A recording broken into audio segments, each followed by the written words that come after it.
What's up? Welcome to today's live stream. It's the weekend, Saturday, January 13th. I don't have any agenda. I just decided that I should probably stream because I have that goal that I'm trying to hit. I'm trying to hit 400 stream hours for the year. Didn't hit that goal last year. I was targeting 365, only got to 345. And I know why I didn't hit it. It's because I took about 3 to 4 months to fuck off. And yeah, I figured I may as well start the year off strong so that when I do decide to take another 3 to 4 months to fuck off again, it won't impact my stream goal, hopefully. Or maybe I won't take days off this year. We'll see. But yeah, like I said, I don't really have an agenda today. It's just I need to do the thing. So I may end up working on the Slack bot. That's my excuse for content. That's what I default to when I have nothing else to do. I also may end up chatting with some other folks, maybe. We'll see. Depends on, if they're around right now or within the next hour or so while I'll be streaming. The other thing is potentially I may just, browse the internet. There's a lot of things going on these days, from the situation in Ecuador and Peru. There's also the conflict that's brewing between Guyana and Venezuela. There's also the African in the central, like in sub-Saharan African conflict. There's also stuff going on there. We don't really talk about it here that often for whatever reason. But there are 3 countries that are now, going through some things. And I think Chad and Sudan is also going through some things right now as well. That's not to say that there's nothing going on in Europe. There's obviously things going on in Europe as well as in the Levant region, which is the Mediterranean, what some people call the Middle East, Israel and Iran, all that area. Shit happening there. There's shit happening in the Asia Pacific, near the Philippines, as well as near Taiwan. It was their election today for me, but it was technically yesterday because they're a day ahead of us. They just finished their elections for their presidency in Taiwan, and depending on who wins, certain countries, just one country, will see that as an act of war. So all kinds of interesting things happening these days. Anyways, I know this is technically supposed to be tech shit, so I may switch to tech shit, maybe not. Let's go ahead and switch over to my screen though. Let me make sure I don't have anything from work. Yep, we're good. We can share my screen now. And I'm also gonna close some things that I don't need open, like Discord. Go to my Slack channel right quick.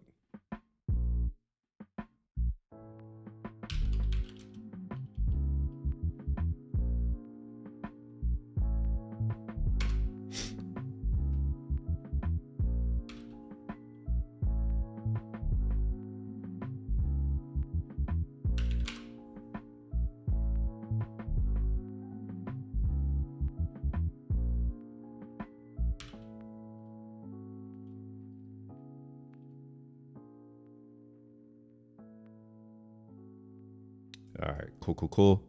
Everything's set up. Hopefully the audio's fine. I've changed my audio slightly. So if it's not as loud or whatever, let me know, and I will jack the volume more.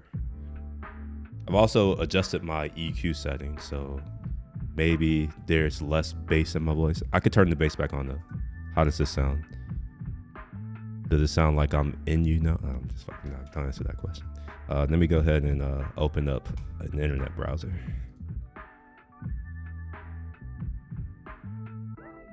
Maybe I shouldn't call it an internet browser. Maybe I should call it a web browser. That's technically what it is.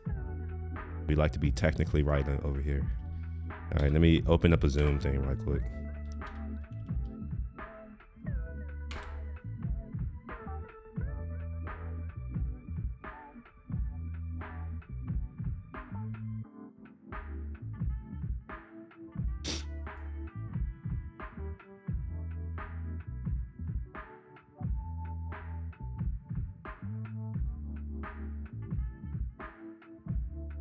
Wait, it's waiting for the host? I'm the fucking host. What the hell? All right, give me a second. I'm dealing with Zoom issues now.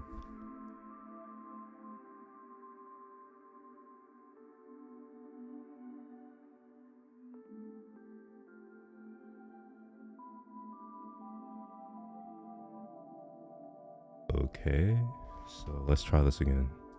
Let's join this meeting.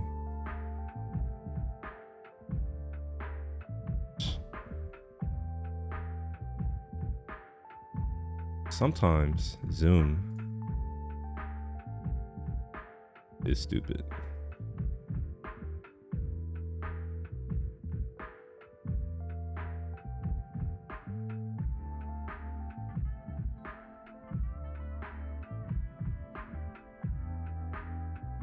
All right, now maybe I can join this meeting. Yeah, look at that. I can join my own meeting. Look at that.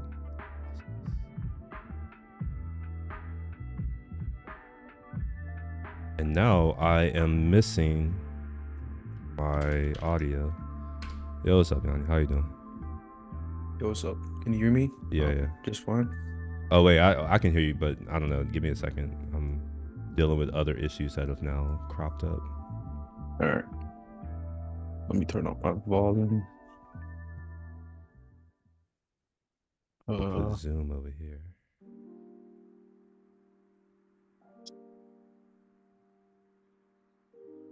All right. Wait a minute. Yeah, All right. Say something. I can hear you just fine. All right. Let me. All right, we're good. Yeah, your audio's being fed through. You're not actually on the stream video wise. It's too much effort. I'm not about to. Yeah, that's fine. I don't see your face in the stream though. Is that on purpose? Oh yeah, I reorganized my stream deck, so I moved it. Oh, okay. Yeah. Okay. So it's just muscle memory. I'm used to hitting one button, and it's now the button next to it. But I mean, I don't know. Do people really care about seeing me though? I don't know. I don't know. You never know. It's like people don't even talk, so it's just like I don't know. Like, why should they? Yeah, been seeing Samsung is coming up with their like new AI called Galaxy AI. Been reading through it. Oh, is it like Bixby? Is it like when they came out with their own version of Hey Google or whatever they call it, or Siri? Is it like that? Yeah. Let me share it. It's like, where is it? No, Samsung is big in Korea. Oh, it is big even in like, I think in America is where it's not as big as it, like, doesn't show how big it is, but in other countries, I know a lot of people use Samsung. Oh well, yeah. In most places, like. My first phone was like a Samsung Galaxy Note 3 or something. Note 3. Yeah, my first phone was an Android. And a lot of people do use Samsung stuff even back home. Yeah, that's because they make low cost devices. Yeah. That's simple. Yeah. Like most of the world can't afford $1,000 phone. But yeah, like I can't afford to use a shitty phone, so that's why. It's that simple. I know people are. It's like I used to have one. I had an S5. Oh, the S5, yeah. Trash.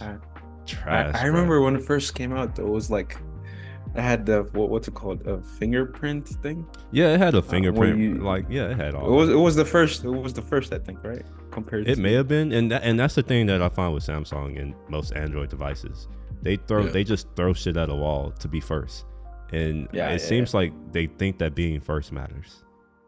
True. It's like, I don't care if you're first. I want it to be good, and half the time, it's just like it's gimmicky shit. It's just like, okay, this is stupid, but like, how does this make my experience better?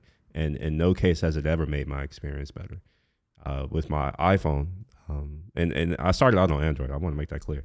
But with my iPhone, the fact that it integrates with all of my other devices seamlessly, there's zero chance I'm going to Android for anything. Oh yeah, same here. I got too used to the ecosystem now. I got too used to shit working. It's that simple. Like, it's like, so a crazy thing, and I didn't share this when y'all were here, but if you have your iPhone or your iPad or any Mac device, one of my monitors, the studio display, you can try to sync. You can cast to that wirelessly, so you could use it as a monitor wirelessly. Oh wow! Even without me, like. Yes. Yes. Oh, that's crazy. You can't do that That with Android though. That's the thing. no, you can't. You can't. Yeah. Yeah. That part is like, yeah, that's a cool frictionless thing that they have. Um, Yeah, like I don't know. I think a lot of this AI shit is bullshit to me though. Like real talk. I know that it's a lot of excitement from certain groups of people, but yeah. there was also excitement from certain groups of people when the internet became big. And look at what we have now with the internet. It's become trash.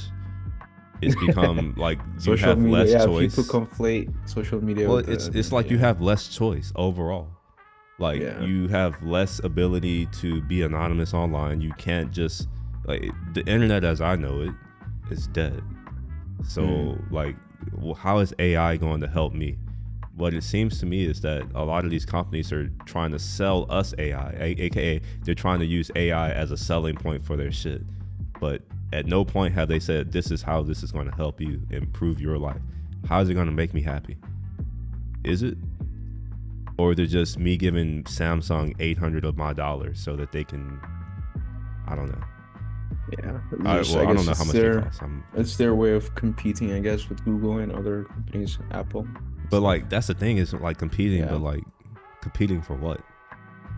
What are they competing for? Take our money. Take our money. Well, I mean, but like seriously though, because Google, I don't think they compete with Samsung. Like who's using Samsung anything? I don't know. I meant like not people, because people are broke, people are poor. We don't care about people. We care about businesses, enterprises. Who's using Samsung? True. No, not a lot compared to no one. That it's not even not a lot. No Amazon. One. Zero. Yeah, Amazon. No one's using Samsung. Like people are using Google every single day. Businesses and people like you and me. With Google Workspaces, Gmail, all that kind of stuff.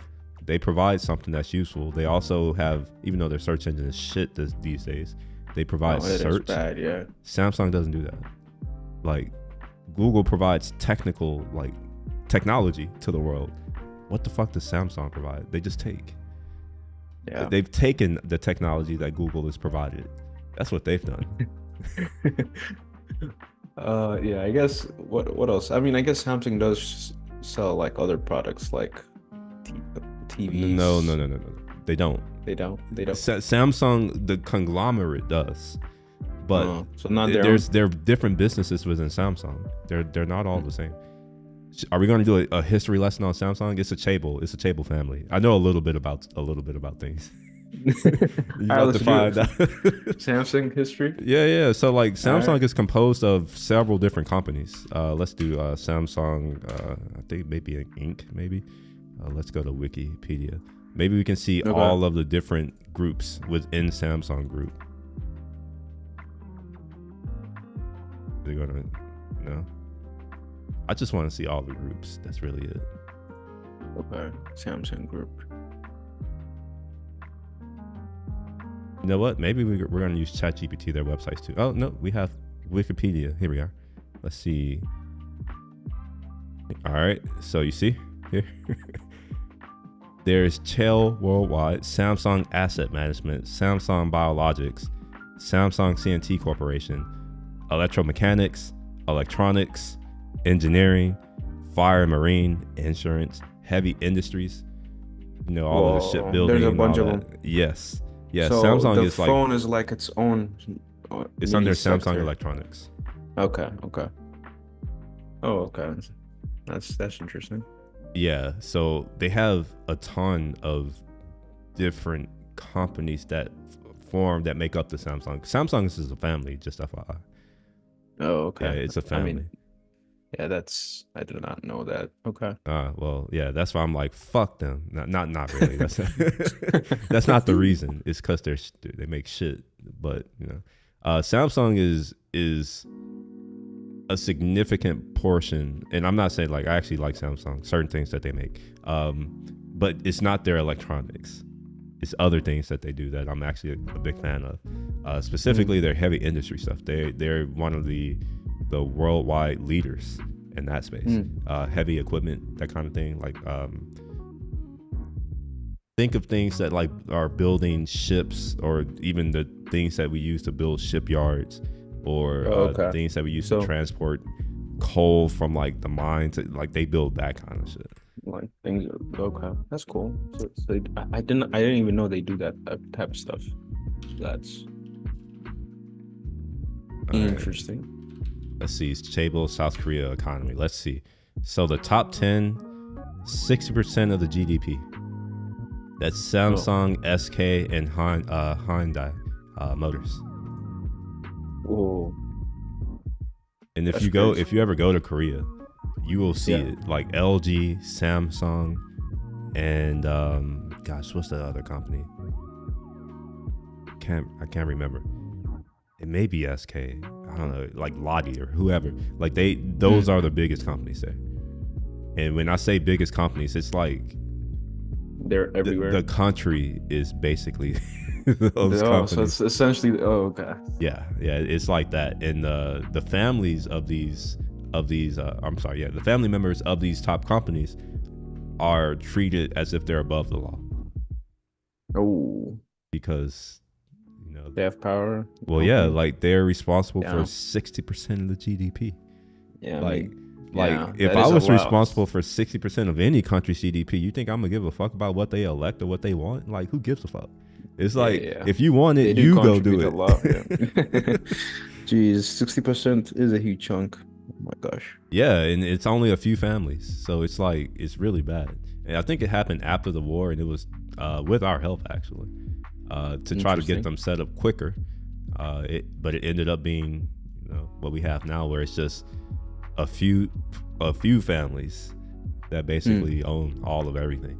And here we are. Wow. Samsung's the top. 60 companies. I'm gonna have to go in billions. 341 billion in assets. Right. And then Jesus. like the next is SK, and then you got Hyundai and LG. Lottie is the one that I think they do like stores and stuff. And I'm surprised to see that Hyundai they Third. separated the motor company from the heavy industries. For what it's worth, all of these companies, even LG, and they all have like a heavy industries because they're chaebol. They actually do everything. It's just that one specific subsidiary will target the American market or some other markets, and that's how you hear of them. But in reality, they do everything, including payment processing, banking, all that shit. The whole. Everything. Oh my gosh. Okay. Yeah, if you ever want to know what a cyberpunk reality could look like, it's Korea. It looks cool, but I don't have to be. It's kind of scary. No, it's like anything that looks cool. It's like, yeah, it looks cool until in practice, it's like, yeah, it's not. It's not it. Okay. Yeah, no one talks to each other or looks at each other. It's interesting. I was people watching. I was there for a little bit. On the trains, everyone's just like this. They're looking on their phone, headphones on, looking down on their phone. Everyone. Oh, And I rode the train a lot. It's not like I only went once or twice. well, that's interesting. Learn some stuff about Korea. Okay. Yeah, it's an interesting place. And these companies are bigger than you think. Like if you start looking into some of these, the thing is a huge. well, you should look at what they're building and where are they shipping their products. You may find that, I don't know, it's an interesting thing. It gets into the geopolitics thing that I like. It's just like who's building what and where is it going to and what are these people using it for? That's important to me. Where's the money going and coming from? Yeah, you're right. Yeah, because I think it's in our best interest to know, especially if it's like, I mean, I don't pay as much tax as you do, but yeah, when you pay tax and money goes here and there. This isn't tax. This is another country. My tax don't go to them. I don't buy Samsung products, sir. So my money doesn't. No, actually, what if the country buys some products from Samsung? I mean, that's also kind of your money, no? Your tax money. It depends on what. I don't know. I don't know how our equipment purchase programs work in America. Okay. But the last time I knew, like, we had to use American-made products. And in all honesty, like, there's nothing that South Korea can build that we can't build. Mm-hmm. The qualifier is cheaply. That's the qualifier. Like we can build all the things that they can build. It's just that we can't do it as cheap as they can. But that's also because we have a population here who's unwilling to make the same salaries and work the same amount of hours as they do. I think they make maybe a quarter of our. Actually, let's see. I don't want to make up things. We can find out. We're on the internet. Let's see. South Korea average income, and then we'll also want to look at the median income. Well, oh, they did it for me. Look at that. Okay, so range from I guess we'll go dollars. $745 a month to $13,000 a month on the high end. mm-hmm. Well, Is now the cost of living like expensive there, or it's it depends. it depends? It Okay. depends, right? Like depends. It's relative from where you're coming from. So like, Yeah. I don't know. It depends. Like, some people are used to spending $5K a month on rent, and if you were to Yeah. go to Korea, I don't think most rent is going to cost $5K a month. It'll probably be a lot cheaper. So it'll be cheaper at that point. So for me, like almost any country outside of America is cheaper cost of living. Relatively to, I guess, to them, I suppose, to what they're earning and to what they're like. Oh, it's paying to, probably like, high. I don't know. It may be high though. Okay. But like a lot of, I think it's Seoul. Like to buy a house there is really expensive. So yeah. So let's see here. Average monthly salary is Bucheon is the highest. That's interesting. I would have. Oh no, it's not. It's not. Okay. I was like, I would have assumed it would be Seoul, where it would be, and it is. And Seoul's the most expensive city there. Okay. It's like a big city too, right? Yeah, it's a massive city. Yeah. Yeah, so if we were to annualize this, let's see, 745 times 12, $9,000 a year on the low end, and then 13 times 12, 156,000 on the high end. Which, but that's on the high end, right? Like we have college graduates coming into entry level jobs making that here in America. Oh yeah, for sure. Yeah. That's interesting. And the median, and this is the more accurate thing, is 20. Let's just call that 2750. That will be nicer. 2750. So median income is $33,000 a year. 33,000. Yeah. Oh, that is. I mean, compared to where I'm from, it's like it is big. I mean, it is. Yeah. Well, also compared to the rest of the world, like that's actually quite for high. Sure, it is quite high in dollars, right? 30. Yeah. Oh yeah, that is huge. Let's see where it ranks. It's probably in the top 10, or maybe I would say probably top 20 for sure. All right, so we have like 10 countries. That's just March 2021, and this is median home income, or is it? Well, I don't know if this makes sense. Is this just for a month? I think a year. It can't be for a year. The median income in America is not $24,000. Oh, America's there as well. Okay. Yeah. Because I saw Luxembourg and it says 26,000. I'm like, what the hell? It made sense. It was like a year, but I didn't know America was there. Let's see. Yeah, this don't look right at all, man. Like I'm looking at this and it doesn't, unless this is for a month. That's the only way this makes sense, is if it's on a monthly basis. If it's on a monthly basis, then. But even then, Luxembourg is like, what? They're doing a lot. Even that I don't trust that. Let me go to Wikipedia. All right, this is I can trust this a little more. Here we go. So Luxembourg 48,000. We're number 2 at 46,000, and then you start dropping. That's interesting. Fairly quickly. Oh yeah. I don't see South Korea. Oh, South Korea is going up maybe. 17th. but that's at 30. So it may have gone up because it looks like this data is from 2020. Oh, okay. 2020, 2019. And no, it's incomplete, which I guess that makes sense because not all countries are even capable of keeping up with all of the economic activity that happens within their borders. Oh yeah. The cool thing about America is sometimes there is no cap to how much you can earn, right? Compared to other countries. Well, I don't think there's a cap to how much you can earn in any country. Like salary wise, well, we're not talking about salary. I heard the amount that you can earn. It's you can earn. Okay, let me rephrase it. Salary wise. But yeah, there is a cap here. Like most salaries are fairly, they don't go that high in America. I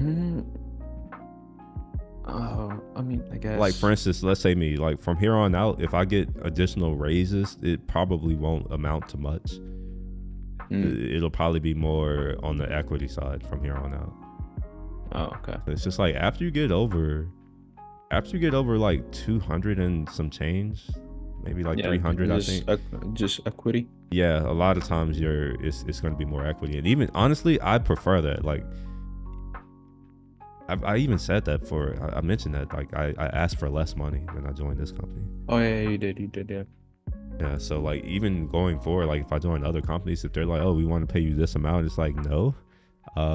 Tax reasons and stuff. Yeah, for me, yeah. So my cap right now is 225. Yeah.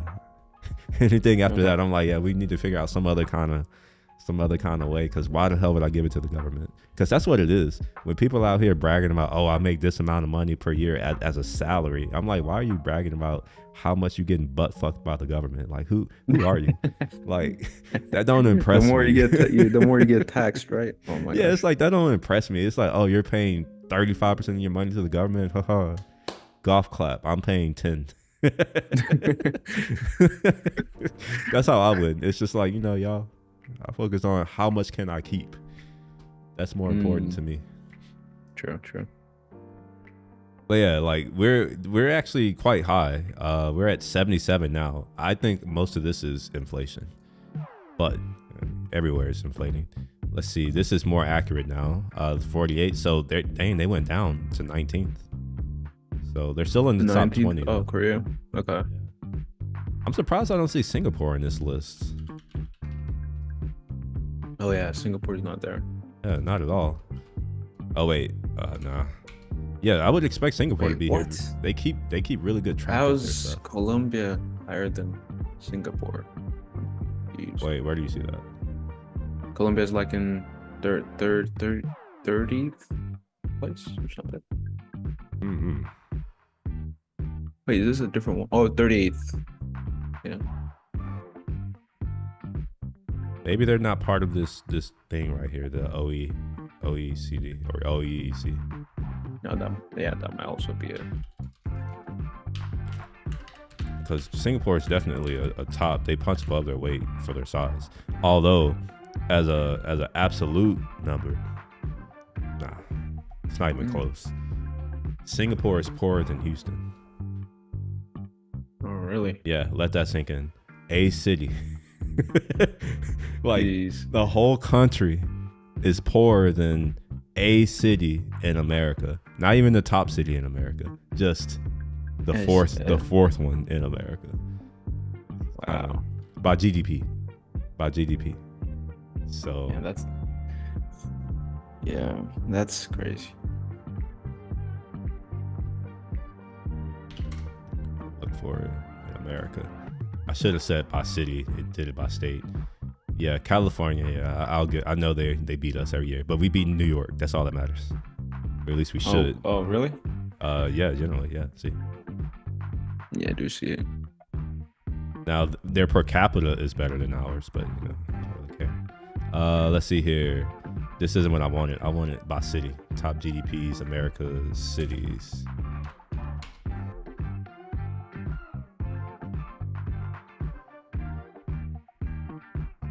All right, so we're not okay. We're number 7. I don't understand how. I actually do understand how Dallas is bigger. It's like 14 cities. combined. Dallas Fort Worth. Oh, really? Yeah, it's yeah. When people say Dallas, It has like a bunch of. bro, it's Okay. deeper than that. We got to look at the map. All right. Oops, not that far of a map. Okay, so this is the Dallas Fort Worth metro, right? Dallas, the city, is this little bit right here. That's Dallas. Okay. After that is all the suburbs. You got Mesquite, Grand Prairie, Garland, Grapevine, Fort Worth, obviously, Arlington, Carrollton, Richardson. Like you have all these other cities that make up. Oh, and Frisco too. I forgot. So they all make up Dallas. Dallas Fort Worth, DFW. Oh, Yeah, that's okay. what it's known as. It's Dallas Fort Worth. Because they just get grouped together because they're cities that are next to each other. They're adjacent, but they've grown into one another. I see. So Dallas, this little baby city over here is not that big, but when you add the other 14 or 20 cities, it's like all of a sudden now they can compete with a real city. So. Hey, right here, you're number 6.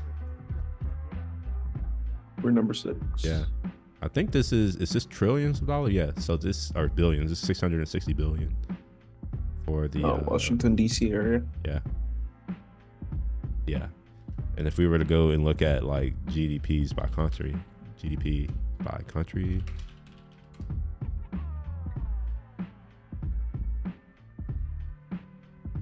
and this is for a year, right? This is for a year. Yeah. Like that's how much it earns in a year, 660 billion. Oof. So here's Belgium. So where you're from is richer than the country of Belgium. Wow. Or where you're living, I should say, where you're living. The gap is just crazy. From from number 1 to even number 1 and 2 is like crazy. Well, also when you number think about 2 it. is like not even a country. Yeah, it is the combination of like a bunch of things. Yeah, a bunch of countries. Yeah, the next one is China, and I think a lot of their numbers are fake. I would say it's Oh, probably yeah, they do inflate them, right? Yeah. Because of real estate or something. Yeah, I'll probably say it's probably 30% less than what is showing here. But you know, we'll take 17. It's still lower than damn near 30. Yeah, the gap is just crazy. Yeah. It's interesting when you see it, huh? You're like, oh, okay. Yeah, it is crazy because I mean, yeah, it's like you said earlier. Even the cities in America, forget the states. The cities are like earn more and are like richer than some countries alone. So that's crazy. Like Even all think right. So about- let's say our third largest city, Chicago. Okay, so Houston is 4th. 832. You said Yeah, Houston's 4.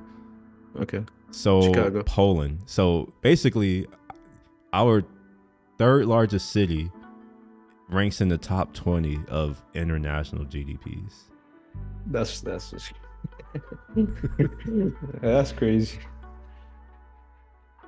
It is. Wow, Saudi's even there. That's of course it's there. 19th.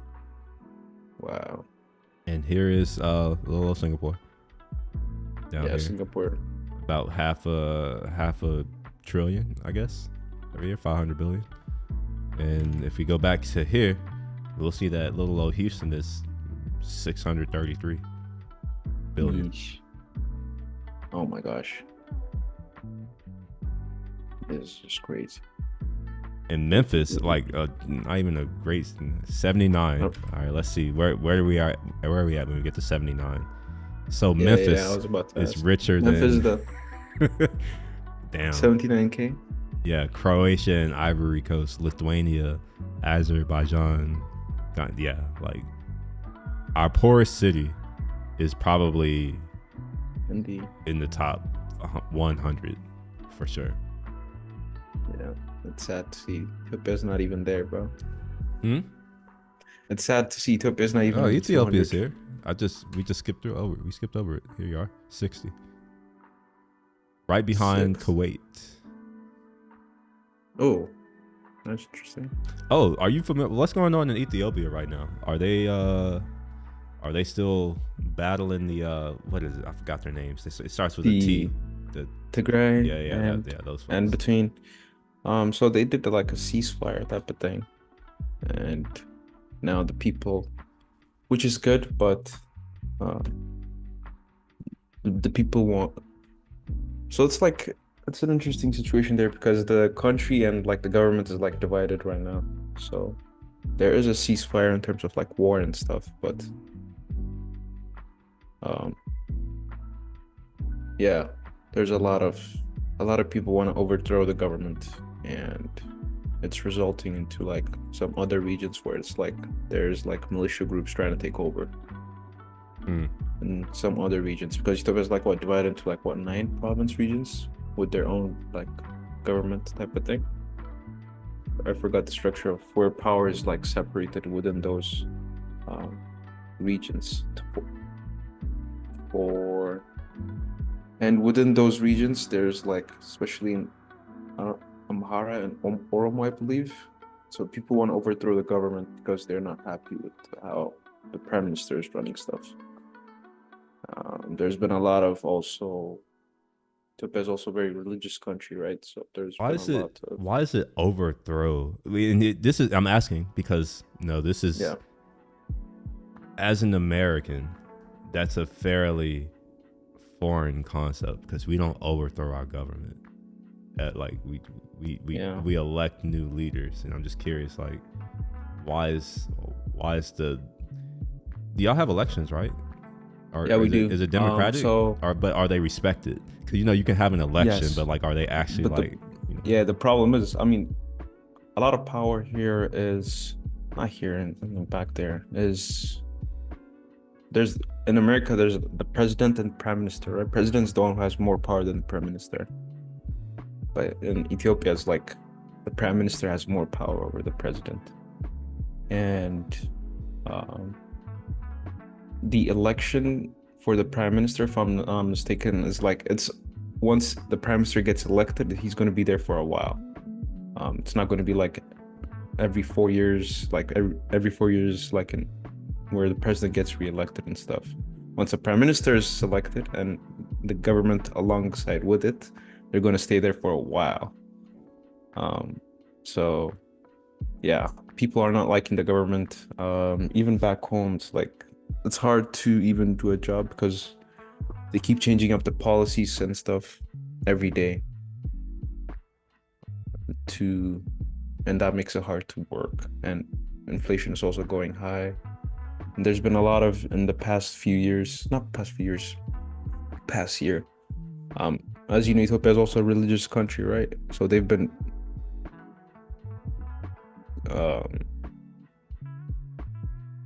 there's also a lot of racism as well between those regions, right? I told you Ethiopia is divided into regions, right? There's a lot of racism there, which is very sad to see within its own people. Is it racism or is it tribalism? Which is it seems to be our default as humans. Interesting. I think it's a combination of both. Now that you bring it up. Oh, by the way, Nicholas, what's up? How you doing? I don't know if I caught your message late last time, so if I didn't respond while you were here, my bad. You say they gave it a crazy attempt a few years ago. Oh yeah, you talking about the gosh, who was it? Wait, was that Ethiopia? Was there an attempted coup in Ethiopia a few years ago? Yeah. Oh, there was? Okay. I know there was one in Turkey. And there was another one in what's that country? Liberia?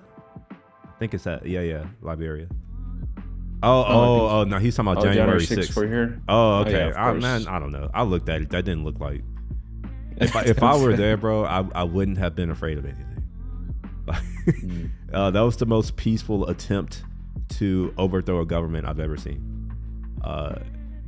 Yeah.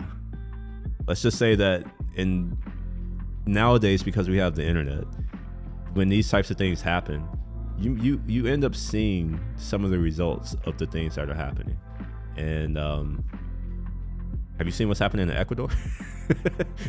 Have you seen that? Ecuador, where shit's happening. Yeah, like live. shit's literally Crazy. hitting the fan. Like, oh my gosh. By the way, what's up, Nick? You should join the stream sometime. You have my number? Do you have my contact info? If not, just go to my channel, go to the about or whatever. There's a link tree link. Go there and just put Tom on as the coffee chat, so we can catch up. By the way, I know Nicholas in real life. That's why I'm over here. Yeah, That's cool. That's cool. Well, nice to meet you. Yeah, I prefer But I prefer knowing people in real life. Like having internet, like I just even the term internet friend that even makes sense to me. How the fuck can you be a friend on the internet? Yeah, it's it is kind of, yeah. I don't know. It's just like maybe my definition, my bar is higher, where it's like I need you to be there. Like if I need something, can I call you? No. Well then, wait. I had to message you on Discord, and then you have to. I don't know. We're gonna just talk about how I don't have a ride home. Like what? Like I don't see how it's gonna help. Yeah. I do get what you're saying, but I guess I don't know. I think it's Gen Z, my generation, where there's a lot of frequent internet friends now. Or I don't, but yeah, it is more frequent than, I guess you're a millennial, right? So I guess Yeah, but yeah, even though I'm a millennial, I was raised more like the previous generation. The previous generation, a lot of discipline stuff. Okay. Yeah, like I think there's like millennial. There's two kinds. You have the early ones, and you have the late ones. Mm-hmm. Or you have the ones who were born before the internet, before all this computing shit happened, basically before what we have today. And then you have the other half of the millennials who grew up with all this shit, like cell phones and all that. Mm. So I'm maybe one of the fewer. I'm not saying that, that they're. Actually, I am saying this. I'm probably one of the few millennials who grew up using a rotary dial phone and had the phone that wasn't cordless, that you had to, like, it was an actual RJ45 jack, I think. That like, okay. It's a cable, and if you want to go to another room, well, you have to buy a long ass cable. And yeah, so it's like I remember, rotary dial, and then we got the dial pad, the pulse dial or whatever they called it, and remember VHS, Betamax, even Laserdisc. Have you even seen a Laserdisc? Do you even know what that is? Don't say CD. I don't, because it's not a CD. I don't even know what that is. But it's crazy how much has happened in a few short years compared to like what you have experienced and now. It's like two different worlds. Yeah, it is. That's crazy. It is, and that's what I'm saying. It's like with millennials, there is a split between us. You have the ones who grew up with all this shit, and you have the ones who didn't. And I happen to be the one who didn't, but also, just raised differently. But yeah, look at this right here. This is, do you know where this is? Oh, hold on, we got some messages. We go way back. Let me put this on the thing so you can see it. We casually met as teacher. Oh, well, this is mainly for you, I guess. Okay. Oh, so you guys met as, when Will was doing teaching. Oh, that's cool. And then here we are. He has a laser disc. I don't even know what laser disc is. All right, we'll educate you right quick. I'm too young, by the way. This is a laser disc. And you can play movies. Oh no, laser disc, of course. I do know this. Nah. This? No, I do. I mean, wait. No, I think I conflated them with like CDs. Yeah, that's what I'm saying. That's why I say don't say CD. Yeah. They're not the same. No, they're not CDs. CD they're is bigger. for music. Well, they're bigger, but I think they're also like a completely different technology. Mm. All right, so we have. Do you know what FM carrier or what FM means? FM, no. Okay, so FM is frequency modulation. So you can encode data or information by modulating the frequency. So what you can do is you can look at how many frequencies occur in a certain time period, in a certain sample, and then that will give you some information. And you do enough of that, and now you have information over the airwaves or via video. Like, we're using frequency modulation now, you just don't realize it. Yeah, we have audio carrier, and this is for audio. So this must be the thing that we're modulating frequency so that we can then put it on this audio channel, and then it'll be decoded on the receiving device. We have a threshold for the laser. By the way, this right here is what do you call it? PCR, PC something. PCR. No. PCM. PCM. Yeah. I'm trying to think of what that it's pulse code modulation. So there's different ways that you can encode data, like analog data into digital. So let's see, PCM.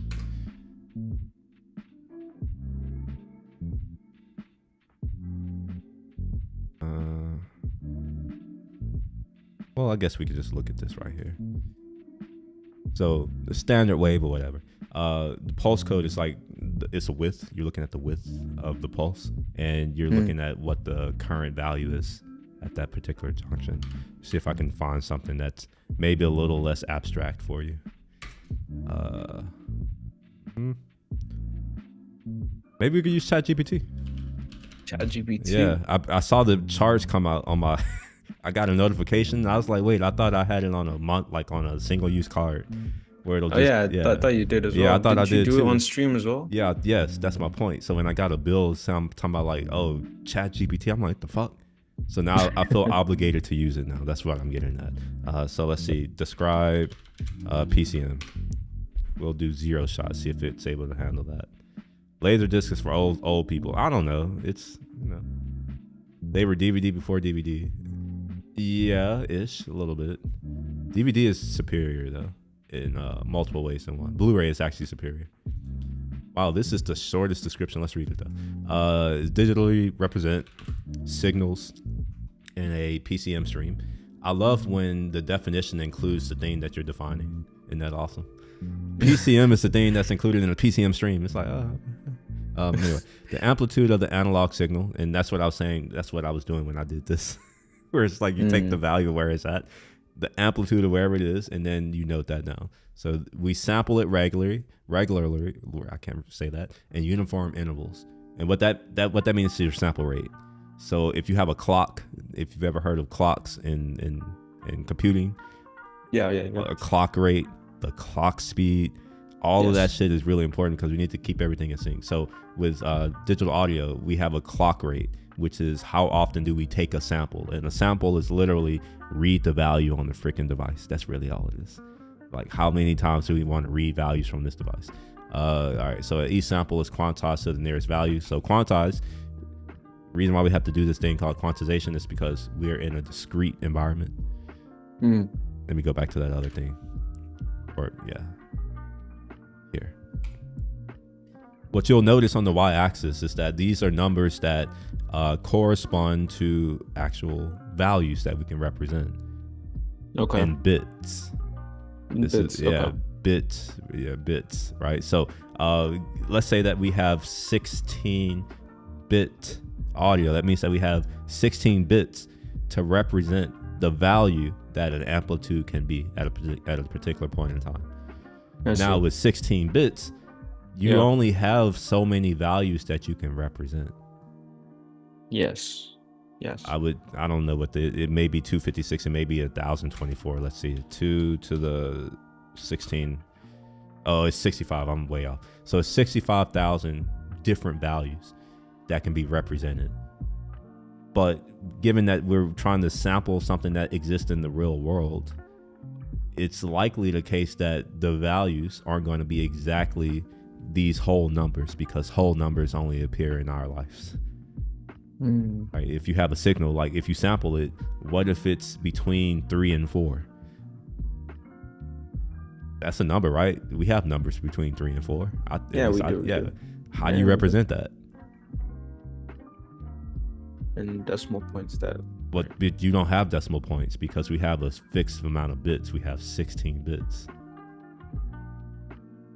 Well, yeah. Well, how do you like? We quantize it. We say we're just going to estimate. We're going to get as close as possible to the value because it doesn't need to be exact. All we're doing is we're trying to I don't know what's the right word. We're trying to it's a representation of the original source. It doesn't have to be exactly it. And honestly, most people can't tell anyways. So quantization is that process of, I have a bit or I have a value that's between 3 and 4, but I can only choose 3 or 4. Which value do I set it at? It's quantization. I guess. Okay, the closest one will set to that. Okay. Yeah. All right, so let's see here. Yeah, so it literally it said it. I didn't even have to do all that. Each sample is quantized to the nearest value within a range of digital steps. We have digital steps because it's the bit, like 16-bit, 24-bit, 32-bit. That's the new marketing jargon going on these days. Is 32-bit float, and people are making this claim that it reduces clipping. And the people who make that claim, it's like if you know something, you're an expert at something, and you hear somebody say something wrong, you can you immediately understand they don't know what the hell they're talking about. That's when I hear people saying that, I'm like, they don't know audio, because the amount of bits that you have has nothing to do with how loud of a sound you can have. That's the confusing bit. The amount of sound that you have is constant that you can represent. What changes is the amount of different sounds within that range. Think of it like 4K resolution, or 8K resolution. It's like not necessarily making. If you gave it a source that can only resolve to like 1080p, putting it at 8K isn't going to make it better. It's kind of something similar. It's this analogy isn't 100%. I'm just trying to align with something that you may know at the moment. But as you learn more about this shit, we can go a little bit deeper. Audio and signal processing is one of the things that I'm a big fan of, and compression. Those three. Compression. Yeah, compression. Okay. Yeah. Well, because think about it, like signals, because that's what audio is. It's a signal, but also I like to make music. But let's look at it from a signal point of view. Or let's use video to like really hammer home the point. Okay. When I'm doing my streams, I have a few options that I can choose. I can choose 24 frames per second, or I can choose 30, or I can choose 60. Yeah. Why do you think I'm choosing one versus another? There are a few reasons, but what are some of the things that you think I may be thinking of when I'm deciding between whether I want to broadcast in 24 frames per second, 30, or 60? Well,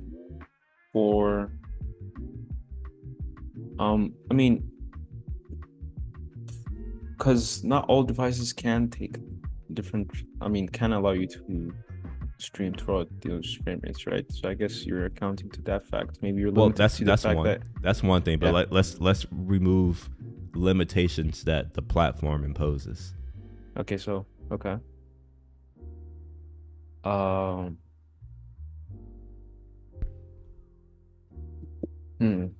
that you think about it. Other than that,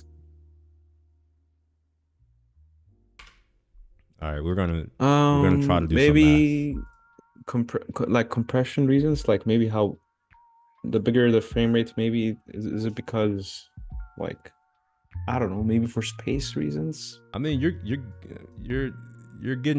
starting to kind of get on the right track.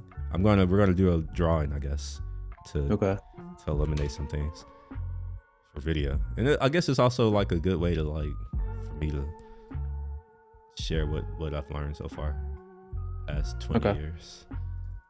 All right, so let's just say 1920. We have 19, whatever that is. We have this many pixels on the whatever that is, the x-axis. Yeah, x-axis, and we're gonna have 1080p. That's what this means. I see. So we're just going to call this 1080p. Now, if we want to figure out how many pixels are here, We got to Yeah. multiply. So we'll do 1080 times 1920, 20, whatever that number is. So let's just copy it. Oh wait, did that not copy it? Guess it didn't. We'll do it again. Times 1920. Have 207. That was 2 million, I think. 3,600. Mm-hmm.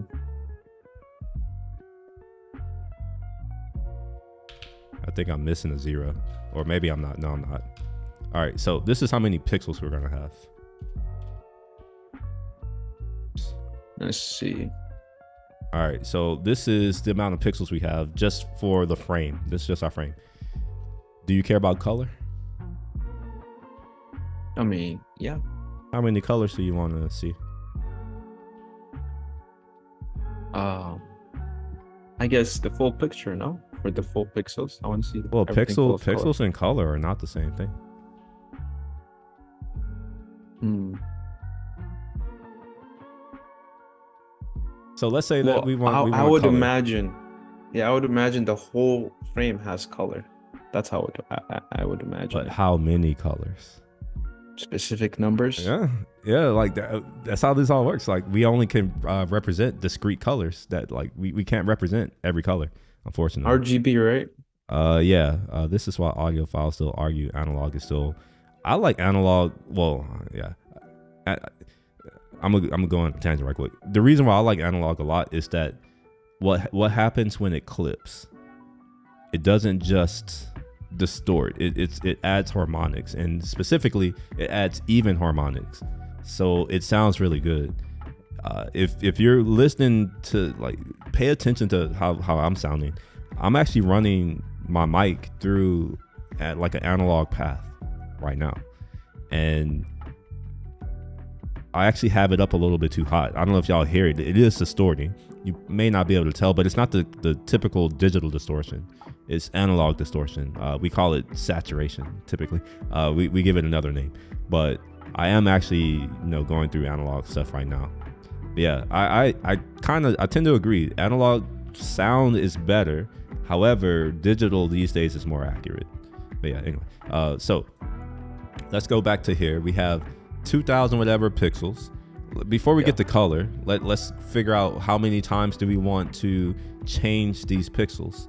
Right, we have a few options that we can choose. We can choose 24p, or we'll say FPS. How about that? Frames per second. Okay. And then we'll do 30p. And there's also 60. There are others, but these are my options for streaming generally. All right, so without even thinking about color, just using these two pieces of data, we have 2 million pixels, and we have how many times to refresh those pixels.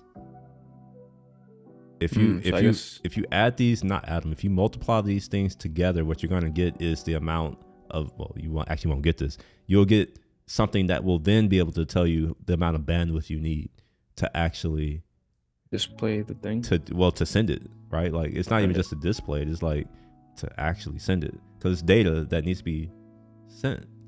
Yeah. Right? So this is my primary reason for why I choose my frame rate, is because how much of this am I needing to encode and then send to these streaming platforms? And because the more frames per second you're doing, the more data that you're using. And as you know, I have my own NAS. Yeah. And it does have space on it, but it doesn't have infinite space. And even if it did, like, it cost me money to go and buy more storage. So I'm using 30 right now because it's small. It's half the size of 60, but it gives me smoother motion than 24 for this kind of stuff. It still will look a little bit not as smooth to you all because it's rendering at 60 frames per second for me. So I'm throwing away half the frames before I send it off to y'all. I see. Oh, that's interesting. But yeah, let's zoom in into one of these pixels. So let's put a pixel on here. Let's put a dot. That's our pixel right there. And we're going to point to it right here. And what makes up that pixel? It's more than what you think. we have subpixels. And depending on what kind of device it is, they may be arranged in different ways. Okay. I'm going to make up an arrangement that's on certain cameras, but we can kind of, yeah. So this right here would be a pixel. You can also call it a quad pixel, aka the marketing that Apple and other camera manufacturers are giving you, and they're like, oh, it's 48 megapixel. It's like, but is it though? No, it's not. It's not. This is why it helps to know shit, because like you can't just be bullshit. So let's make these some colors. We're gonna make these. Oops, that's not what I wanted to do. We're gonna make that green and then this green, and we'll do a red and a blue.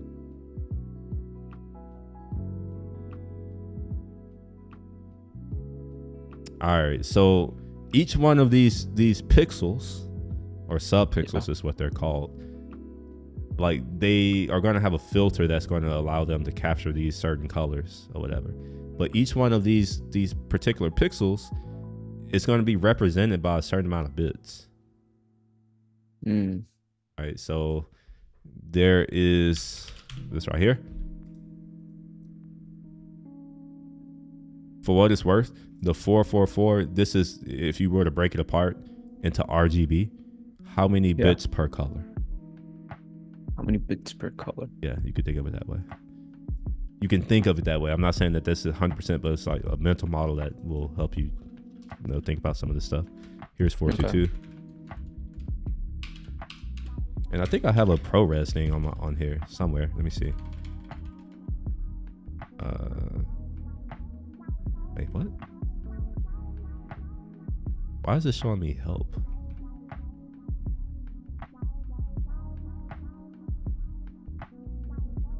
Raw.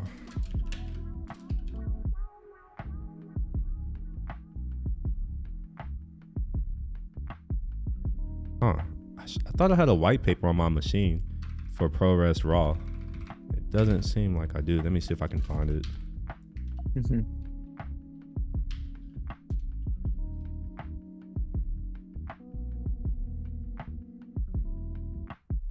Nothing. Wow. Okay. Shit.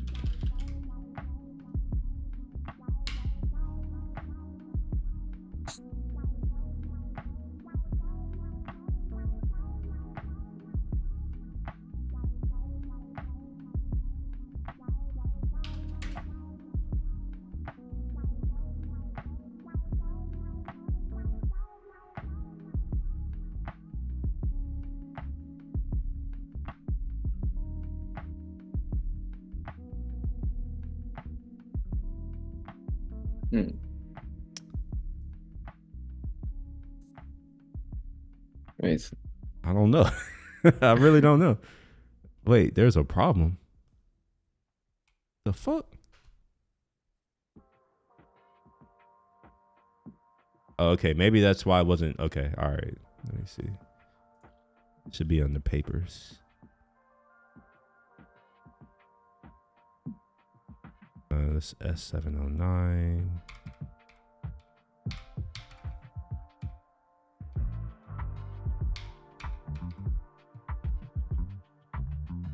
Huh, okay. Well, maybe I'm lying.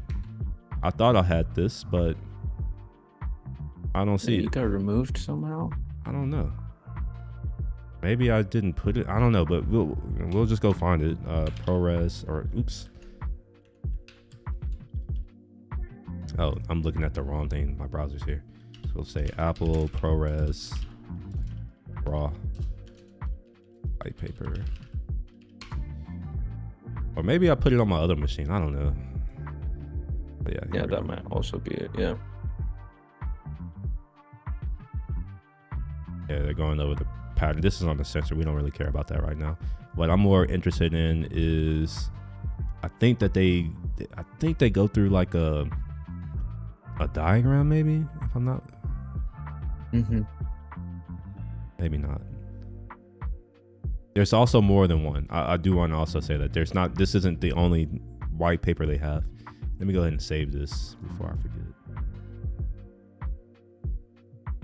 All right, go back and we'll try this Apple ProRes. Oh yeah, here we are. Bit depth. Bit depth. Here we are. Okay. See, it was worth it. You see. All right. So this is chroma sampling. All right. So this YC and all this other kind of crap. This is. We're not gonna get into this. This is very Okay. very deep. But RGB is what computer monitors use. Okay. Nothing else does. Everything else is like Y, and then C and CR. This like color, the color blue, color red, as well as the luminance.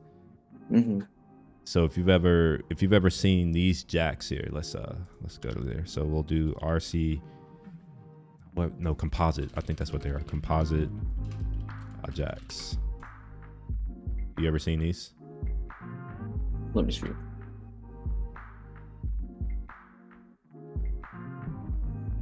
Yeah, I do. Oh yeah. I had a bunch of them back home as well. That, and then the composite. This is the YCCR crap. So that's what this is. It's behind that. Now, because we're in digital computers, like you're like, oh, none of that matters anymore. It does, because all of the videos were made that way, and the computers need to be able to replay it. So videos freaking like video AV it's a lot.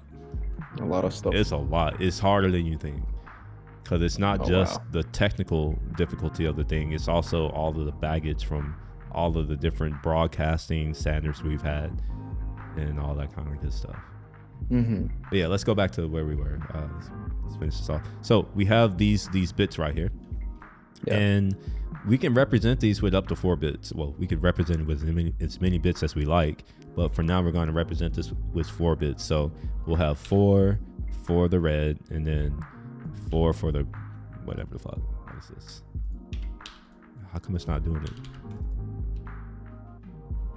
Sorry, I don't know what's going on with that. Let's try it again. All right, 4. Okay, and then we can have another 4. Now, right now we only have 16 bits. However, a lot of color is 24 bit. So it's like, where's these other bits coming from? Yeah. Well, we have the brightness. How bright is the image? I see. So that also counts. Okay. Yeah. So let's just say, and this isn't right, I'm making this one up, but let's just say that like we could use this 8 bits here to represent the brightness of something. Well, now we have 24 bits of information per pixel. Yes. So that means you have to multiply the amount of pixels you have by the bits of information you have.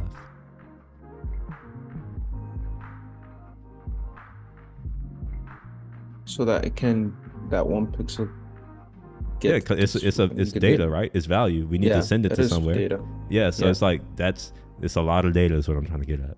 So for each one of these pixels is 24 bits of data.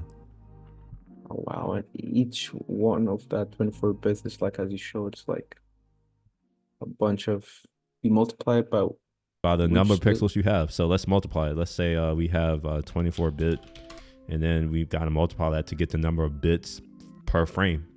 So we'll do 207 3600 times 24, 49, whatever that is.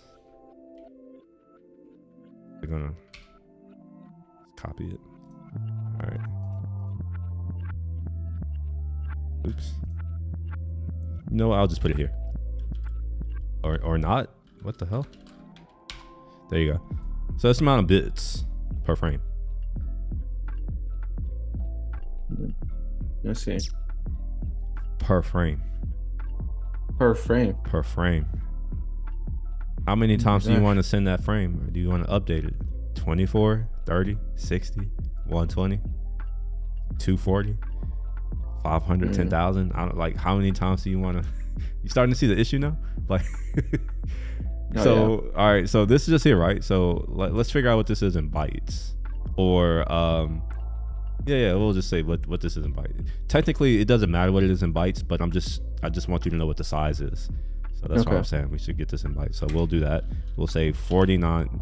whatever that is, 766 for 100, and then that's going to be divided by 8, whatever that is. So how many bytes? Let me see. Okay, 6 mil. 6220800.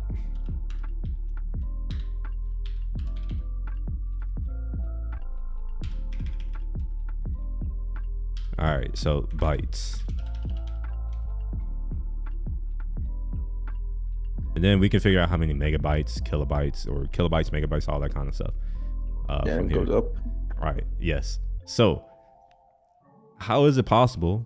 Let's say that we're sending this data over something like HDMI, which has a max bandwidth limit, or something like over Thunderbolt or USB-C.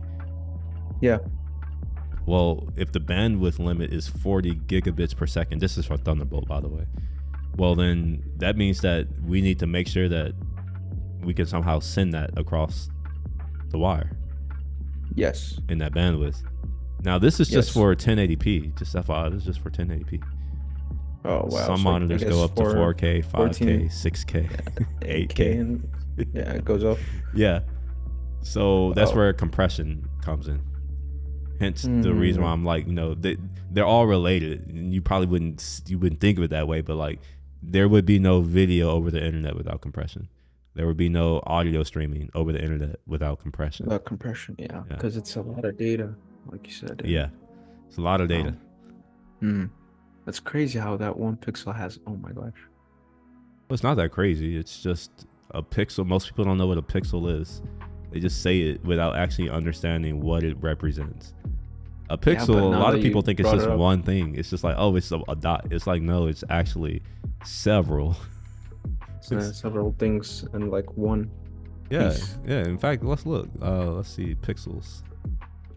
How is a pixel? I don't know how to look up stuff like this.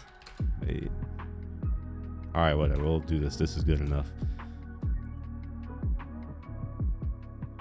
Just saw it. Here we are. So this is a pixel,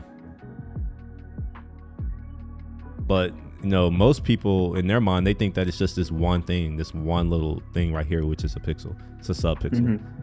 That's the thing. It's a subpixel. It's a subpixel. Okay. Yeah. So pixels are made up of subpixels, and your frame is made up of a bunch of pixels.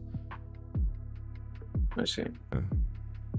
And there are different patterns, as you can see, for how you lay out these pixels, and they have different things that they're good at for these patterns. They have different pros and cons. One of the patterns that I showed you was for, I think it was a Bayer pattern. I think it's a Bayer pattern. Wow, there's even patterns for them. That's good. That's wow. Yeah. Like here's one of my favorite. This isn't for displays. This is for capture. But I don't know, in my mind, they're the same thing. Let's do X-Trans sensor. So the Fujifilm X-Trans sensor. So this is a typical Bayer, like a Bayer filter sensor. And then this is the Fuji sensor. They all have their like patterns. And they allow you to do different things. Or they're good at different things. I don't want to say they'll allow you to do different things. They have their pros and cons. So yeah, like Fuji, they have their own. I think they're the only one that uses their own type of filter or image sensor. All the other ones, they use the typical Bayer style filter. I see. Let's see if they. Let's see if not Google, who is it? ChatGPT knows. ChatGPT. Like why? Okay, I don't have it open anymore. Let's do that. ChatGPT. Why? Oops. What are the benefits of the X-Trans sensor?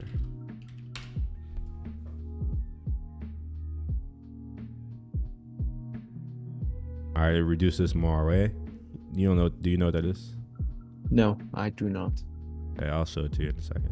Or maybe you've seen it. Okay. Have you ever seen on TV someone's wearing this shirt with like a lot, like a pattern, like it's like a lot of dots, or it's maybe a grid, or some type of repetitive pattern at all? Like it could be stripes, but they're really, really close together, and you start seeing like these rainbows. Never. I haven't. Maybe. No. I have not yet. Oh wow, you got a new follower in stream. I did. Oh yeah, you just said, yeah, it's hard to pronounce his name. Nicholas say this is why streaming is so costly and why Twitch is losing so much money. They haven't updated their new codecs that are better at compression, right? Yeah. Well, there's multiple parts to that. The short answer is just yes. However, the longer answer is yeah, but not really. So yes, Twitch is losing money. I can't say it's just not using newer codecs or whatever in better compression. Although I think that certainly plays a part. I think streaming is expensive because it requires a lot of different things. You need a camera, you need internet, and you need a computer capable of encoding and then sending that stuff to wherever you're going. And you may have two computers. Either you're like me and you have a single computer and you're willing to spend the money for a computer that can do it all, or you're going to have multiple computers, because the process of encoding and then sending the stream to its destinations is incredibly resource intensive. This computer, like I'm streaming on here, and I mean, and on my last machine I did have issues with these types of streams. However, now that I have this, I'm fine. But you'll notice that like there's a lot of stuff going on here to make this happen. But yeah, like different codecs are useful, very useful. Oh, is it Slath? Oh, is he? Oh, it's Nick. Okay, he's like, it's me. It's just Nick. Oh, that's him. Oh, okay. Yeah. Twitch, that's cool. Yeah. Twitch doesn't. It's a few things. First of all, they don't have any discovery at all, so it's a limit to the kind of content that they're going to get. But also, I think it's a brand recognition problem. I think a lot of people think of Twitch as a place for gamers to go. Yeah, they prioritize those type of people, I think, more. Yeah, which is maybe to their detriment. I know that there's a lot of money in gaming, but I don't think a lot of people are spending money on services around gaming. But I don't know, because I'm not a gamer. I'm just saying this. I'm just pulling this out of my ass. I don't know. Yeah, esports, I think. Yeah, but you're right. But I've heard that a lot of the esports teams lose money, so it must not be as lucrative as. Yeah, they have been losing a lot of money ever since, I think, 2 years ago, when things start to go. Yeah. Honestly, like this whole gaming thing with people making money, I'm happy that there are people making money, doing things that they enjoy. I just fail to see the value add. It kind of breaks economics for me, because I've always been under the impression that, money or capital goes towards things that are valuable. I don't see any game as being valuable. You said gamers or game? Or both? I don't know. Both. I don't know. What's the difference? I don't know. Yeah. I mean, being real, it's not to put them down.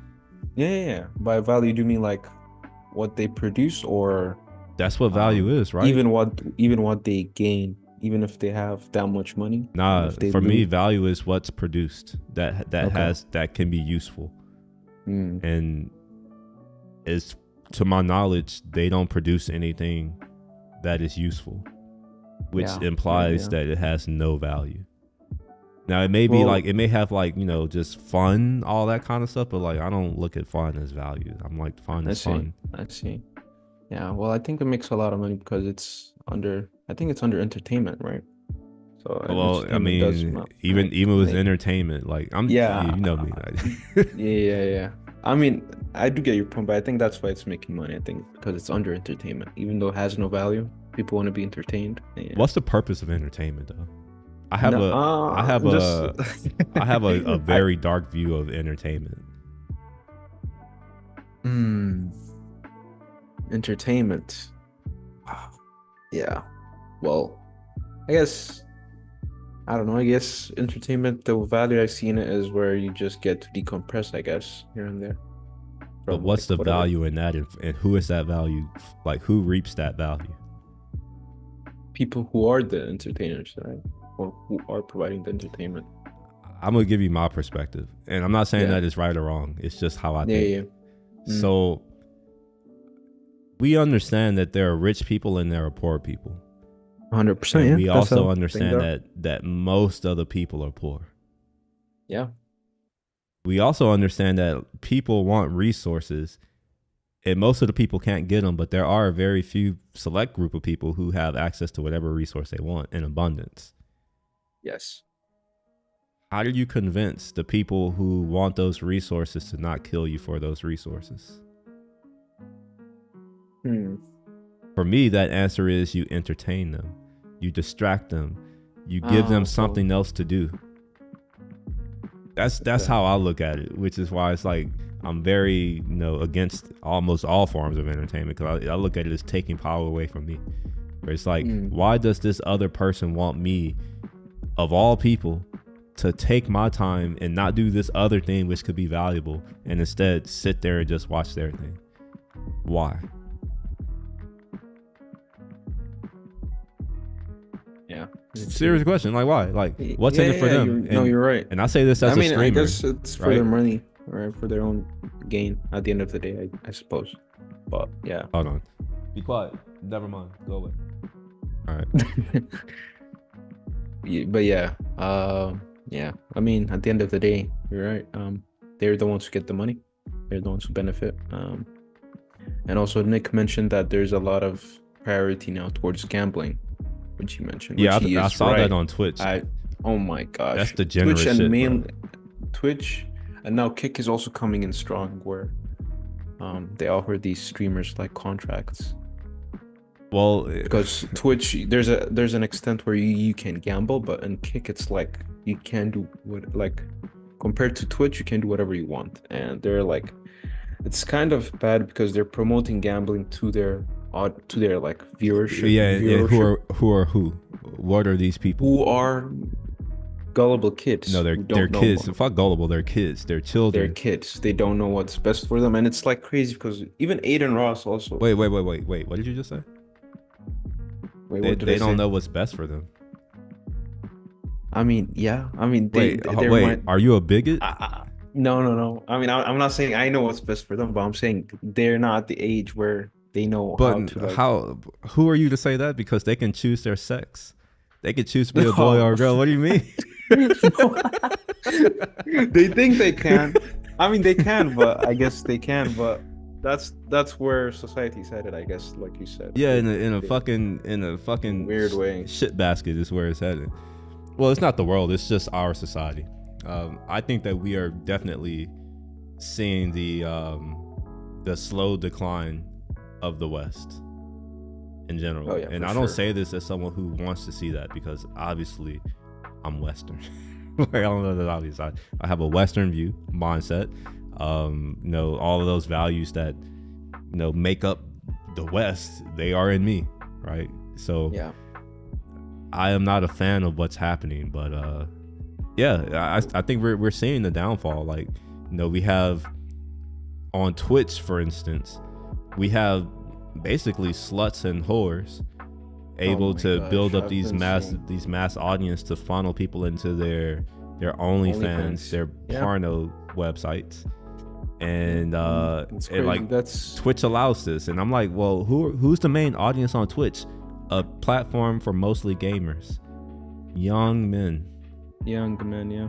And it's quite interesting because they promote that shit, like you said, where more than the other useful stuff, like, the software and development stuff, which I think it's more useful for young men. But it's like you said, I guess it brings back to the point where it's like the entertainment point that you're bringing up, where, yeah, these Do you know what the platforms most dangerous demographic of people is? dangerous demographic of people.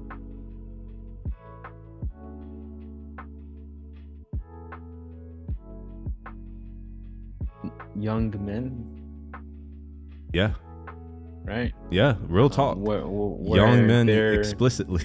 where they're growing, where they're in the stage where they're learning stuff and absorbing stuff into their brain, I guess. So if you put wrong things in their brain and make them normalize shit that's gonna take society down, then yeah, I guess. Well, yeah, we've normalized being a soft. Like, we've normalized being a pussy. We've normalized being a bitch. Even more than that, we've normalized like many different like genders and stuff. I mean, Well, now it's I don't know. Like, I only have seen 2 in my life. I mean, same with me, but it's like they're like normalizing this shit They're trying to. to the point they're trying to, yeah. And that's the issue, is that like most people are too, they don't see it. Like with the words that people use, I'm noticing on the news, they'll claim a he is a her. I'm like, that's a man, but they'll just say it, and I think people will go along and they'll start saying, oh, it's like, that's the issue. People it's will like, go along with it. Yeah, That's it's like, the yeah, issue. it's like that's the go along get along game, which, I've been warned to never join the go along get along game, because those are the people who never have power. Because who are they going along getting along with? The people with the power. So my what's also sad is like they think people, all of this, whatever's going on, they think the people who follow this stuff, they think they're doing it for their own benefits. The people who carry out these things, they think, or the people who follow these type of things, they think it's for their own benefits. But what they don't realize, it's for the benefit of people who like on the top, who just want to make more money.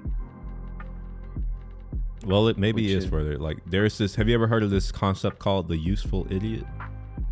No, I haven't. Useful idiot.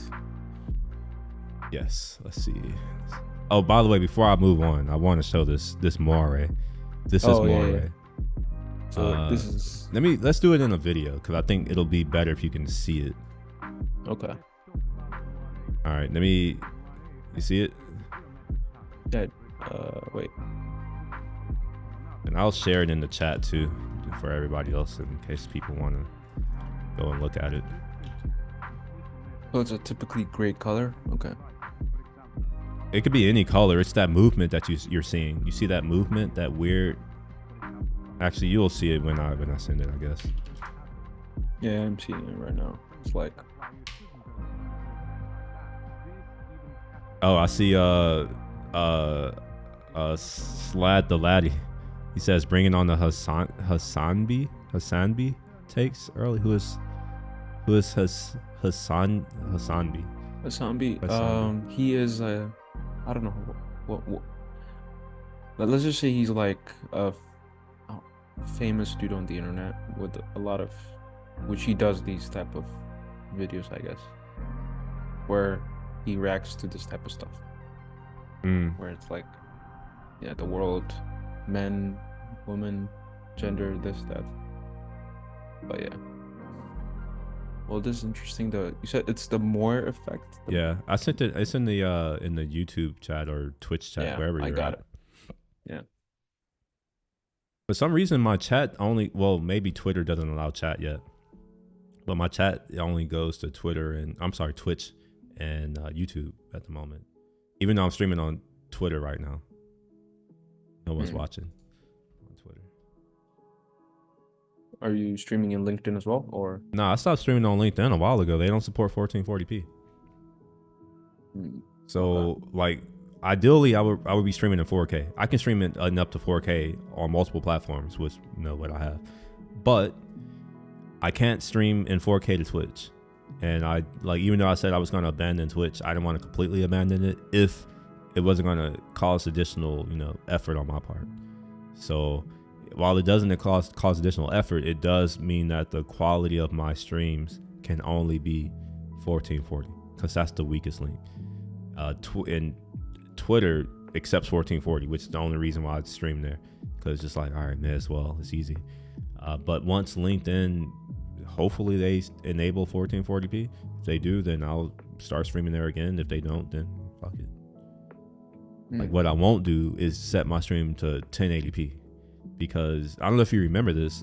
People were complaining, saying that they couldn't see, or like it was hard to kind of make out what I was doing on my screen because the resolution was too low, because I'm on a 6K monitor and we're now somehow going to 1080. Mm. Trying to think, what is 1080 in relation to this monitor? I think I can fit 4 1080p things right like adjacent to each other on this screen. Oh wow. And I think I can have 8 total 1080p. I think, if I'm not mistaken. I don't know. I can't do math right now. All right, was I supposed to go look at something? You were talking about the useful idiot, I think. Oh yeah. Useful idiot.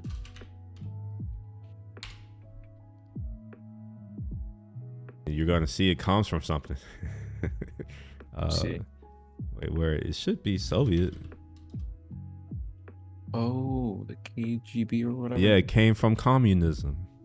Oh, whoa. Which is That's a why, big like, flag. I mean, when you know history, you know some of the things that have gone on in other places, some of these political movements, you will start These to propaganda and narratives and stuff. you'll start to see a lot of parallels between what's going on now here.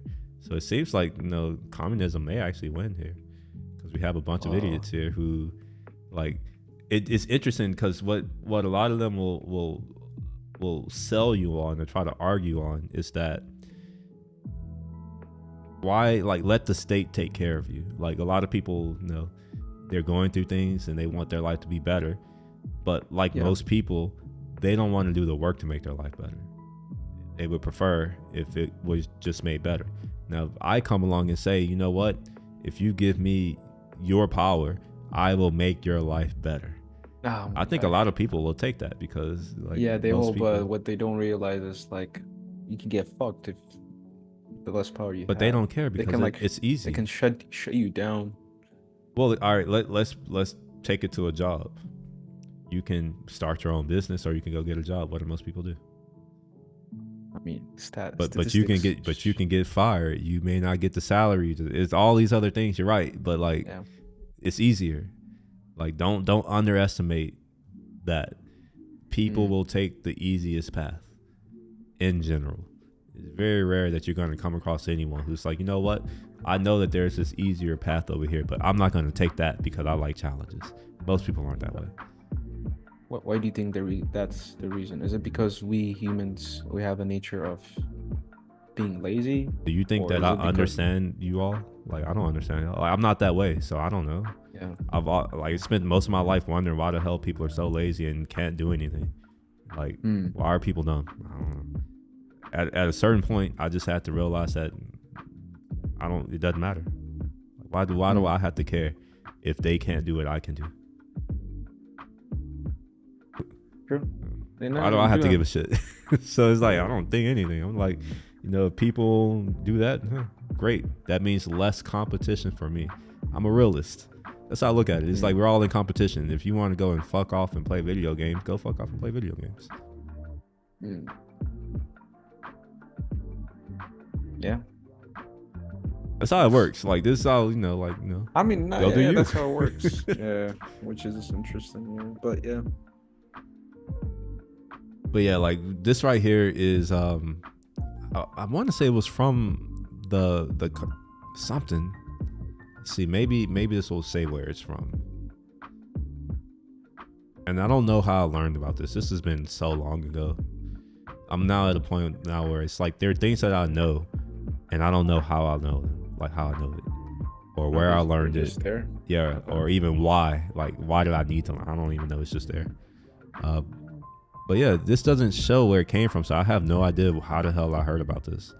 But it's something that, I remember hearing when I was in grade school, and it kind of stuck with me. This useful idiot, where it's like, in every movement, you're going to have those types of people, and they're the most useful people in any movement, because they're not smart enough to realize that what they're advocating for will harm them, but they're also incredibly what's the word, motivated or excited about whatever that thing is. They're willing to do a lot to make it happen, and it's useful.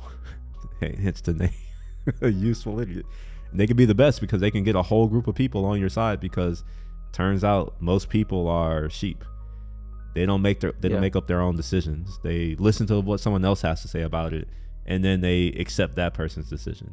As soon as you recognize that fact, you realize that you can control a whole population by picking just a few different people. And you see it happening here in our country with the propaganda.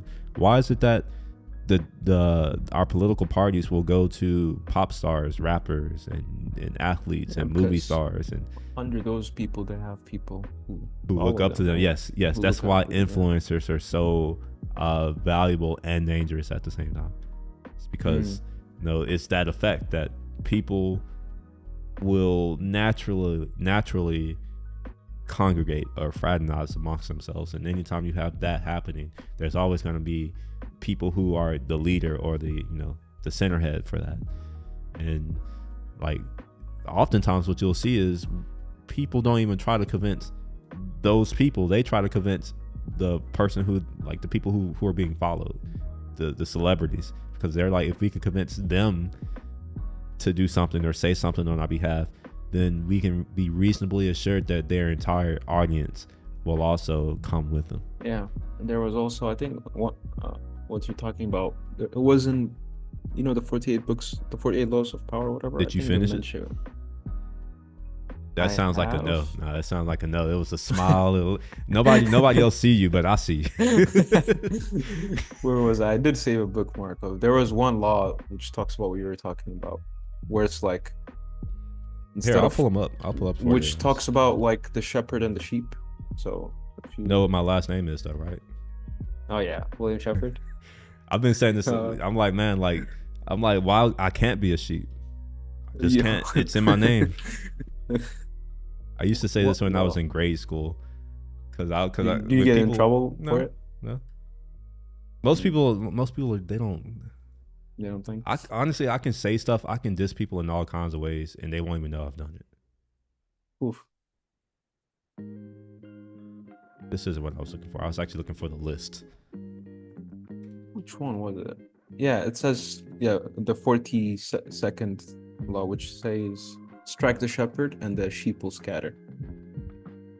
Yeah. Or, yeah, I think it's related to what you're, Yeah, I used to tell people, because my name is Shepherd, literally this Shepherd, and everyone misspells it. So I always would tell people it's sheep shepherd. I'm like you're like, it's that. And people still don't know, because I guess here, again, I don't understand this, because like I live in the city, I grew up in the city, but I understand all of the things that happen on forums and all that. Like I understand all those things, but it turns out that most people don't, and I don't understand how they don't. For instance, like husband. What does husband mean? It actually has a like husband actually has a meaning, like husbandry. Husbandry. Have you ever heard that word? No, I haven't. About to expand your vocabulary. It's okay if you haven't heard about it. I know, but if I can help you expand your vocabulary so that you know some things, the care, cultivation, and breeding of crops and animals. Interesting. But there's also the second, management and conservation of resources.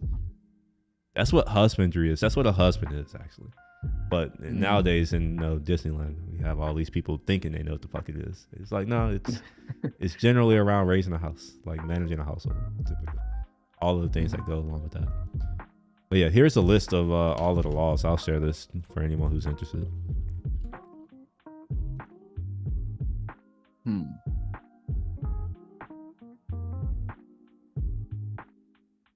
Oh, what was I gonna say? I forgot. Yeah, I was gonna talk about, we've been talking about how people are getting soft, right?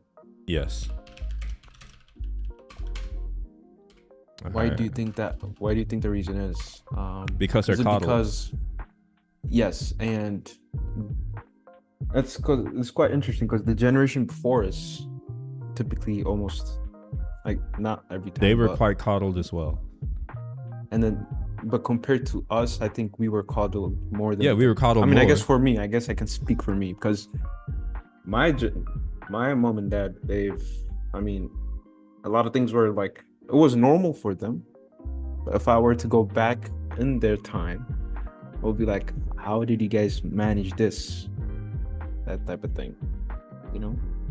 But nowadays, not nowadays, but generation that comes after us, things will become easier. Like technology will become easier. Some access will become easier. It makes it. Do you think that makes us like soft in a sense? Like technology in itself. Um, I'm going to rephrase your question. Does not having to do anything make you soft? I'm going to answer in the affirmative, yes. Yes. Because it builds like, what do you call it? Grit or perseverance or something, where you get to do. Because nowadays, not nowadays, I guess I can speak for myself. Compared to the previous generation, to my parents, I don't have to do as much compared to what they have done.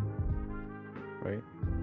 I'm talking about in terms of like, I know what you're saying. I get it. We're on the same page. In terms of like page. technology, going from point A to point B, you know, because yeah, some things, infrastructure, technology was not easily accessible or doesn't even exist to the previous generation. But them going through that part made them like stronger and give them like more grit. Without them, I mean, they did know it to a certain extent, but now it's like a lot of things are like way easier to what it used to be. I mean, of course, I'm not going to blame it on other people, but yeah. So you said something. You said do more, and I'm going to push back on that because technically no one has to do more. There's always been a lot of things to do. There's always more stuff to do than there are people to do it. Always, at every point in history, including now. Yes, you have things that can help you where you don't have to do as much yourself, but that doesn't stop you from doing more with the things that you have. Correct. For instance, how is it that, and this is going to be very, it's going to sound stupid, but go with me. The pyramids. Okay. Yeah. They got built. Yes. We didn't have any of the technology we have now. Yeah, we can't get that. Yeah. Yeah, but they got built still. So it's just like, all right, well, let's give them our technology. Do they A, make the pyramid, but they just do it that much quicker, or do they B, make the pyramid and then they go and make more pyramids because they can? Probably option B because they didn't. Well, I don't know. It's just the reason why I asked it is just to get you thinking along the lines of, well, yeah, just because you have the things that make your life easier doesn't mean that you can't then go do more things. Which is what I see a lot of people doing, which is kind of what I heard with what you said, where it's like, oh, I don't have to do as much. It's like, well, at no point in life did people have to do anything. You don't have to live. You can go and die. You can't. I mean, I'm not saying you should do it, but it's like you don't have to do anything. But you know, like there are always going to be people who want to do more, whether they have access to tools like technology or not. Like they're still going to do more than other people around them. So like you're right. Yes, you know, our lives are easier because we have more things around us. But like, all right, but so does everyone else. All of my peers grew up with all of the same stuff. Some of them had more stuff than I did.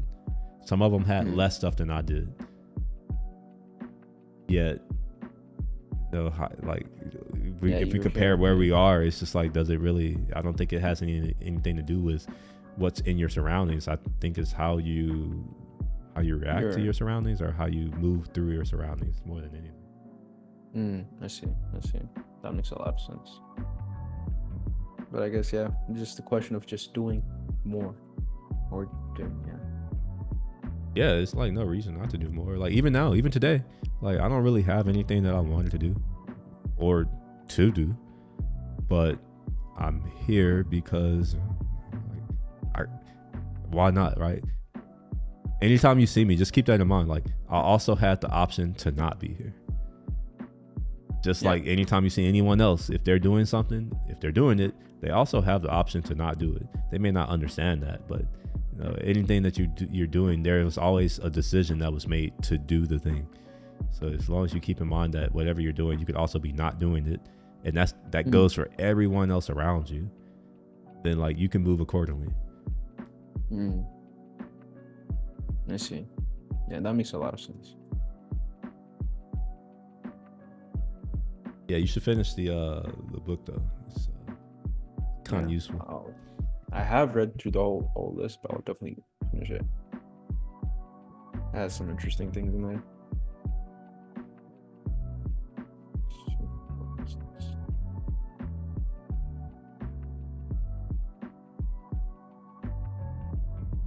Here, despise the free lunch.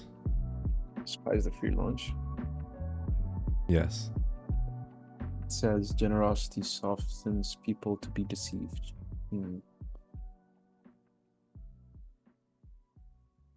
So this no free lunch, like I've known this inherently from my grandpa, but he never said free lunch.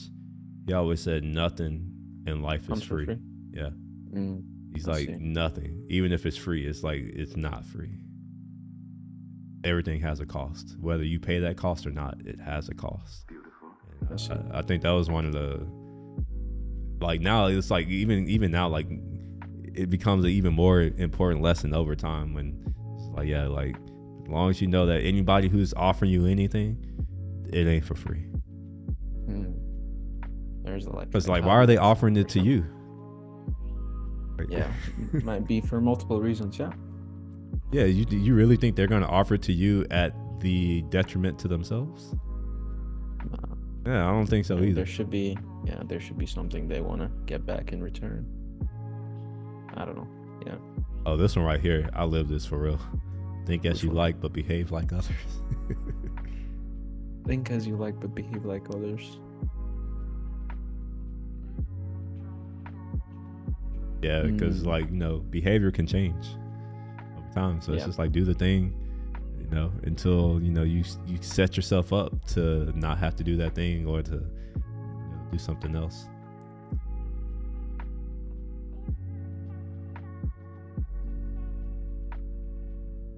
Is he grabbing her butt? Oh, okay. No. Okay. I was just like, I had to click through. That's what I was clicking through for. All right, so we done went over Bayer sensors and all that, or not? X-Trans sensor. Yeah, we went through a bunch of stuff. Pixels. Are you excited about the new Vision Pro? Vision Pro? Yeah. I mean, I'm not gonna get it, but I mean, technology-wise, it is a big deal. I do believe it's like a big deal. Even though it's not going to turn out, might not turn out as like how people expect it to be, but still, it's like I feel like it's a big, not a bit. I mean, yeah, it is kind of like a breakthrough for these type of like stuff. Because if you think about it, what is the V7 or V20 version of this product? Are you assuming that we'll get to V? Are you assuming that we'll get to 5 years from now? You never. I mean, what you do, yeah. You don't ever know. It's just, cause I hear people talking like that all the time. And it's not to say that it's a bad way of speaking, but it is very interesting that people are so sure about the future, and I've never been sure about mine. So maybe it's a little bit of envy, where it's like all y'all could be so sure about y'all's future, and I'm like, I don't even know what the fuck's happening tomorrow.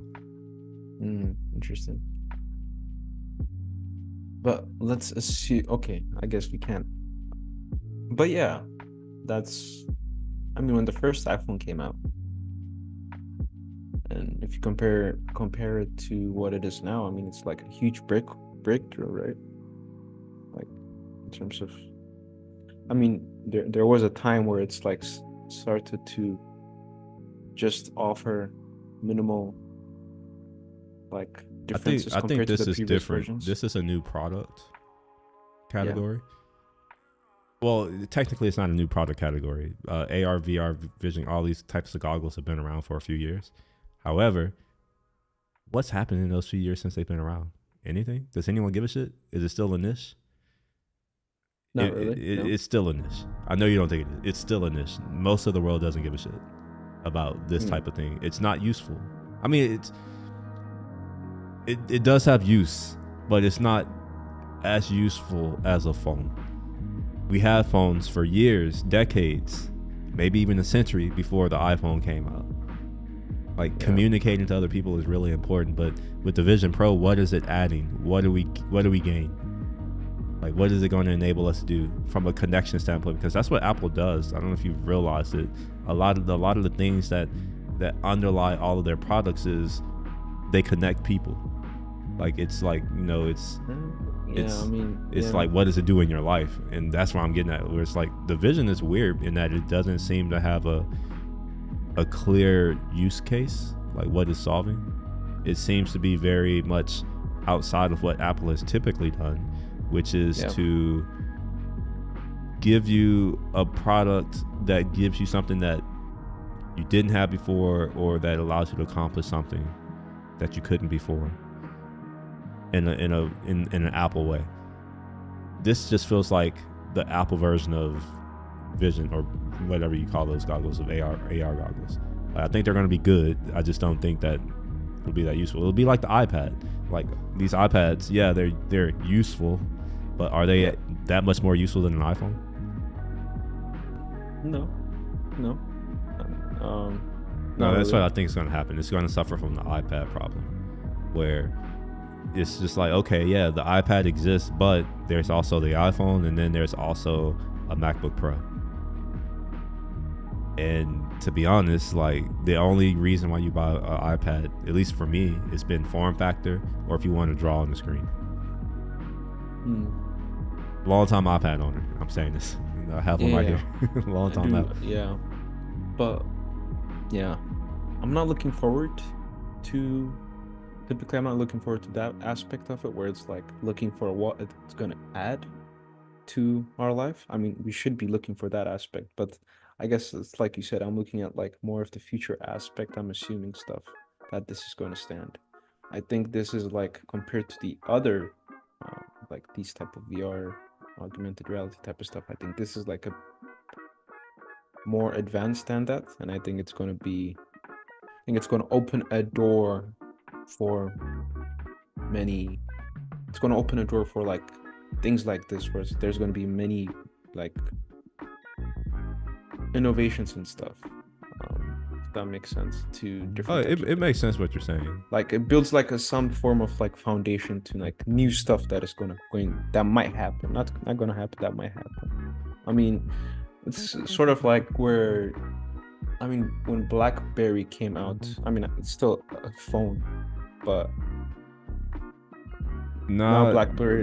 It was more than that. So BlackBerry didn't become popular because it's a phone. The BlackBerry network that they provided. Yeah, like so the messaging stuff. That was it. I think that's what I was trying to bring up. So that small foundation that they.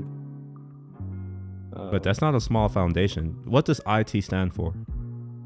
Information technology. Yeah. Information. Communicate. Like, that's most of the technology companies that have become like really, really, really big. Think about what they do, what they enable. It's not just technology for technology's sake. It allows you to connect with others. Yeah, it's generally that. It allows you to connect with others, which is why I say I don't really have that high hopes for this. I don't think it'll do the things that you're saying, because it's like, it doesn't do that. It does the opposite. Well, it can't bring me closer to you if I put this on my face. And like, yes, but and you can't put the thing on your face too. What happens if this thing becomes, I guess we're in like assuming world or whatever. What happens if this becomes more like accessible? I'm going to assume again that this thing I don't think it ever will. more I don't think it ever will, because the most accessible one is still overpriced.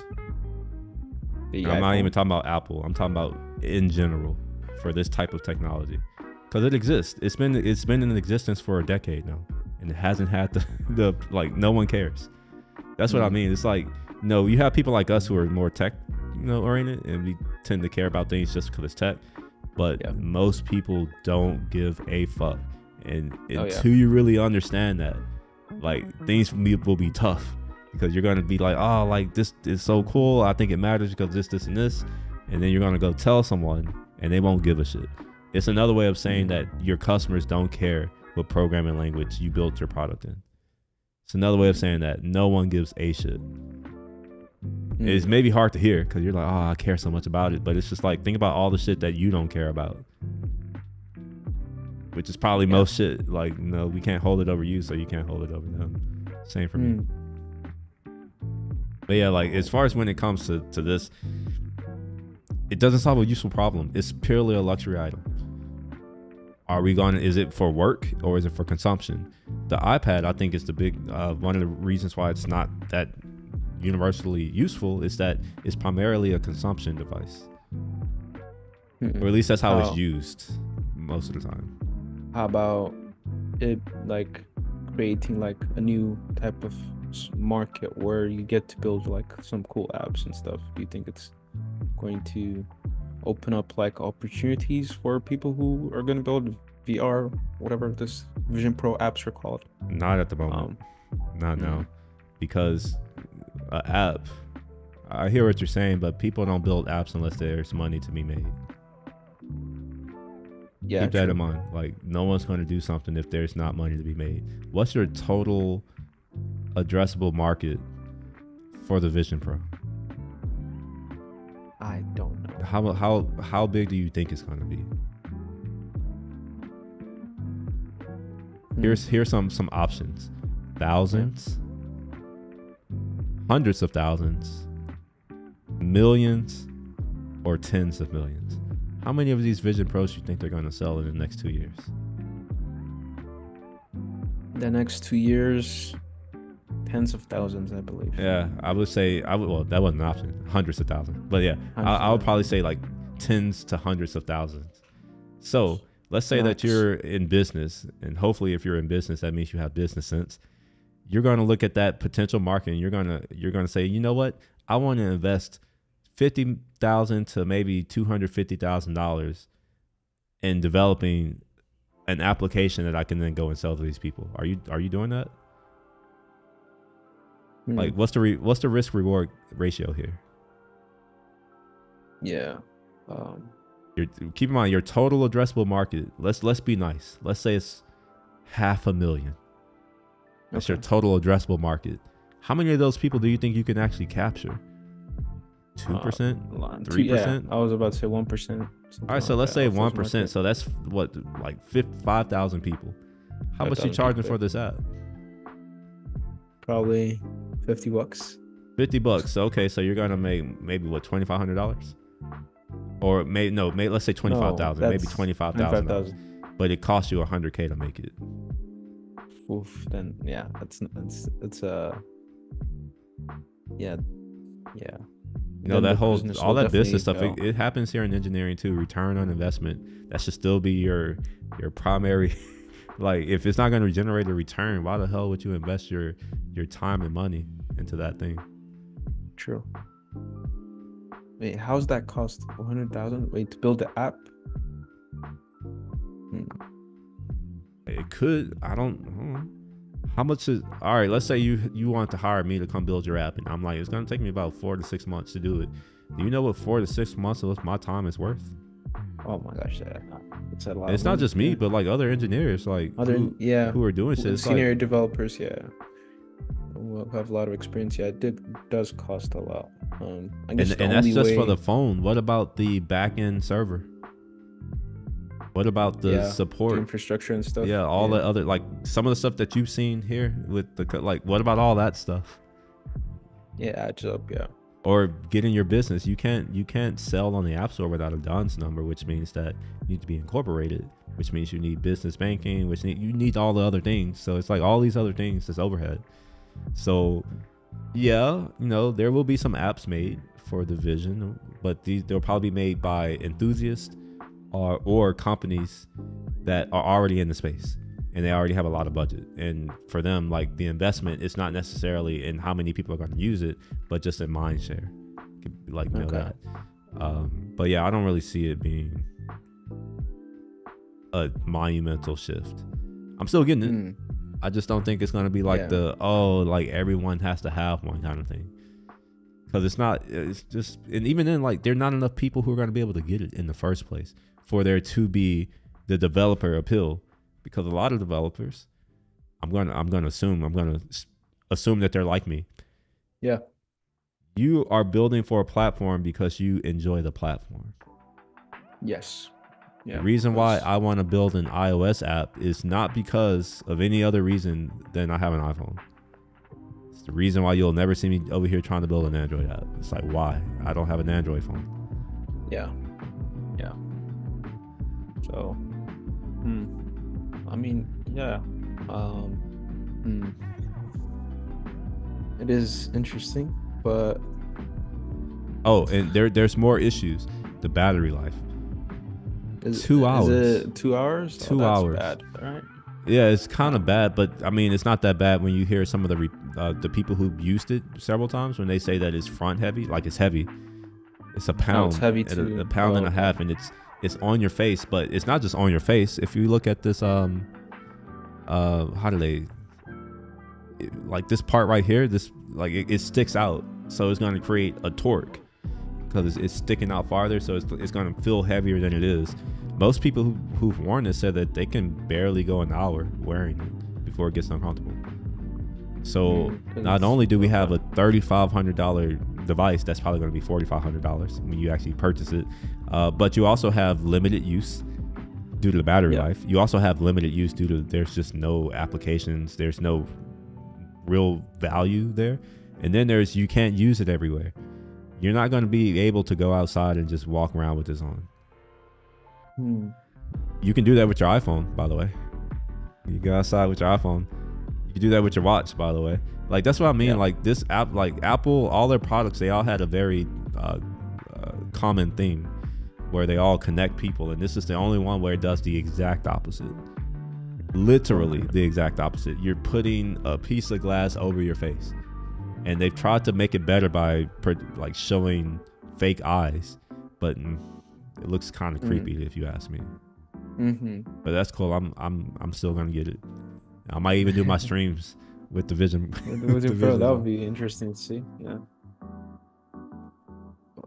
Yeah. So it's launching when? Next month? Yeah, the pre-order goes out next Friday, so I'll put my pre-order in. I'm probably gonna get the 512 gigabyte if they have a 512. I'm assuming they will. Hopefully they do, like, instead of going from 256 to 512, hopefully they'll go from 256 to a terabyte, and I'll just do that. Kind of how they do with the phones, where it's like, you know, you get the stupidly small storage or you get a reasonable storage. So yeah, I'll probably do that. And as far as just like what I'll do is it, honestly, I don't really have anything in mind. I can't think of how it's useful. It's purely because I can purchase. It's really what it is. It's literally because I can, and yeah, I mean, that's it. the resale value might also be high after after 5 years or so. If I'm only buying one, still in there. If I'm only buying one, I won't be worried about the resale value. Okay. It's only if I'm buying two, because one will be to just sit in a box, and then the other one will be like, you know, I'll use that for development or whatever. And then if they release them in the future, and I'm saying if, I know you're like, oh, they do this, but like, have you heard of the AirPods Max? Ever heard of those? Yeah, I did. I mean, how many updates have they made on that? Not as many. I believe. 0 is how many they've made. 0. Wow. Or how about the Pro XDR display? How many updates you think they made? Yeah. 0. That's how many they made. Or their Thunderbolt display, the 27-inch from before the bullshit that they did with LG. Like, they had the 27-inch Thunderbolt. How many updates did they do? 0. None. For years. I think 7 or 8 years. And then when they released a new monitor, it wasn't even them releasing a new monitor. They decided to ship this LG bullshit that's on my desk right now.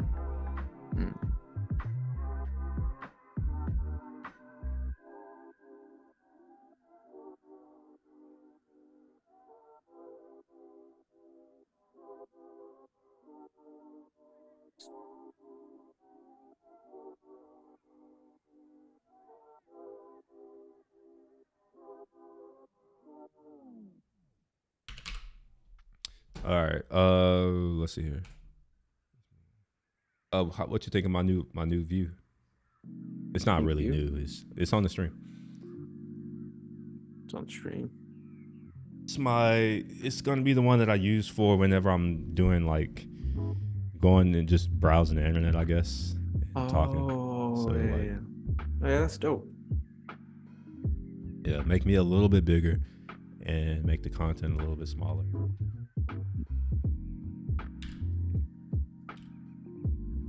Oh, yeah, man, we were supposed to be looking at this. I want you to tell me what you think this is. It says it, but yeah, just tell me what Oh, you this find interesting. land? Yes. What do you find See, interesting? What do I find interesting? Yes, about this particular thing.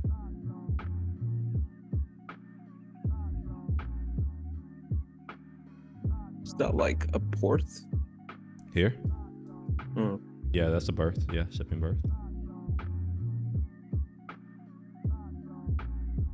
well, that So this is a PLA base. a PLA base. Yeah, the People's Liberation Army, China. Okay. Yeah, it's a Chinese base, and they have a runway, small one. Run. Okay. And what I found interesting is where it is. Also, like the level, it looks kind of shitty. But anyway, where it is, it's next Where is to a port. It's next to a port. Which port? We'll get there soon. We'll get there soon. Okay. Okay. You may find it interesting because this is a region that you should know. Let's see here. What else is next to? It's next to here. This is the rail port or railway, like the rail lines. That's what these Yeah. are. Yeah. It's not that many of them, which is interesting. And then we have this oil here, like these storage utilities or storage locations for oil. Okay. So this is where China's base is. I'm gonna zoom out just a little bit, just so you can understand where we are in the world. Familiar They do yet? have a lot of. Familiar yet? You're over They here. do have a lot of movement going on there that Huh? they can't get access to. All right, now let's see where we are. We have more than one base there, but here's just one of them. So here's the American base, and we also have a runway. It's a little bit larger. I don't know if this is my bias speaking, but it looks nicer, in my opinion. Real talk, like just the quality of the things. Also, there are several planes and drones. These barracks look a little bit nicer. Yeah. And it's also not where- next to the country's economic centers. And that's one of Yeah, the things that it's I've kind of- noticed about the PLA. They put all their stuff next to economic centers, like the port and all that kind of stuff, whereas we are more away from all that kind of stuff. What continent is this? What continent? Yeah. the one you're Seriously? showing.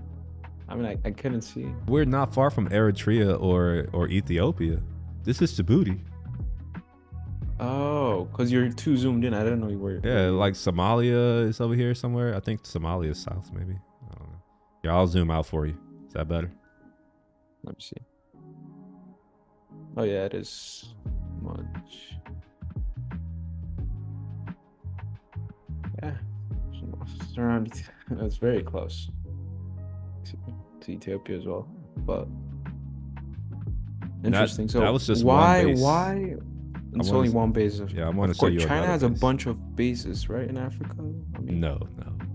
I They mean, don't? they do, and you just I saw mean, one. Don't You then just saw don't one. they like? Yeah, I mean, don't they like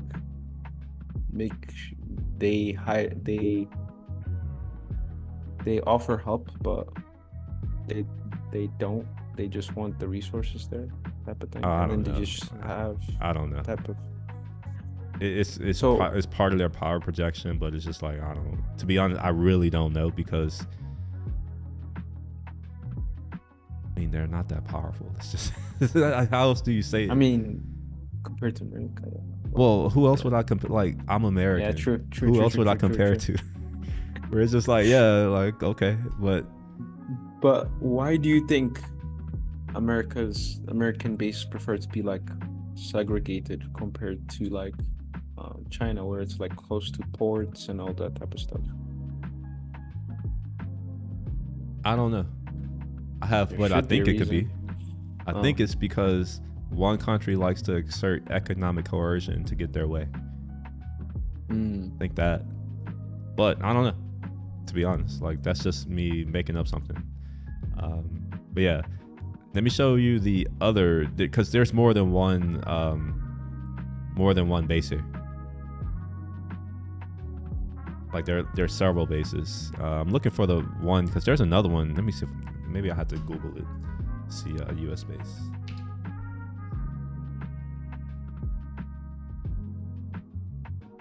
The U.S. I don't think it's operation base.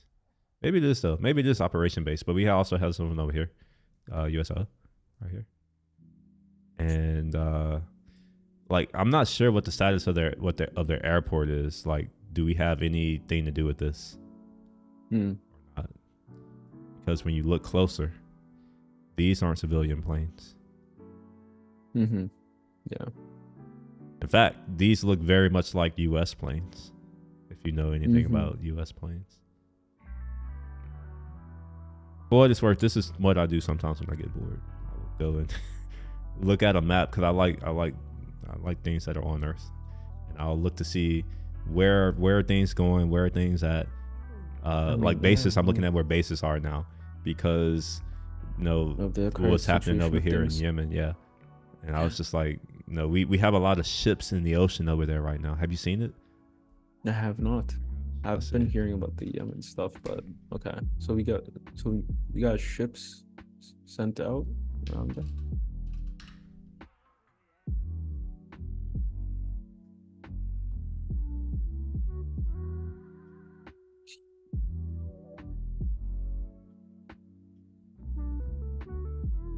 Saw a video with like us out there. Is this it? All right, I'm gonna turn off my music right quick so we can hear it.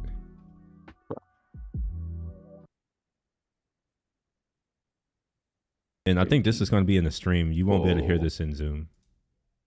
Okay. I'll open it up. Sheesh, that looks like, oh my gosh. There's another video that shows even more. I'll go through that in a bit. Okay.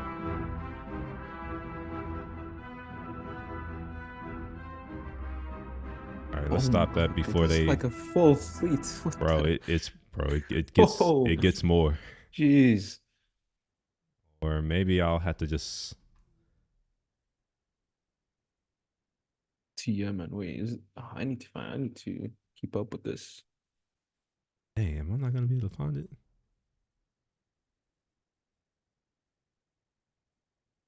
Got the name of the. All right, we'll say Navy Fleet Yemen. Maybe that will show because there was a drone shot that showed all of it. I was just like, yeah, obviously a war is imminent. There's no way that you send what the fuck we sent out there. You're Yeah. like, and yeah, let me see if I can find it though. It's probably Got submarines in there, the whole thing.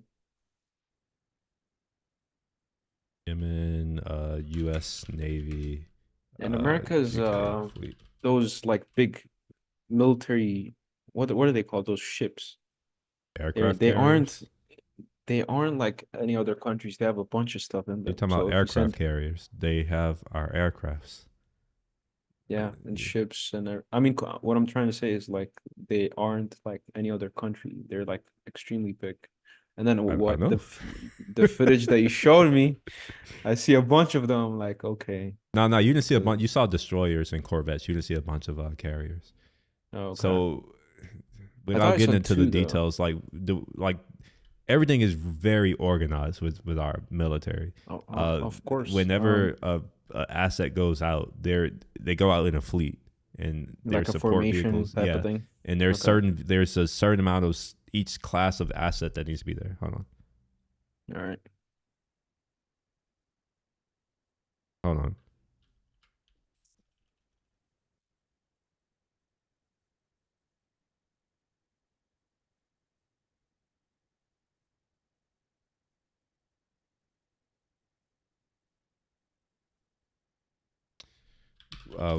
what's her face wants to join, but she's not in our channel, so I had to like figure out how to get the link to Who? here.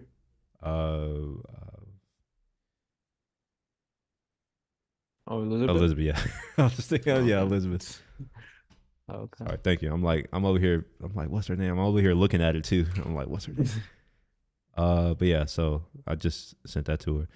It looks like I'm not gonna find it. I saw it on Twitch, and I was expecting to see it on Twitch again, or not Yeah, I Twitch. would I'm sorry, definitely wanna Twitter. see it. Let me look for it as well. You said drone footage of the fleet. Yeah, yeah. Okay, let me look. Maybe for I'll it as just look well. up Houthis. Maybe that'll help. I want to see this drone footage. Yeah, man. Let's see here. Maybe if I do Gulf of Aden, maybe Gulf of Aden. Nope, that's not gonna do it. Military And drone footage. Yemen.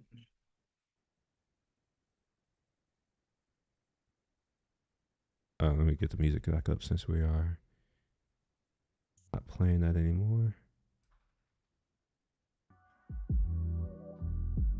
Search up just Yemen. Let me see if things. If I happen to come across it again, I'll share it in the Slack channel. Cause I thought about sharing it last night, but I don't know. It's hard for me to figure out how to use Twitter. It's so difficult because I'm not used to it. Yo, what's up, Elizabeth? Hey. You look cold. How's it going? Hello. Is it cold there? Yeah, it's cold here. Is it not? Over in wait, I mean, are you I both? mean, it is. You're both in Houston right now, right? I mean, I'm about to, but No, now I'm I'm in like in Houston. DC. Now it's let me see, 47. 47. What is it here? What the hell? It's 14. I don't know what that is. 14. I mean, Celsius. 14. I mean, Celsius. That has to be. Yeah, some of So us that's- are international. You know, I don't know if you knew. Yeah, I'm like, isn't Houston warmer than Austin right now? Well, I don't know what it is in what is it in Austin right now. It's like 52. Not actually that bad, but Oh, 52. Why are you Oh, wearing okay. clothes as if it's 32? what? Okay, so this is sleeveless, so I'm like, I'm not actually that You're in a house too. bundled up. You're not using the heat. That's what it is. Turn that heater on. Yeah. I'm not. My heater isn't on, but the building's heat is on. So Oh. technically, I'm just wearing this jacket because I forgot to take it off when I walked Roscoe. And Wow. I came here and started My singing. heater is on. It's just I'm just not used to waking up cold. Dang, that's sad. Well, one day, I don't know, maybe you can get that fixed. Get a better blanket. Get a duvet, one of those duvets. Is it the one that it's like you gotta put it in or something? I don't know. Yeah, Crate and Barrel has two versions of it. They have a heavy one. That's the one I have on my bed, and then they also have a light one, which is the one that I should get for the summer because I can barely stay under that during the winter. I had like every in the middle of the night, I wake up and I just do this and just let all the heat out. Yeah, and then you're cold, Well, right? No, I'm never cold. Have you seen me? Do Oh. I look cold to you? Well, you're wearing a jacket. Oh. So, Let me find this bedding for you and send it to you. It's actually relatively affordable, I think. wait, I can't actually see your screen. Yeah, that's because you had to go on the live stream. I'll share my live screen eventually. Or no, I think you're going to be sharing your screen because you're the one who needs to do whatever we're doing. I don't know what we're doing. Oh, But well, yeah, you'll I'm be sharing only your screen. I'm only available for like I guess 1 more hour. That's fine. Wait, Well, no, 1.5 what are we going to get done in this hour then? Oh, okay, gotcha. You got to You tell do me. lag, I right? don't know. Well, Huh? when you try to share your screen, do you still lag when you try? Yeah. Okay. Yeah. Okay. So I mean, I'll share it, but it's like Zoom- I'm only going to share it Zoom's if I doing need to. Some weird stuff. Man, why can't I find this? It's just like everything that I want to find right now, I can't find. Yeah. So you said drone footage, right? I'm trying to find for keywords in Twitter. So I added Yemen. and drone footage. I found it. I wasn't even looking at that, by the way. I was looking at this bed for our cold guest who is too cold. How do I send this? I guess I'll chat it or put it in chat. All right, what are we doing today, Elizabeth? You got to tell me. I don't know what we're doing. I guess HTML. That's it. Okay, what do you want to know regarding HTML?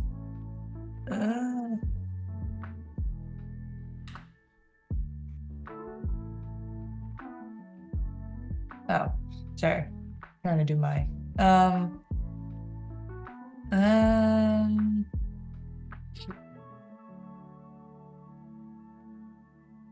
I guess just a walkthrough of how it works. Like the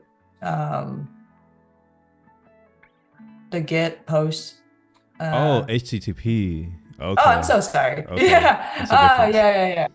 Dude. HTTP requests. I just woke up not too long ago. My brain is not that's not an functioning excuse. I woke up properly. Yeah. not too long ago too. But yeah, much longer. I know. I saw your message. I was like, oh, sent an hour ago. He was awake. Yeah, I've been up since 7. Much earlier than me.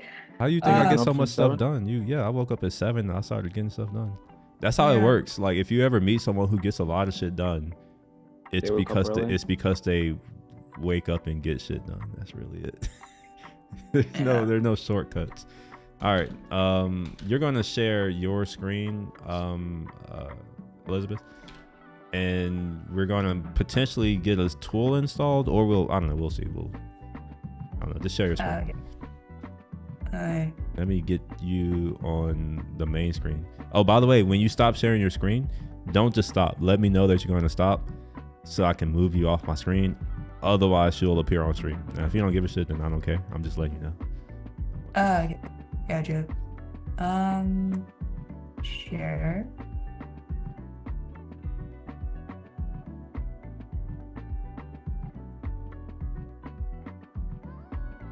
All right, moving you onto my screen now.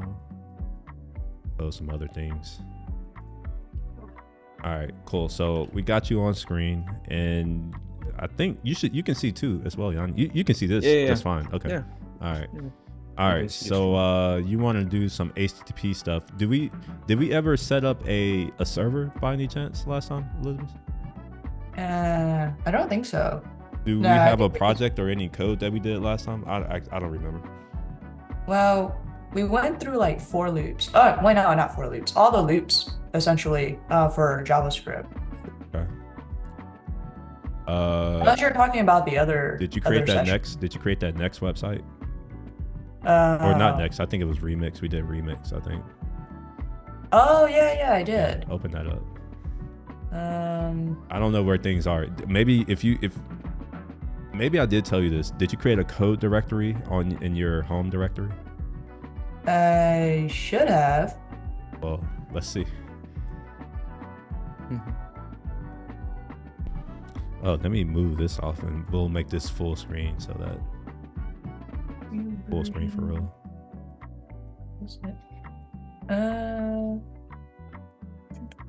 Would I be able to get through it here? Oh yeah, from your CLI, yeah. So let's wait, AA.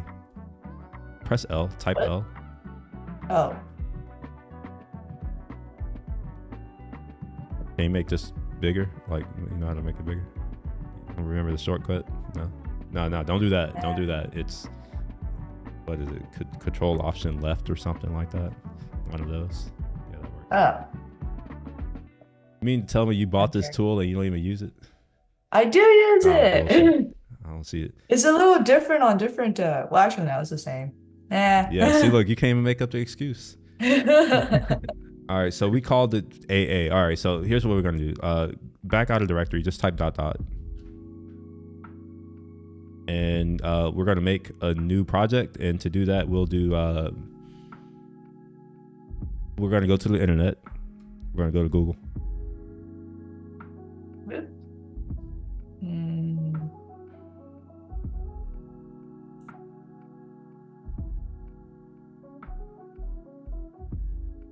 By the way, yeah, I was about to say it's on your other screen.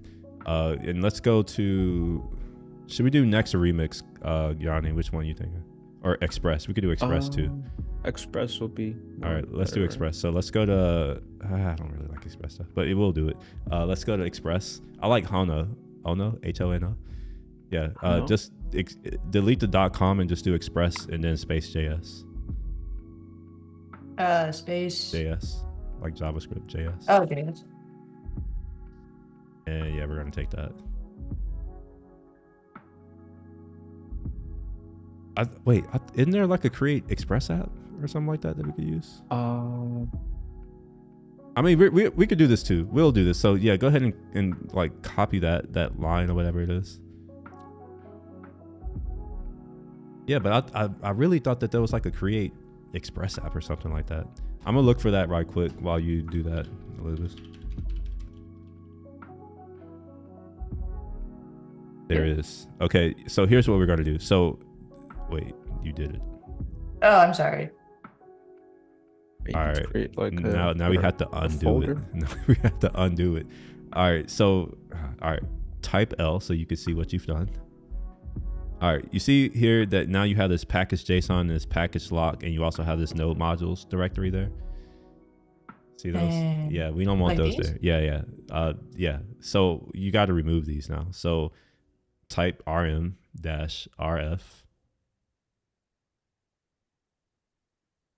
recursive force.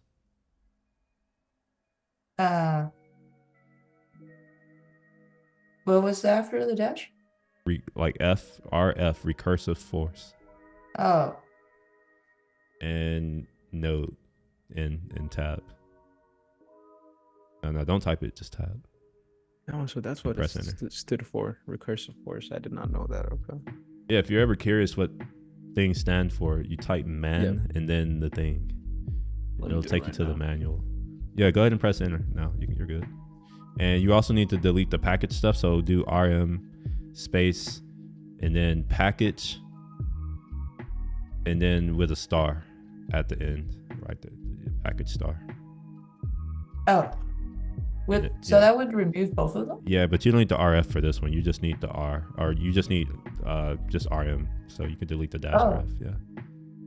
Because it's in the directory. It's just these are just two files. All right, go ahead and enter. All right, cool. And if you do L, you'll see that it's gone.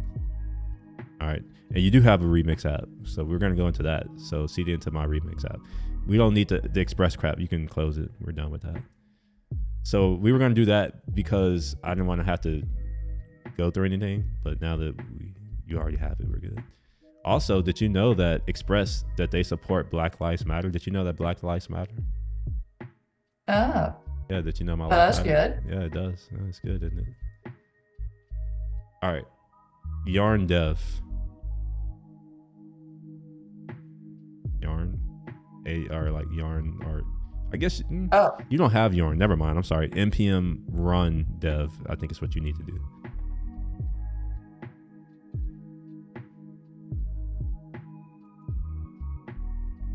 All right. Now you have a site. If you command click on that URL right there, it'll open it up for you. Not that URL, the other. Well, you could do that one too. Yeah. Command click on it. Oh. Command. Oh. All right, cool. Now we have a site. All right, now let's do some things. Go ahead and close the browser on the right, and honestly, you can also close the terminal. But before you close it, you need to do Control-C to stop the server, and we're going to open it up in Visual Studio Code. So yeah, go ahead and open up Visual Studio Code. Oh, okay. Let's see.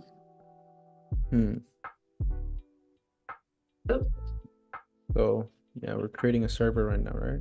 Well, it's already created. What we're going to be doing is just going over some of the verbs. Oh, you got to open the project. So close that. Do Command Q. Just do Command Q, and go back to your terminal.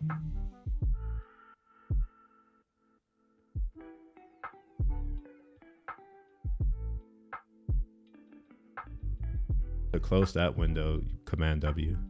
You don't really need it open. We just want to verify that it was actually a site.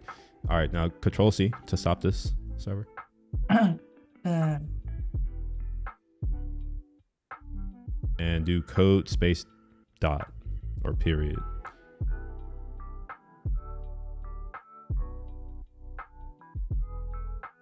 All right, cool. Now you can go ahead and close the terminal. Like, we don't need it anymore. We're good. No. The terminal, like the actual terminal. This is the text. Oh, this one. Yeah, that's the only one. Yeah. so it's. But no. All right, and so for here, let's reopen the terminal view at the bottom, which is Control tilde. And sure, just type yes. Uh, All right, cool. So we'll start it here. So npm run dev, and then we can start adding some stuff so that we can test this thing out. You gotta start the server up. Npm run dev. oh. What did you run? npm. Oh.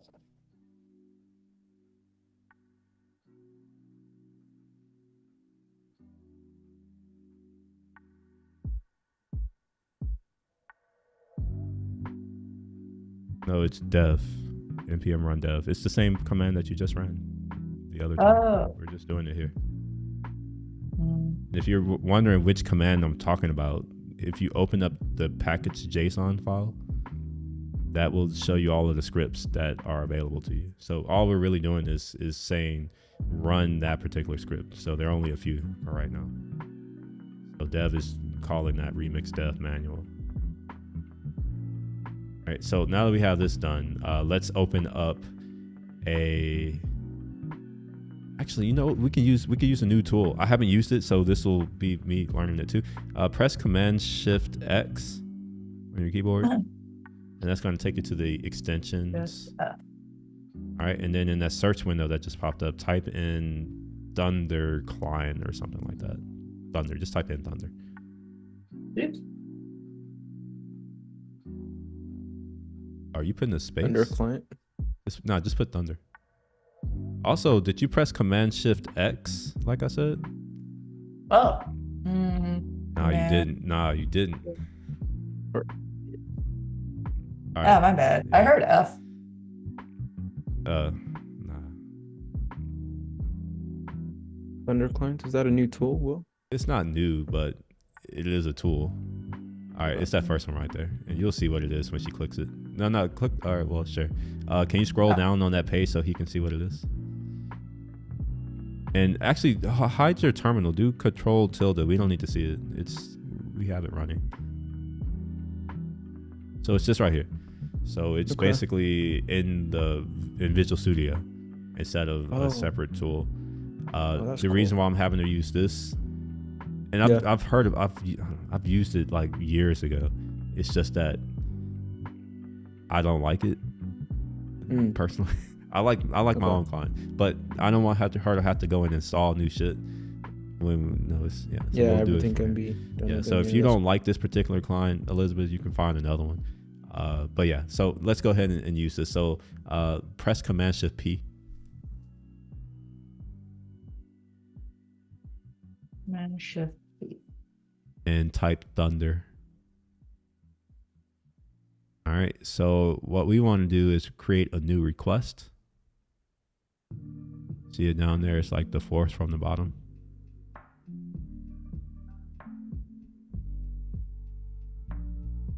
All right, cool. Now we have our little thingamajig. We can hide the sidebar. It's Command B, I think, to hide that. Command B. Like B as in boy. Oh, B. Yeah. Wait, what did you think I said? Oh, I heard D. I have I don't know. I have things, but I'm not gonna say it because we're on stream. All right, let's go on. We're gonna in that URL where it says Thunder Client, whatever that is, put localhost in the name of your port. It's on the left next to that Git. Yeah. So in fact, you could just copy it because you already have it. If you press Control tilde, the URL that you need is down there. See it at the bottom? Localhost 3000. Just copy it, paste it.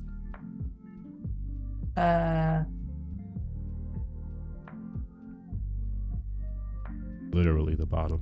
Look at the bottom, and you see that URL. We want that URL. Oh, this one. Yeah. That's to your server. And I guess technically we could make your request to other servers, but I figured it would be better to do it on yours, so that we can do stuff and you can see the requests. Yeah, right? Yeah.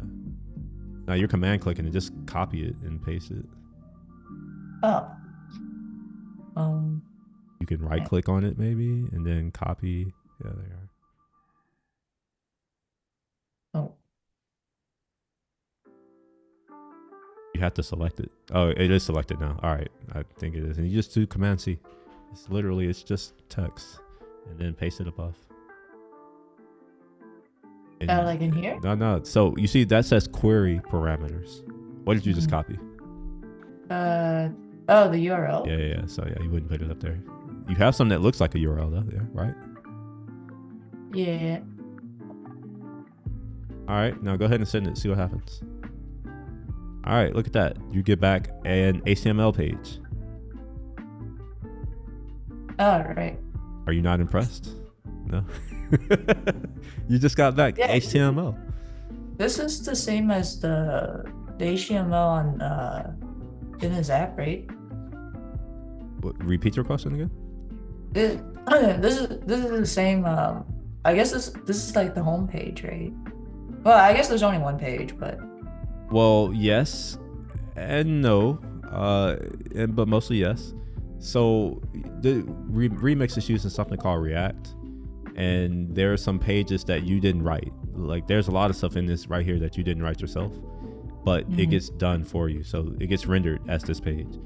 Now, generally, you wouldn't use a HTTP client to pull down HTML pages like this. You use your web browser for that, but there are cases where we would want to use an HTTP client to get data from a server or to make changes to that server. So that's what we're going to do.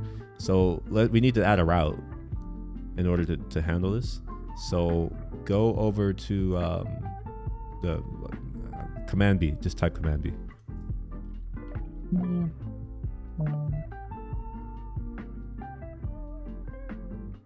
All right, and then go press Command Shift E. And that'll take you to the Explorer. That's good. Sorry, Command Shift. E. What was the last one? E for Explorer. Ah. All right, and you see here in that app we have a few things. We have like the root TSX and some other crap. Let's add a new route, and to make a new route, you just create a new file. So on app, right click and then make a new file, then call it something. I don't know.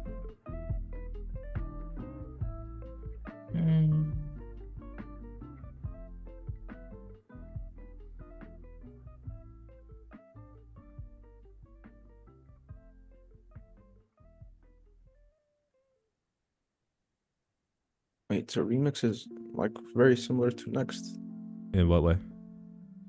in terms of like the folder structure. It has the app directory, and under it we. No.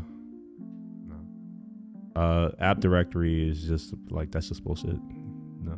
It doesn't. No, like most React apps, the app is in a folder called app. That's just like that, dude. Yeah, folder structure doesn't matter. But yeah, this does have file system based routing, but it also uses React router. So which is what I prefer. Yeah, it uses React router. So the names actually are routes. We'll see that in a second. All right, so you can't just call it page. You got to call it like either a TS or TSX. Let's go with TSX. I think that's probably a better one. And let's not call it page, because this isn't a page. We're creating a route, an API route. So call it maybe just call it your name. Call it Elizabeth or Liz or something like that, and then just All right, cool. So now we have this. Now this is very specific to this particular framework. All right, so like this isn't always the case, but what you're doing is always the case. What we're going to do is we're going to export a function that's going to act as our Like that's going to act as like our handler, our API handler. The way you do that is you're going to say export async function, and then let's just use loader for now. We'll keep it simple. We'll do async function loader. Yes. Yeah. The name needs to be loader.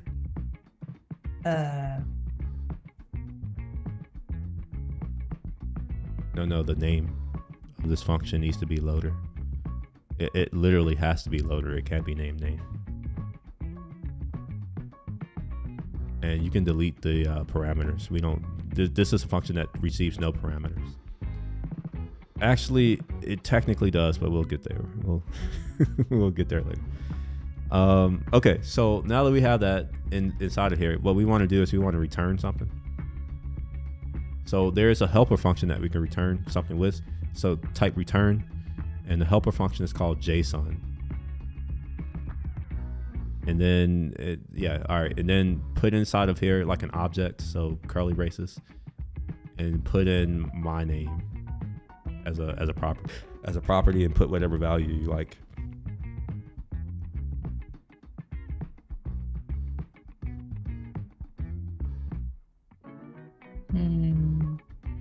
And as a string, it needs to be a string. As a string, so it needs to be quotes.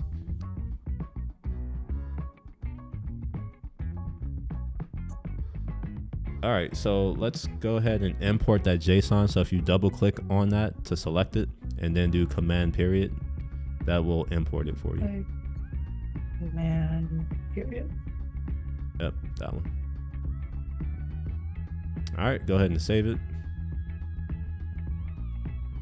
And let's go to that client, that new request that you had over there. It's the tab that says new request. And put /Elizabeth. And send it. All right, you see what happened? Look at the bottom. That's your server. That's the request that came in. And what does it say about that request? There's no URL made for it. It says there's no route matching it, which is slightly different. So we got to make it to where we can get to that particular route. So this is where we're going to get into some, I guess some, what do we call it? Remix. I'm trying to remember the name. You did spell these two the right? You spelled your name right? Yeah, I think she did. Okay. All right. So now we got to figure out the React router name for this particular thing, so that whenever we get there, it actually will work. It renders. So I guess let's figure out how to do that.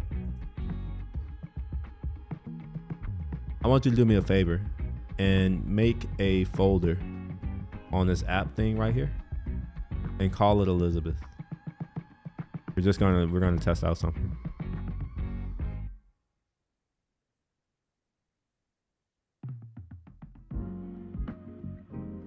All right, and send your request again.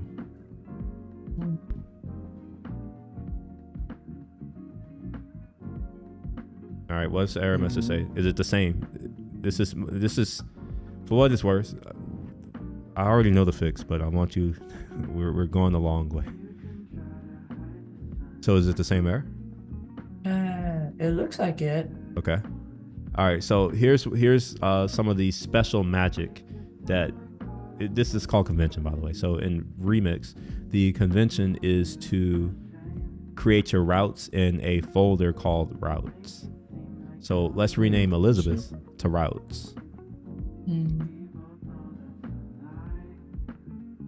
By the way, it's just enter to rename. Oh. You'll go ahead and press enter, and then click and drag Elizabeth up to your routes.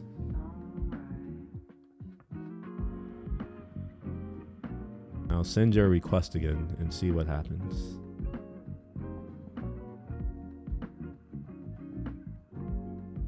Oh, nice. All right, so what just happened? inside of Uh, your client. Oh, I'll walk you through it because I don't expect you to know, but I don't know. Maybe yeah, I'll go through it. So we created this request here using this client, and what I want you to first do is click on headers where it says see headers. So it's sending these particular headers to the server. If you want to see these headers, we can actually get them and look at them to see what's there. We just accept a request and then we can look at it. So if you want to see that request object, we can, or we can move forward to look at some of the other things that we've just received on the response. So on the right side, you see you have headers. There are 6 headers there. So these headers are coming from the server. So your server, the one that you just ran, whenever it responded, it sent the content type as application JSON. Why do you think it sent it as JSON? Go to your code for a hint.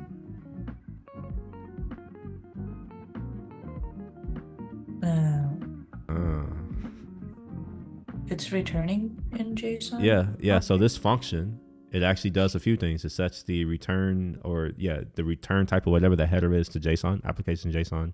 It also will serialize the JSON so that the response has that as a body. All right. So with this particular framework, there is no such thing as something else other than a get and a post, but we can simulate it, and that's what we're going to do in a moment.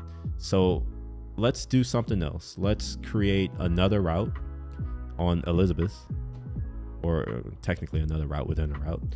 So we have this function here called loader. This is a get. It's a get request.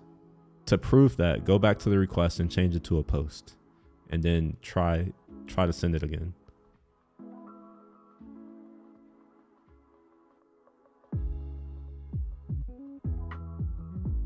You see that code, you get a 405. If you were to try to do put or anything else, you'll get the same. That it's not allowed. The reason for that is that a loader is technically a get. That's all it is. It's just for getting data. You can't make changes to the server or send data in the body. All right, so let's go back to Elizabeth, and we're gonna add a new function that's gonna give us access to post and all of those other HTTP verbs that are similar to post, like put, update, delete, that kind of thing. So we're going to export a new function, and this function is going to be called an action. So in Remix land, getting data is you load data, and performing anything is an action. So it's the same as the definition above, 3 through 5, just copy it and then just change the function name from loader to action. And remember, this is for the framework. This isn't JavaScript. The framework expects there to be a function exported called action to perform post. All right, so let's keep that there. Let's just save it. And then go back to your request after you save it. Now send it again. All right. Do you agree so far? You believe me that actions allow you to do post? Okay. Is it only post? No, try some other ones.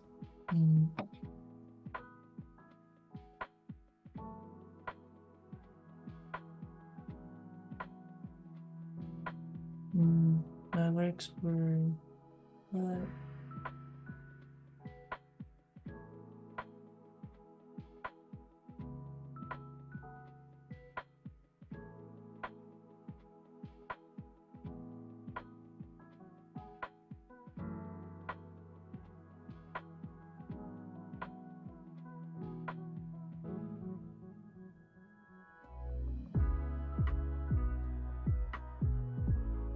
So but it won't work for get, right? Yeah, you never deleted the loader, so it will still work. Oh yeah, you're right. If you want to prove that the loader is the only thing making that work, go back and comment out the loader and see if you can do a get.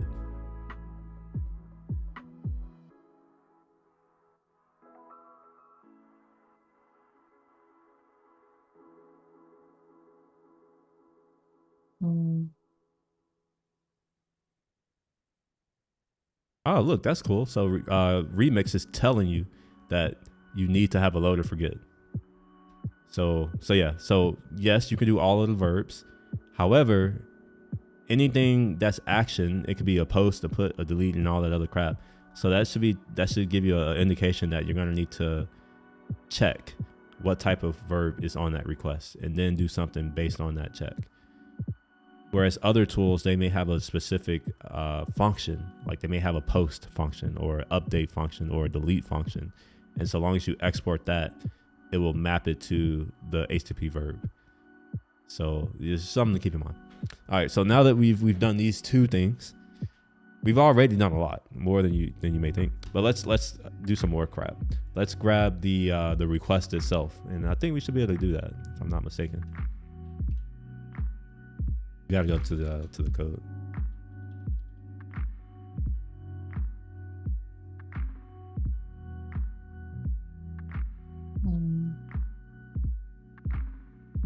Oh, should I uncomment this? Yeah, sure. Yeah. All right, so this, because we're in TypeScript and because the Remix team has actually built out types, we can use them here. So in that loader, in the param, what I want you to do is type in, call it like, I normally call it like loader params or something like that. I don't know, just call it L for now. We don't really care. Just L and then colon.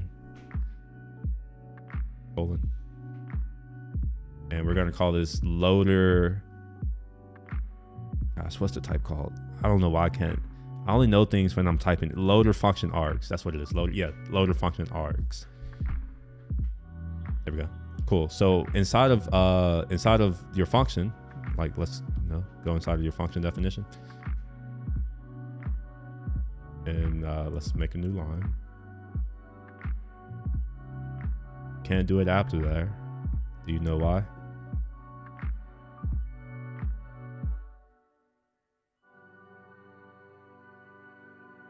Do you know why you couldn't do it after?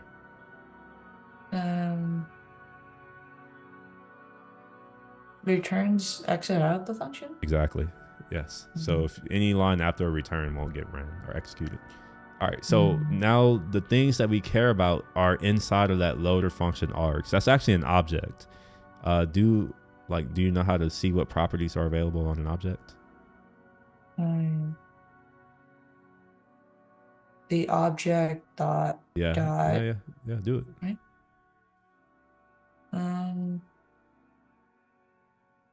So would it be? Feel free to help, Yanni. I see you're here now. Yeah. Like, So, wait, what are you trying to do, Elizabeth? Add. We want to see what properties are on the loader function args object.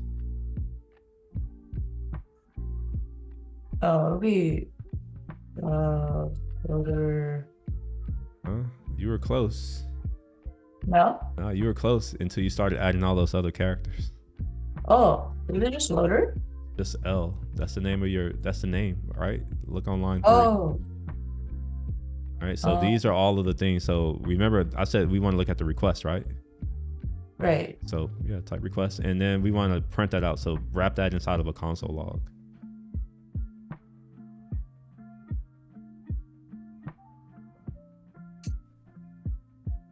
All right, go ahead and save it and send your request. And what you'll need to pay attention to is your console at the bottom. What you'll notice is that some will be printed whenever you send your request off. You got to go send your request first. Oh. Oh. Yeah.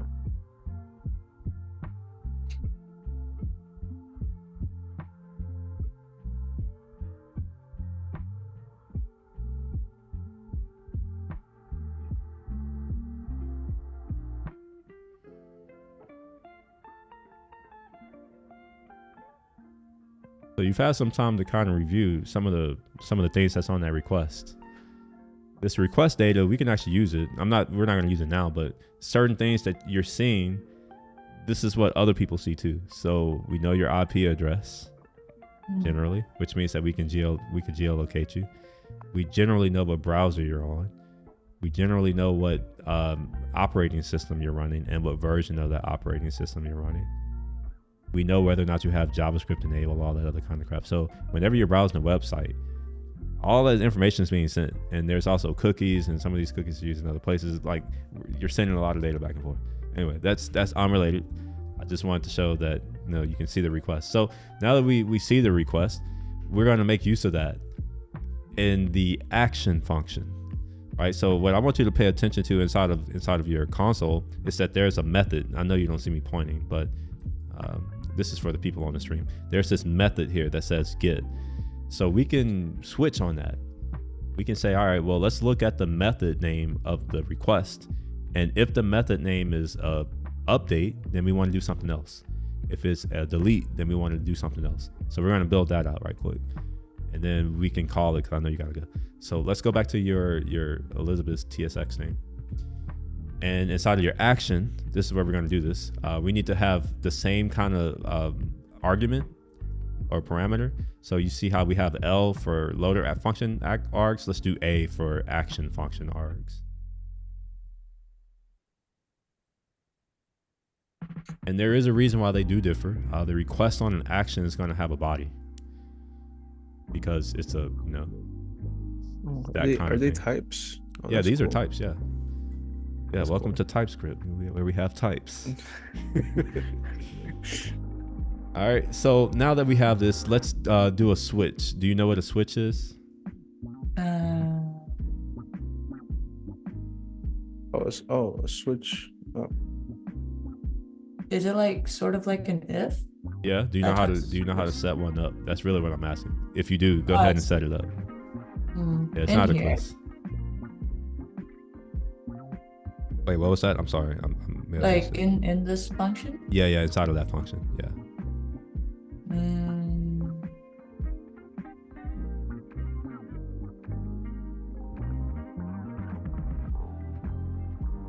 Yeah, I don't really remember how to. All right, so we're gonna type switch. All right, and no, delete again. Keep doing, and then type C or type T. All right, now press tab. Did you do it? Did you press tab? Yeah, that's tab. All right, well, go back and then do it again and press enter. How about that? C.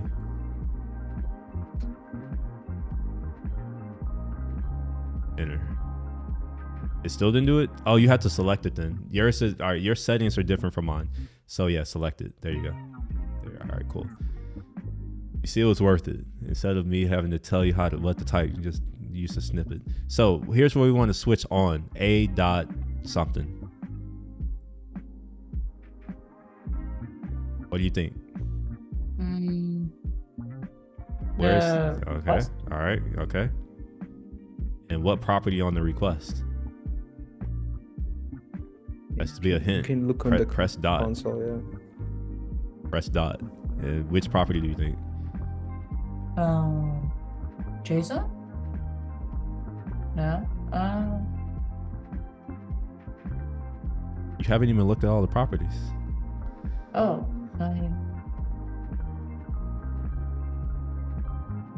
method? I don't know. What do you think? If you look down in your terminal, what has the data that we care about right now? We're trying to determine whether or not this is a get, a post, an update, a delete, a patch, all that kind of stuff. So if you look down, which one of these properties has one of those terms that I've just said? One of those verbs, technically. Oh, method. That's it. All right, cool. So we've done that one. So now we get to do our cases. Well, what are the cases that we have? What are our options? Let's go back to C. Let's go to our request to see what our options are. And you see that drop down next to get. These are our options. So pick one. It can't be get though. Remember, that's the only one that's off limits. So pick one. I would pick the one at the top because it's the easiest. It's literally the first. Let's go back to your code and type that in. It has to be exactly what you saw, not just like. It is replacing value, right? Yes, but this is going to be as a string because if you notice, it's a string in your console, so that means it's a string. Oh, okay. Oh, yes. All right, so now that we've done that, let's we're going to replace the break by or with the line on 5. So copy line 5 and paste it on line 12 or 11 or whatever line out there. 12. All right, now let's change this property to something else. Just change it. It doesn't matter. Just change it to something else and change the value to something else.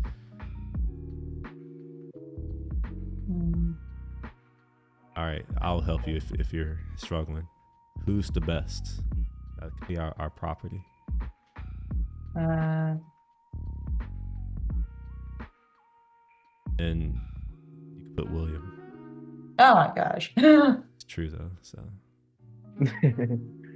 All right, and then you can save it, and let's go back to your requests.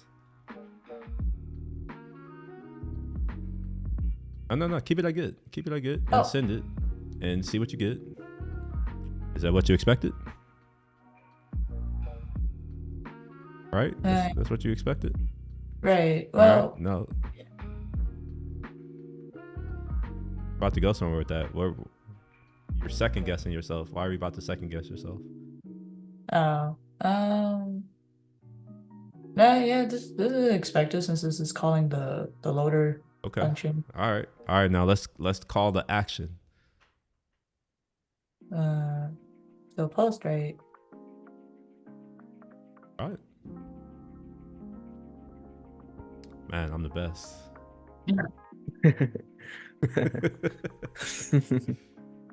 All right, now let's try another verb and see what happens.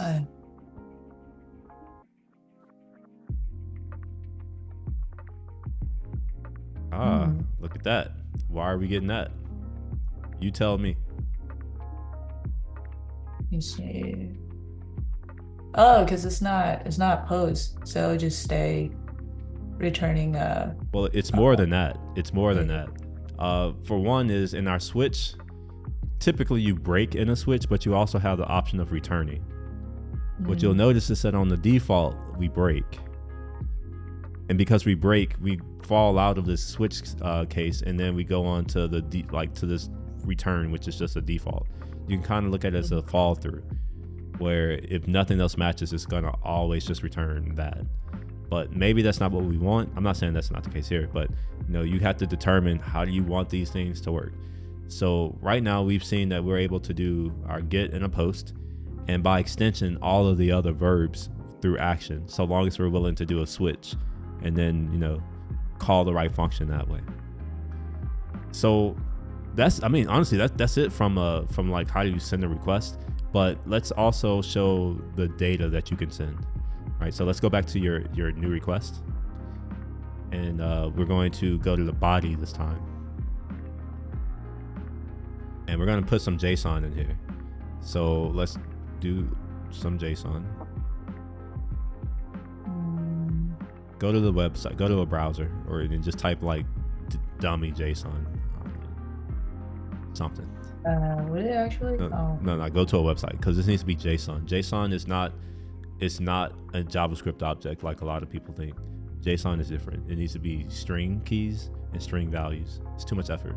So just go to the internet and then Google for something like dummy JSON data or something like that. Second.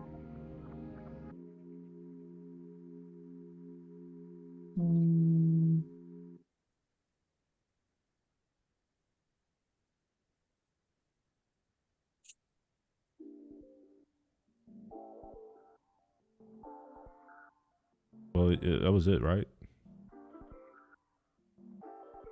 Copy. Oh.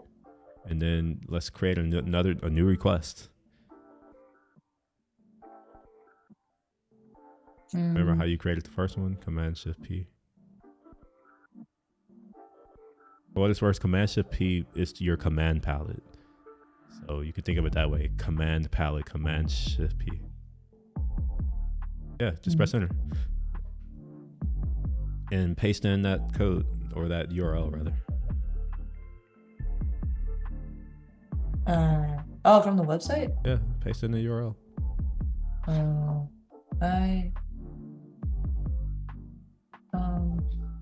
I think I copied the code though. Well, if you Nothing. did, paste it. Oh, Oh, okay. Nah, don't copy the code. Hey, wait, what? What did you do? Wait, paste that again? Yeah. Paste it again? All right, so delete everything. Just keep the HTTPS part. How about that? so everything here, right? Oops. Yeah, but we don't. No. Just the HTTPS part. Ignore everything else. So you see, no. You had it. You were there. Go back to where you were. That's not where you were. You were somewhere else. You weren't there either. You were right there. All right, just that. Just that URL. Oh, you only want this? Just the URL. That's what we're in an HTTP client. That's all. We can't do JavaScript in HTTP. Okay. Command A, delete, paste.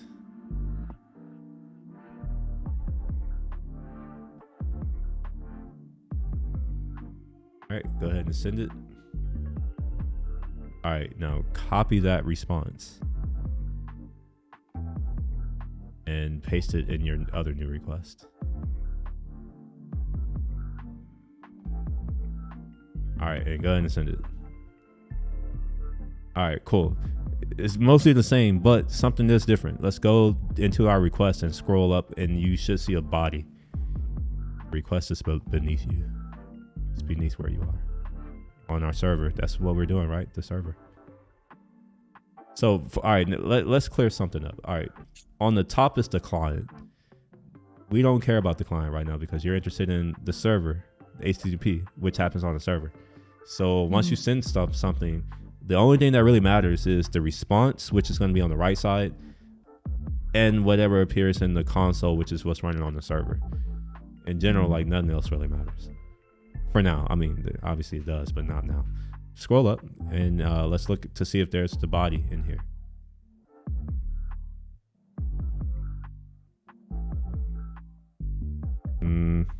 All right, you see right there, symbol body, internals, and it's saying that there is no body.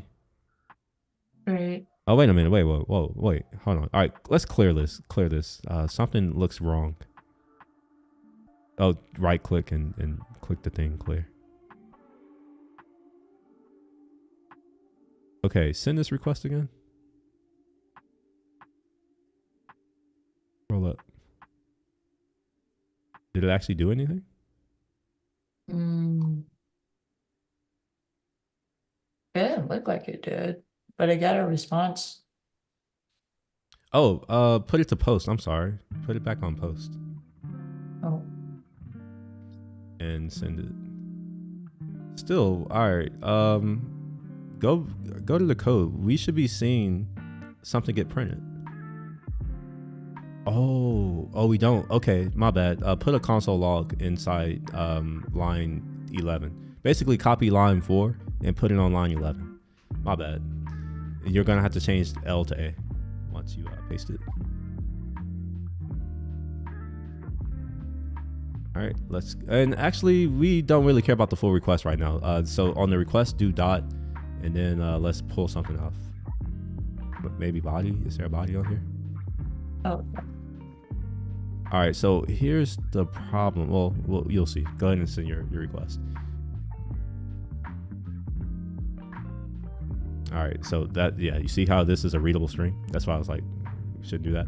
But we can convert this into something that we care about. So let's go back to your code, and we're going to change that to await on line 11. So we're going to say await a.request body. And no. We're going to say await a.request body.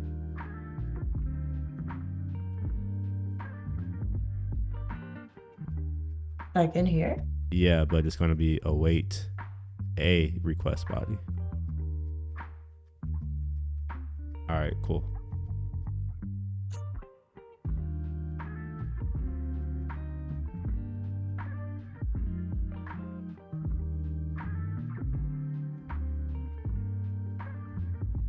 It's still giving us this readable. Oh, circular. Wait, what?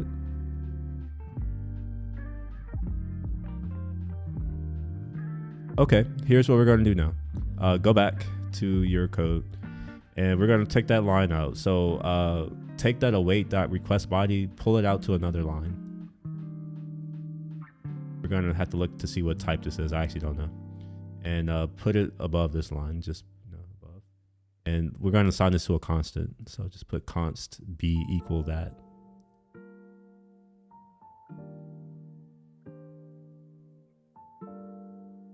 All right, now hover over body, because for some it's telling me that this isn't. Yeah, it's not. Okay, delete body. It's not body. And do the dot again. We're gonna have to figure out what it is.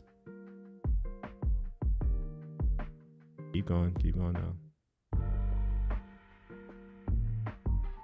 JSON. That's what we want. The function. And we're gonna log B on line 12. All right, now this should work. We should be good now. For what this works, all these different frameworks, they handle all this kind of stuff differently, which is the reason why I'm just not too familiar. Go ahead and send it, and we should see the actual data that you said.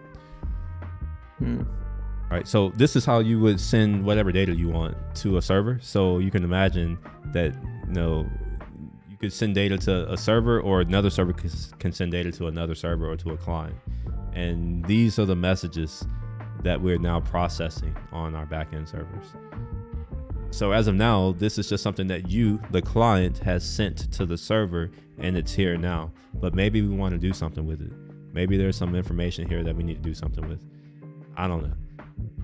Or maybe we want to delete stuff. We can change it. Like, we can do whatever we want. But that's hopefully this should be a decent enough introduction to just working with an API and some of the different verbs. We won't go into technical stuff too much, but yeah, I mean, this is really all you need to know. So that each one of these, each HTTP server has different verbs that it can respond to, and that's part of the specification. And if you want to know when you should use which verb, you should read the specification, because it's important, because at the end of the day, other people are relying on you to follow the spec. You can't call yourself an HTTP server and you don't support HTTP. So long as you do all of the HTTP stuff, other people can assume that, and then they can work with those assumptions, and things can happen. Things can be great. But yeah, you have any questions so far? I know you got to go soon, so I want to make sure we're not going over. I actually don't think I might have already missed it. So yeah, I could probably stay longer. Wait, you missed it? Yeah, I was gonna go have a lunch with my roommate and her friend. But I must left yet? Yeah, I think she did leave. So well, you should go check. I don't know how you don't know is she just right there? No, it's like, I don't think she's there. So yeah, it's okay. I think I just need then now I don't really have a timeline. The other stuff I need to do is just like go winterize my my faucets that are outside. So well, go. I can do that. You should go do that now. We can, I might be online later, so do that now. I think that's more important, because it's supposed to freeze tonight, right? Yeah. And it's warmer when the sun's out. I don't know if you knew that. The sun's it's like you may want to do it now where you have daylight. Yeah. So I think the only time limit on that is like before sunset, which is like 5. Yeah, it's 5. Yeah. Yeah. So right, like I can still be on. It's not too. All right. It's gonna be a while. What do you want to cover now then? Or is there something that you want to talk about, Yanni? If there's either one of you, because I know y'all are both learning. What else is there? Let me see. Same for you. I mean, Elizabeth, if you have something else that you want to do, just blurt it out. We'll do that. How about an API? I mean, I kind of do know a little bit, but I feel like I do conflate it a lot between there's an API, there's a client, there's a server, there's HTTP, right? Where the client and server communicate. All right, well, let's clarify some jargon. Okay. API, let's state it out explicitly. An abstract programming interface. Yes. It is just an interface. Interface. Just like interface is, it's like a protocol or a specification. It's me telling you that I do these things. You can think of it as a contract. I've told you that I can do these 4 things. So if you ever have problems in life and you need these 4 things done, you can call me for those 4 things. That's an API. It's a contract. It's an interface. It's me telling you, here's what you can do with my thing. Here are the functions. Here are the properties. Here's what the functions take. Yeah, that's all an API is. So what we've built is an API. Literally just built one. It's not a good one, I see. but it is an API. It's, I mean, let's you know what? Let's actually make an API. Let's do some things. Let's go back to Elizabeth, TSX. Oh. And we're going to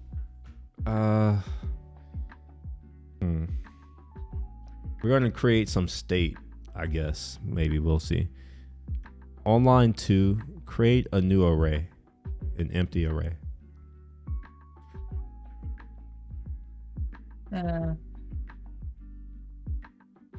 Like mods? Yeah, something. Yeah.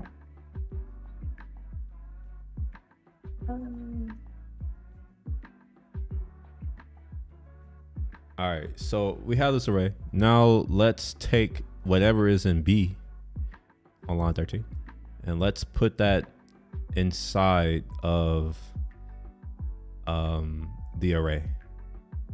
So on the line after that, just do array.pushB. No. Go back to where you were, where B is. You see where B is? For what it's worth, we should use better names. By we, I mean you. This is your computer, this is yours code. But don't change it now because I don't want to deal with it now. So we're gonna add that variable to the array. So do array.pushB. Oh.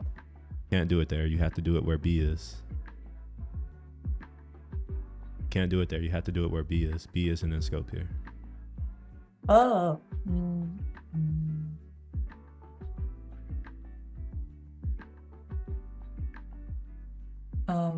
Like right here? Yeah, B isn't scope in this entire block. So you can't do it here because B isn't in scope when it's defined. It's after it's defined.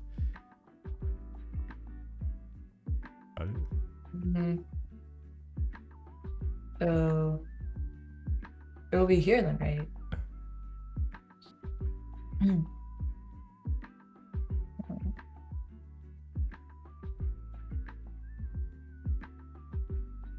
Wait.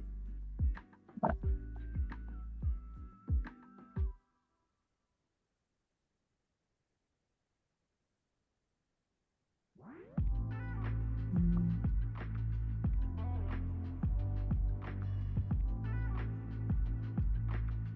Is push a function? What is that? Read what it says. Read all of that. Where it says push. Read it. It's a method? And keep going. Oh. There's more.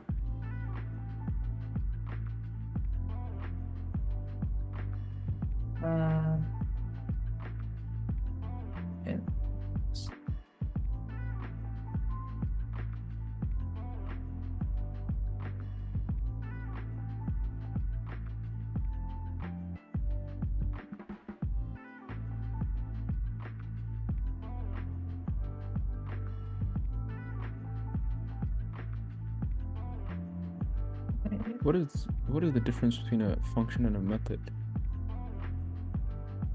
A method belongs to an object or to a class object. Okay. And a function. Okay. All right, so let's go ahead and save this, and we're going to. And also before we finish, let's change line 6 to be. Let's change that to just be the array. So delete my name Elizabeth and just put in array. You still need the curly braces because it's an object. Oh. All right, yeah, go ahead and wait. Why is that complaining?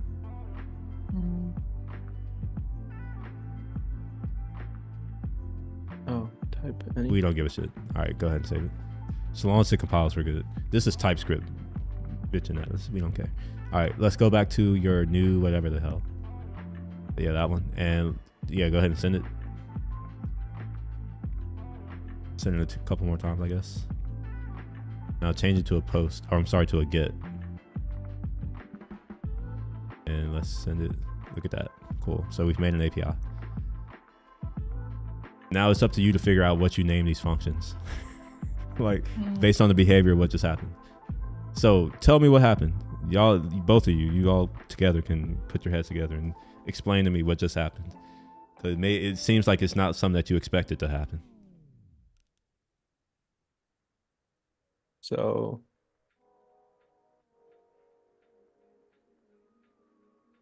The request is returning the array,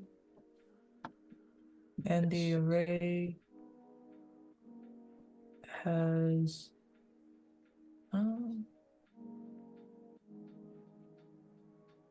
oh, it's because we already ran post, right? So that's why this was the array got updated with the b constant for And what is that b constant? What does that represent? Show it to me in your request.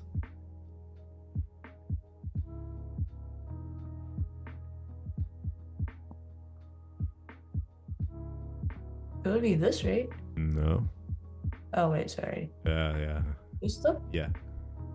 So whatever data we give it, right? So now what I've shown is that like we can keep track of state. Obviously, this isn't the way that you do it. Typically, the array would be a database, or like an in-memory database like Memcached, or like a key value store like Redis, something like that. So now that we have this, I think the perfect API that we can do is the CRUD app bullshit, where it's like post is create. So we've just taken care of create. We already have read. That was our get. So now we want to have update and delete. Let's do delete. I think that's easy to do, right? Oh, well, before we do it, we have to notice something about our data. If we did delete, doesn't it make sense that we want to specify what to delete? Yes. Or should we just delete everything that we have, no matter who it's for? What do you think? Specify? Specify? Okay, so what information do you see that we can use to specify which thing in the array we want to delete?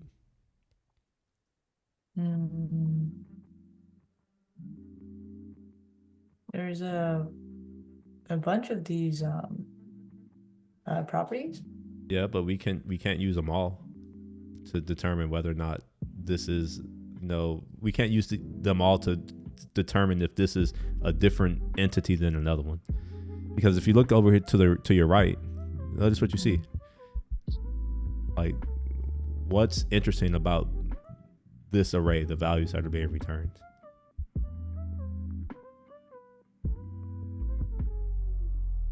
Or which specific property, right? Well, I'm not even looking at the property right now. Like, but you could. Yeah. I'm looking at what's the same. If they're all the same, then we can't use any of this to determine whether or not this is one entity or another. But we need some way to do that, right? So how do we do that?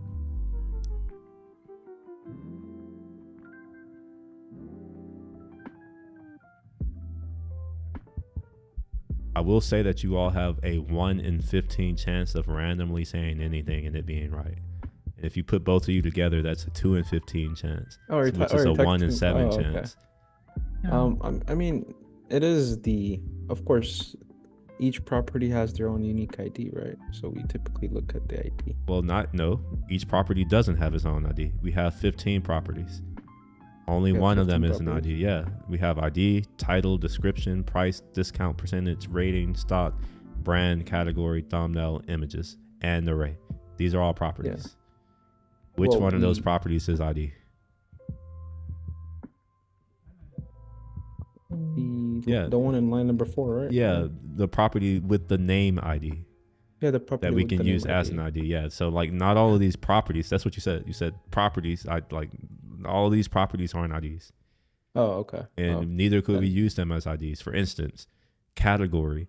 I would say that's a terrible identifier because it's a category. It's category. It's a categorization of the data. It's not a unique object. It's it's a trait. So we need some way of determining this. Right now we have something called ID. We can call it whatever we want. The point is that we need a property that can serve as an ID.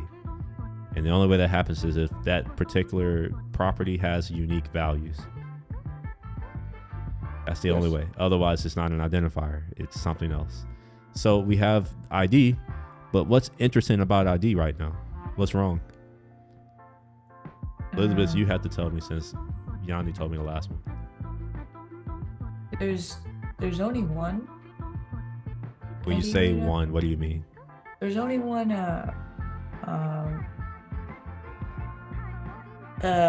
Well.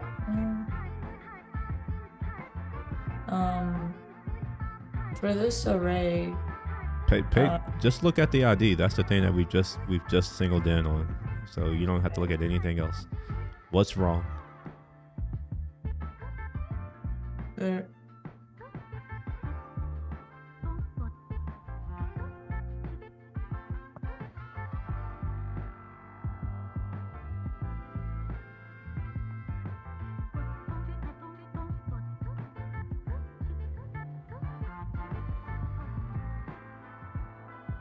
There's only one value in there. What is that value? The number 1. So what's wrong with it?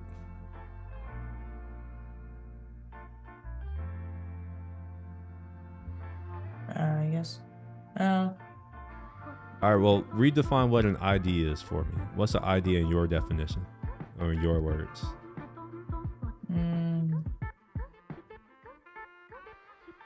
It's supposed to be unique. Okay. So what's the problem here?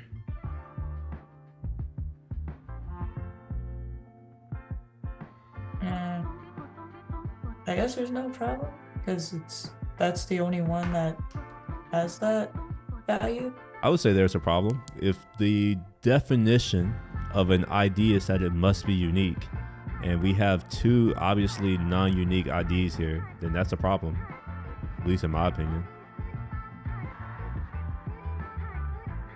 Do you disagree? On line 4 and on line 23, how is that not a problem? No, not that line 4, the other 4, where the data that we're getting back. How is that not a problem? Yeah, so if we try to delete an ID of one, both of them get deleted at once. I think that's well, where the right now problem nothing is. will happen. I mean, it could be like we don't know. Like it does whatever the engineer, the developer wrote. So Yeah. you could call delete and it adds. You can do what you want. So we got to figure out a way to make this be a unique ID. So here's what I'm gonna suggest.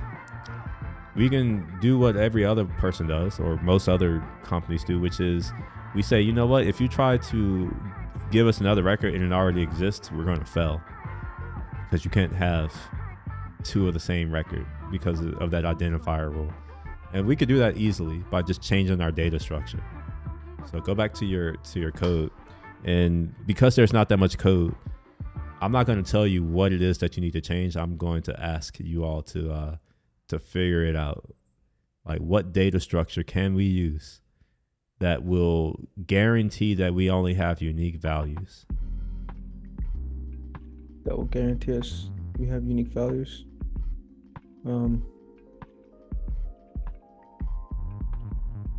Shit. Elizabeth? Yanni says shit. What do you say?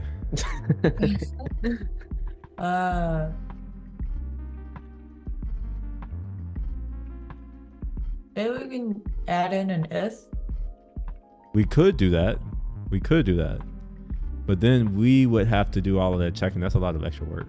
When there's a data structure that exists that does that for us without having to worry about ifs. Well, it is an if, but not the kind of if that we would be writing. All right, I'm gonna give y'all a hint. Yeah.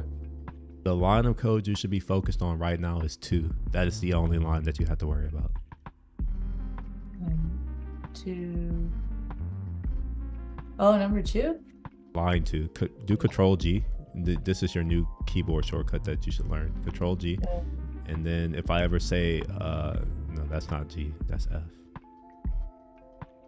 Wait, that. Oh, control. Whoops. Then if you type in, let's say 12 and enter, it takes you there. So this is a good keyboard command because sometimes I'll mention the line number. Instead of looking for the line, you just type the keyboard line and the line number I say. So for this one, it's just line 2. That's the only thing you have to worry about. You can erase everything else out of your memory. Also, don't hesitate to bring up a browser and put it into Google. That's how we learn.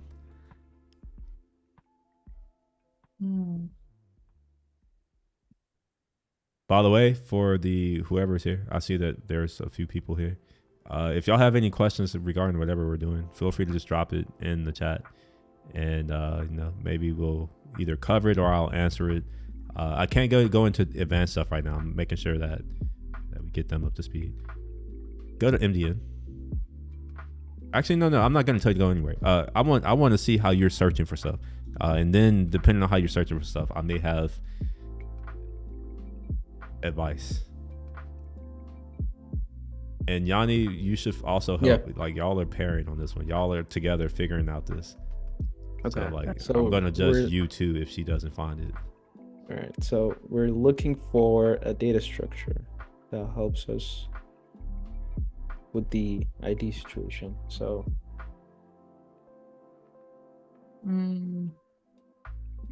Yes. he did give us a hint. MDN is a very good doc that has a bunch of stuff in it. Yeah. So, yeah. Maybe something like this. Yeah. Just search it up. Yeah, we just go to the first one and then we search through the doc. And now it is related with a data structure. So which type of data structure? Something related with JSON, maybe.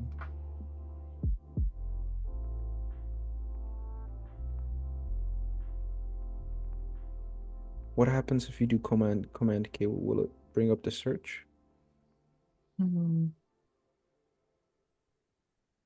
so we have to. There's a search at the top. Yeah, we can.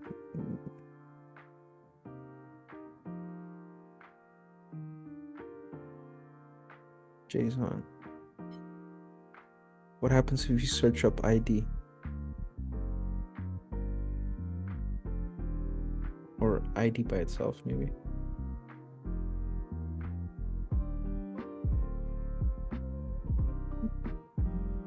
So let's check maybe the second one. Element ID property. Have you ever heard that saying that some people saying that being a software engineer is just Googling all day?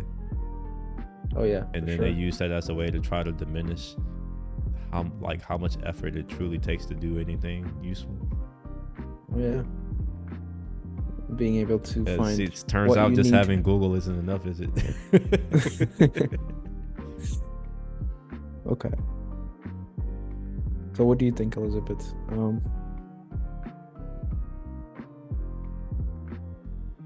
This is just the definition of it.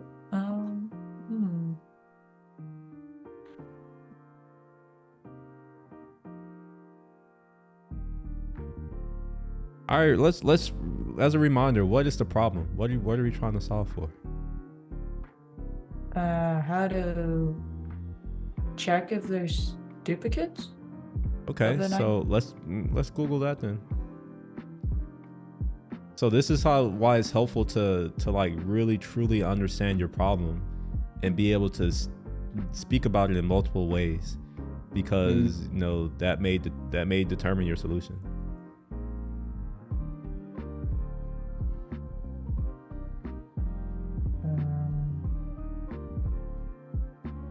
IDs The IDs doesn't matter. Like or duplicate properties, maybe. the properties doesn't add any additional information. Duplicates, duplicate property. What's the difference? Like one is more specific, but like in reality, what is the difference? In not The rhetorical. difference. Yeah. Go ahead and press enter. So- Go ahead and press enter.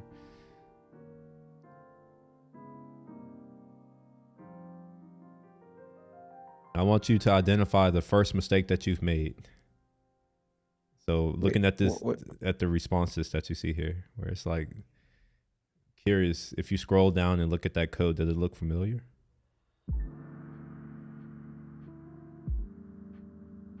Does it look like a language that you're familiar with? Oh no. It's like So, it's like Java, right? no, it's C#. Oh, is it? Oh, okay. C#.net. So how can you have Google? There we go. You have to be precise.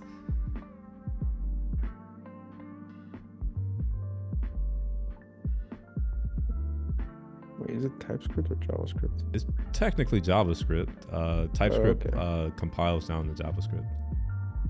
Oh, should I change this? Right. Yeah, I think it's the second one. I think the previous page. Oh, index of? No. What are some? All right, let's talk about some of the data structures y'all know. Just in any order. Just start saying some data structures that you know of, heard of. I'll go all at once. Queues, Okay. stack, linked list, or lists. Array is a data structure, right? Yeah, list. Any more?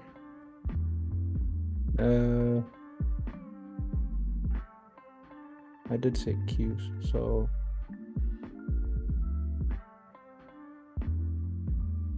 maps, are they a type of? What's a map? a map? Where you map properties. Tell it to me without using the word that you're that you're defining. It'll be like a map is a map. Hash maps or something now came you to add- mind. Okay, hash maps. Okay, but what about them? Like, what is it though? Well,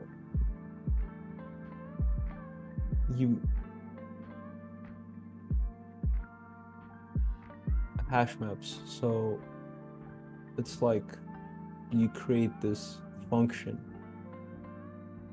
that hashes something where it Well, you're not telling me manipulates- what it is. You're giving me like some implementation detail, which is a little shaky. So here's how I would define it. It's an associative array. It's an array An with associative association. array. Yeah, like it's an array Okay. that allows you to have a key that allows you to then get a value using that key. It's a map. Now, the reason why I asked what is a map is how does that help you with your problem of I want to detect duplicates? Oh, It you said doesn't, you does it? just list. Well, I list, did, but then I was yeah. like, I want you to, because you did say map, which is a new one. And I was just curious, like, well, what's a map to you?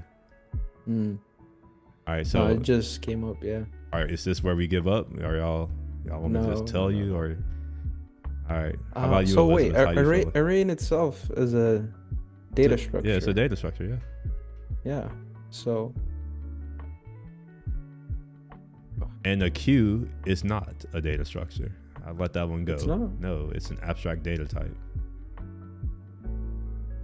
It's an ADT. It's not a data structure. Okay. A data structure is the thing that actually holds the data. Or another way of saying it, if you've ever implemented a queue, you probably used an array to do it. Yeah, I mean, you. How do can need the to queue use be a an data array. structure if you're using the data structure to be the data structure? Yeah. So the queue is an abstract data type. The array is a data structure.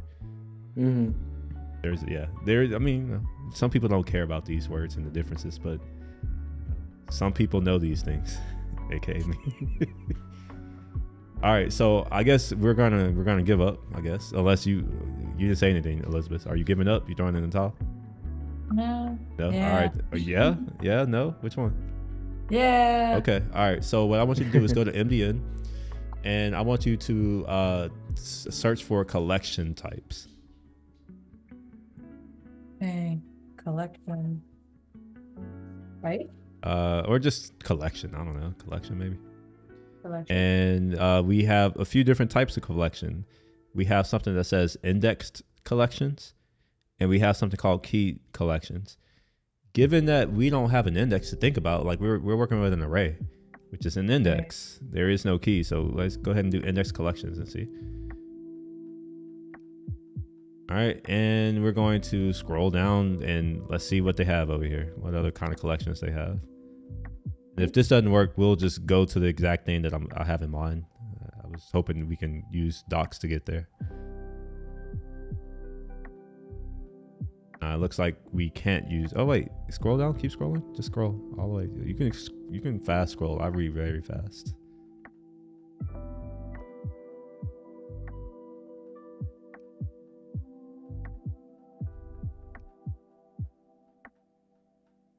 I have a feeling that all of this is going to be arrays. So here's what I want you to do. Go to the search, type in set. That's the answer. That's what I was looking for. Looking for a set. What does that say? No. Top. You skipped it. Oh. Yeah, every word's important. Don't skip words unless you know it. That's that's the one piece of advice that, like, if anything has helped me more than anything else in my life, is don't not read something if you don't already know it. So given that neither one of you came up with this, that tells me you don't already know this. So you should probably read that one. So it's an object that lets you store unique values of any type, whether primitive values or object references. The key here is that uniqueness. That's what we're looking for, right? That's our problem. Yeah. Yes. All right, so let's use a set now. So let's go to line 2. Actually, before don't just go to line 2. Here's what I want you to do, Elizabeth. Scroll down and see how you actually use it, and I want to see if you can make the changes without my help. And this for both of you. So like, keep in mind that Yanni's looking at your screen, so don't scroll too fast for him. Oh, sorry. No, you're good. You're good.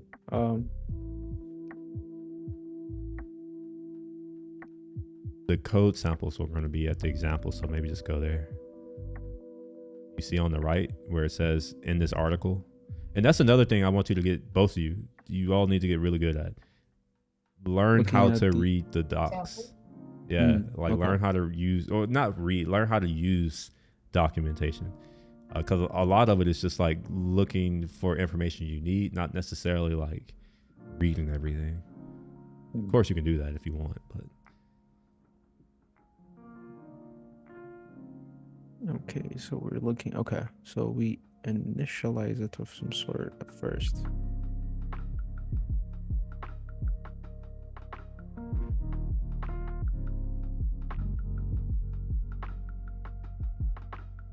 So there seems like there are only 2 functions that you really need to worry about right now. In fact, there's only one. One of them is a constructor, which is you just need to create the set. And then the other one is add. So how about we try that out? Let's see what happens. And this is what they say when sometimes the data structure you choose is the most important thing that you'll do. Because the data structure you choose is going to determine what algorithms you're going to use. It's I think that's why oftentimes, for at least for intro to CS, like intro to CS is typically algorithms and data structures together. Because a lot of the data structures use algorithms to work. Yeah, and each data structure like depends, right? Which one is suitable for it. For one data structure might not be suitable for the other type of thing. Oh, by the way, constructor functions are capitalized, Elizabeth. That's why it's upset at you. And let's not call it set A. We're just going to call it set or S or something like that. Because in reality, we're just using it as a backing data structure. It doesn't really matter. S, just do S. S is probably easier. No, just S. Literally, the letter S. Oh. Typically, anything that I'm not exporting, aka using in other places in my code, I use single character variable names. If it's something that's not that useful, or if it's a data structure where it's well understood that it's a set, I shouldn't have to explain that this is a set. And you will see this if you're working professionally. We just assume that if you have a job making this kind of money that you know what the fuck you're doing. So why would we go and document that this is a set and this is how you use a set? It's like, no, it's just like, we should know that. All right, so you can't do that. We couldn't do that before last time either. In fact, we're not going to add the array. You can delete the array. Let's delete the array completely. Because remember, the array doesn't solve our problem. It allows us to have duplicate values, and we don't want that. So we'll use the set. Let's see. All right, so in our loader, instead of returning the array, let's just return the set. And then for our action, well, we're not doing anything with an array anymore. It's a set. And the function or the method that you want to call is not push. Oh, it's add, right? Maybe. Let's see. Yeah, that tells you it is because it auto completes it. So yeah. Now let's rerun it to your request. And let's do the post. There won't be any data if you do the get, so all right, try it again. No, like, no, post again. Oh. Post again. Now do a get.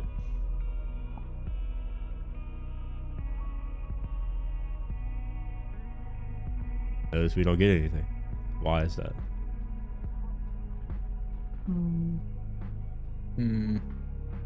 Well,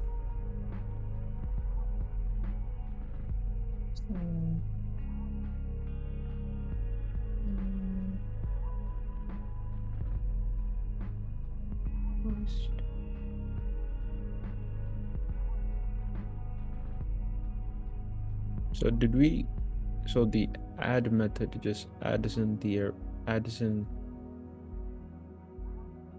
property. So the add method just adds in the property into like its own unique array? No.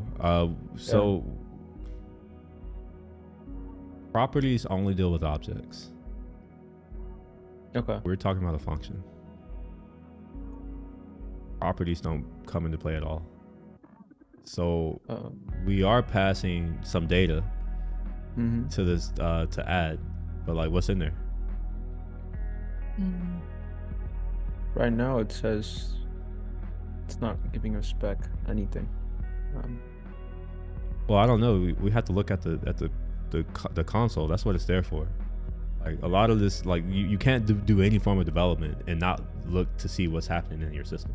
So for now, the only way to know what's going on is to actually read what you have. And if you don't have enough information, that means you need to add more logging so that you have more information to figure out what's going wrong. And maybe you're showing stuff that's not useful right now. I don't know. Maybe. What happens if you, instead of showing B, you show S after you add something to it? Would that be helpful? Oh.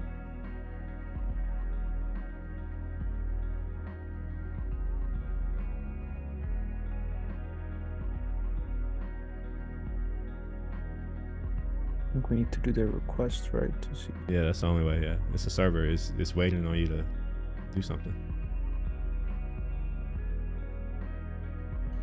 Okay. And what did you just print?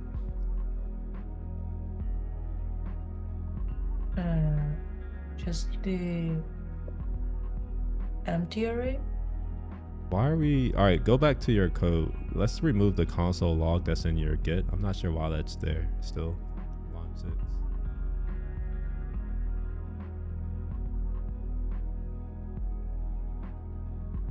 So if you run that again, we should expect to see emptiness when you do this. Like, that's my expectation, right? What else would it be? We just created a new set. What's in that new set? I mean, didn't we add? No, no, you just did a get. You had to first add, and then you could do a get. Oh, so we need a post first?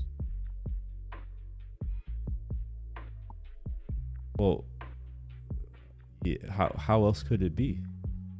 You create a new set, remember, on line 2. At what point did you Yeah. put anything in that set?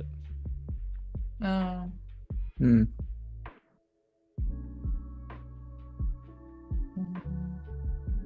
All right, we get an empty set. Now why?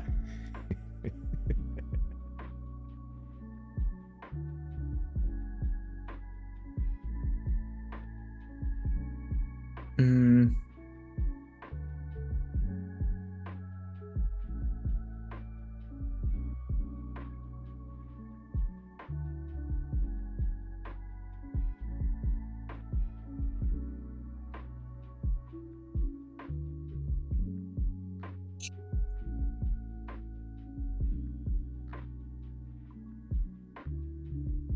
Do the post a few more times and look at your logs. Like this is, by the way, this is actually what being a developer is. It's like this part. Solving stuff. It's not okay. just I know how to code in whatever bullshit language. It's, you have to be able to think through stuff. Use what you have available to like figure out what's going on. So notice how you have these 2 things in that set. When you call it, and it's still here when you call it, but when you do the get, you get nothing. Could it be that if you understand how the lifetime works, that maybe that'll give you a clue? Or here's an even better one. What if a set isn't even the right data structure?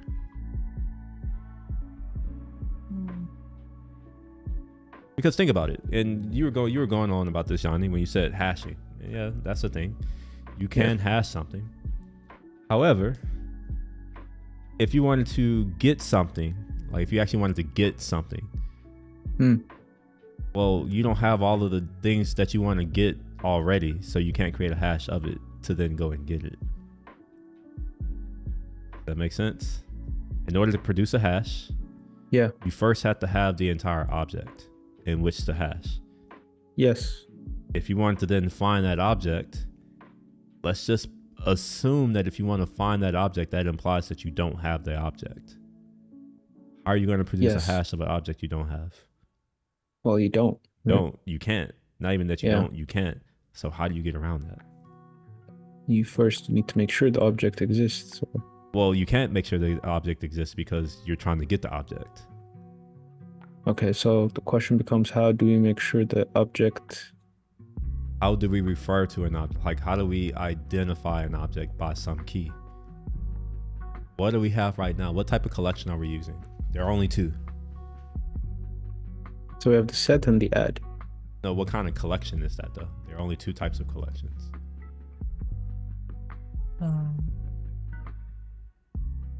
An array? Yes, that's the same type of collection as a set.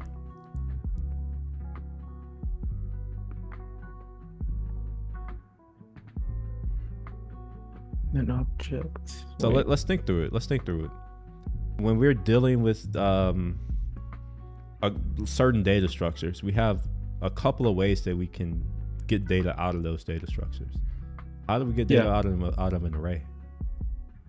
Well, we need to first know, like, the index, right? How many data exists within that array first. What do You you need think, to check Elizabeth? the size. What do you first. think, Elizabeth? Yanni says index. What do you think?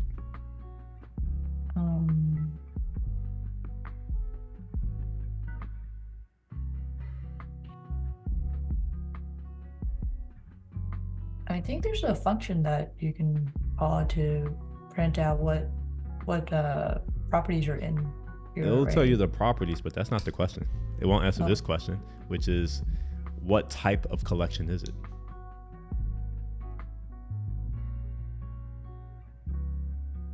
And we have 2 types of collections. So it's one of those 2. So Yanni he talked about how, like, we can use an index in certain collections. Are there other ways that we can get data out of other collections?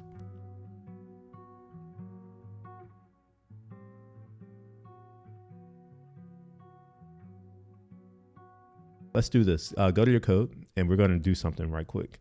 We're going to create another, we won't even create a function. Let's just add some blank lines beneath here. And let's create an object, just a random object.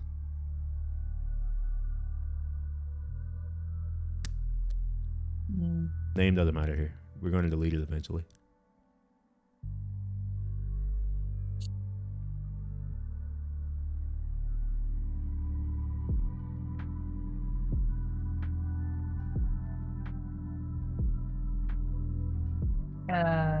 That's an array.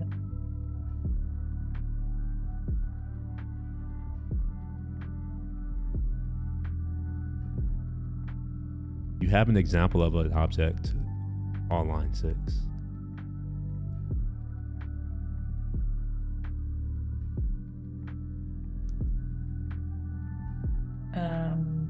Curly braces, right?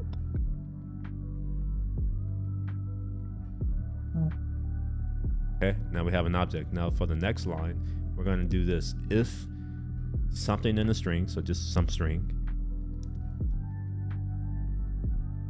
Oh, you have to put parentheses. It's an if statement.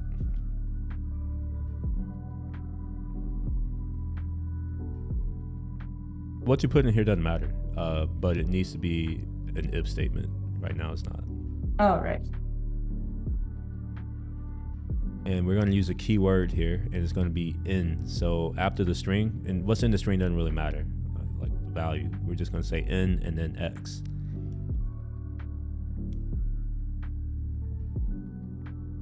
Okay.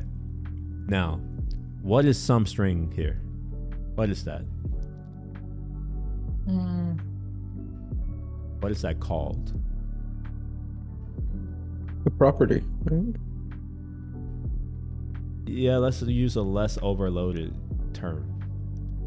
A key value? A key, not a value. It's a key. A key, okay. It's a key. A key. So we have two types of collections. We have indexed collections and key collections. Oh. So right now we're using an indexed collection. However, we want to know whether or not it's unique or not. The thing is that there's only one property in the object that determines uniqueness, and that's at ID. So Yes. given that, maybe it makes a lot of sense to use a data structure that can take advantage of that. We want to refer or get objects based on the ID. Isn't there a data structure that allows us to do just that? Yes, no, maybe so. Wait, is there? Or an object, well, you said a data structure that lets us find the ID. Yeah, well, let's assume that there is. It doesn't matter if there isn't or not. The point is, that's the problem that we're trying to solve. So most of this is figuring out what your problem is, which is the hard part. A lot of people think that's the easy one. It's just like, nah, like sometimes you're having a problem, but you may be thinking that that's your problem, but in reality it's something else that has almost nothing to do. It has, obviously, but like in your mind it has nothing to do with it, but in reality it's like it has everything to do with it. Okay. It's kind of like here. So yeah, we have our key collection that we want to use because the ID, that property, that's what we want to be unique. And it just so happens that objects, they don't allow duplicate keys. If you don't believe me, let's try it. We have an object here. Inside of X, let's put A, and then let's do another key for A. Put whatever value you want. I don't really care what you put. How about 0? That's the easiest thing to do, right? Anytime we're doing something where like the values don't matter, let's do A, 1. No, like A for like A and then 1. Oh. That's the point that I'm trying to show, is that objects don't allow you to have duplicate keys. That's the point that I was trying to show. All right, let's try to write out X and see what happens.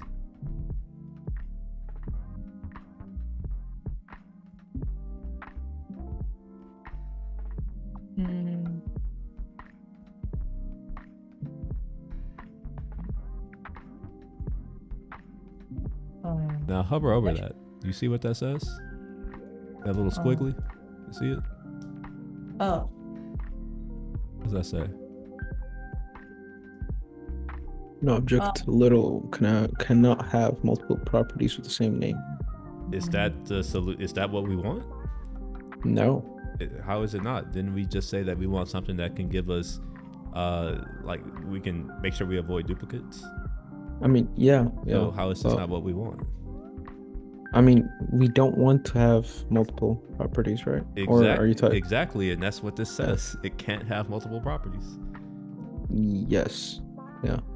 So this is the other part of engineering, right? Like it's like, let's look at all of the things that we have. How can we use this to accomplish our goal? Well, with this right here, our goal is we want to have these. I don't know, what are these objects called? What is this even doing?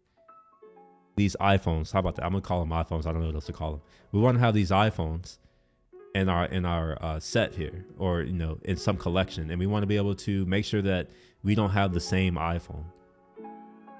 And we also want to be able to get that iPhone based off of some known ID. How is an object not doing that? Like, to me, it sounds like an object is doing everything we wanted to do. It's making sure that we don't have duplicates, and it's allowing us to access the data we want using some known key. So what we could do is we can build this into an object instead. So let's do that. On line 12, oh, I'm sorry, not on line 12. Let's go on line 2. S is now going to be O, and it's going to be an empty object.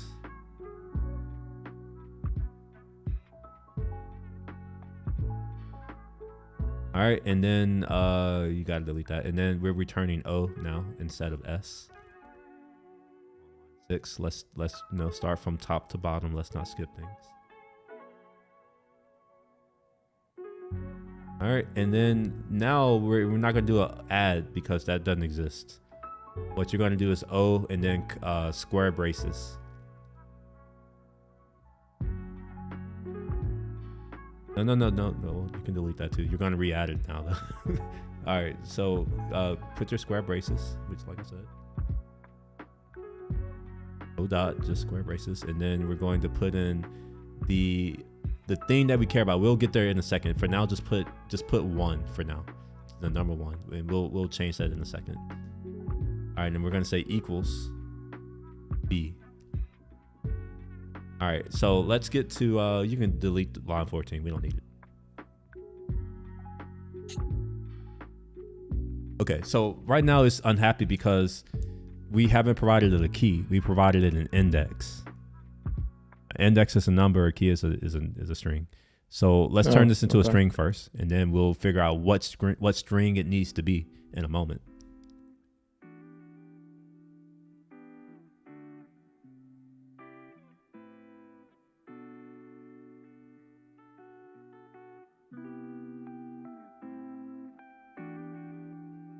Don't worry about it giving you the squiggly. This is TypeScript, so so it's like, oh, it's any, but we can ignore that for now. All right, so this is how we would do it, but now we got to figure out, no, this is a key. What key is it that we want? And this is where you need to speak up a little more, Elizabeth. You've been quiet, too quiet. This is your screen. So which key, or what, like, how do you think we can get the thing, or instead of that, what property do you think we want to put in there? Properties you see in your console beneath you. Which property?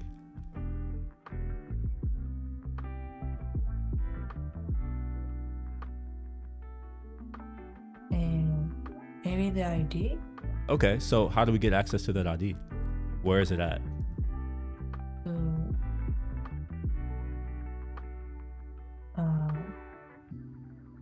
Is the first property? But how do you get access to that?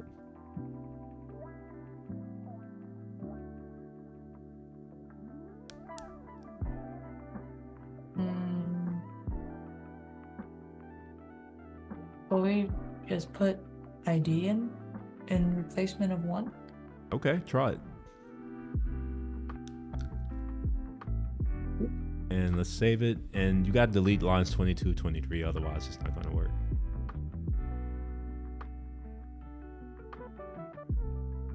All right, let's go ahead and run it. We're going to do a couple posts and then we'll do a get.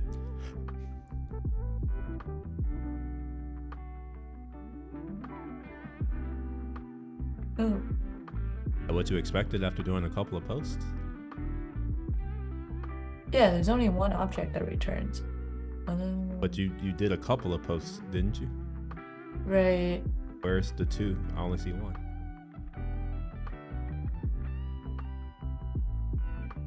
Oh. Yeah, it's because we changed it, right, to a object instead of an array. True. True. But that doesn't explain why you only see ID and you ran this twice. We should see two objects, right?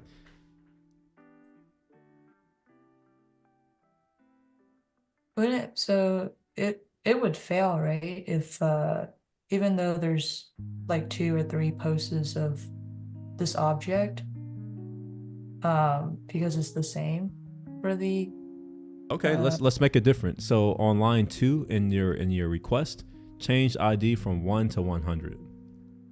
No, on the left side in your request.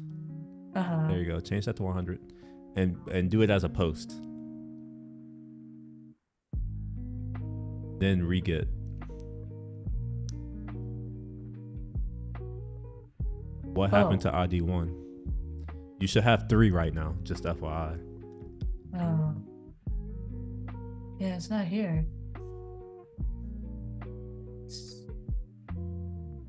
Oh, is it because it's doing... Wait, hold up. No. Well, I'm going to argue that ID is never going to change because you haven't given it access to ID. You just gave it a string called ID. And you have it there, right? You have it on line 3, ID. That's the string that you specified. Let's rename it to Will instead of ID.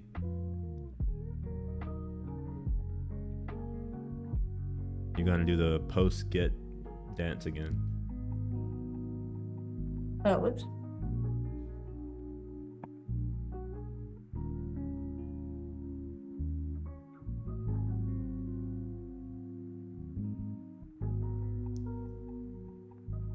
So all you've done was you just specified the key. You didn't actually. My question is, how do you get access to the ID? And your response was just type it. That wasn't actually the case because you see what happens when you just type it.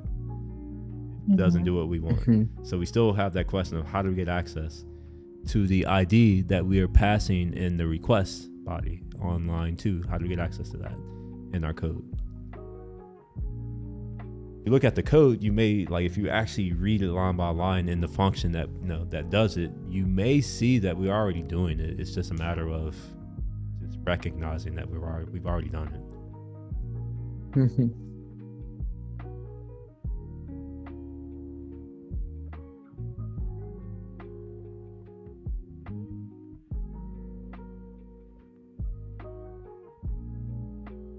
Let's go back to your request, and here's another hint. This is my last hint, and then I'm gonna be quiet and let y'all figure it out. Do you see the property that we need in the response? Response is on the right. Yeah, the property we need is the fourth. So it's in the response. It is, yes. And how do you get the response? Who's sending you that response? Who's sending you the response? Yes. Well, the request. You, the server. Yeah. Server's doing that. You have the code that does it. So that means you are sending the response. So if you're sending the response and it's already there, that tells me that it's there. You just need to tell me how do you access it. It's easier than it seems. Oh, so we try to access the body. You can't do it from here. You got to go in your code to do all that. No. Wait, so will and ID still exist in this object? Well, you created Will. Will never existed in that object. That's what you said. But if you go to your code, you'll see that you're returning literally the thing on line 6. You see that? Line 6. Oh, you're returning the object itself. And how does that object get set? Well, it gets set in the post. And where are we doing the, like, what are we setting it to? Well, we're setting it to the body. So that means we have the body. And this is where maybe having better names would be helpful, because then you could be like, oh, body, just do pattern recognition and see there's something called body. That would probably be it.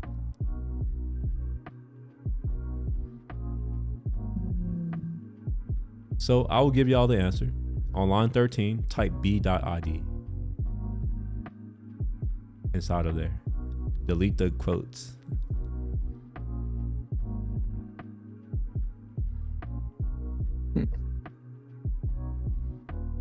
No, I said b.id. So what you just did shows me that you don't understand that what's in B is the body. That is the body.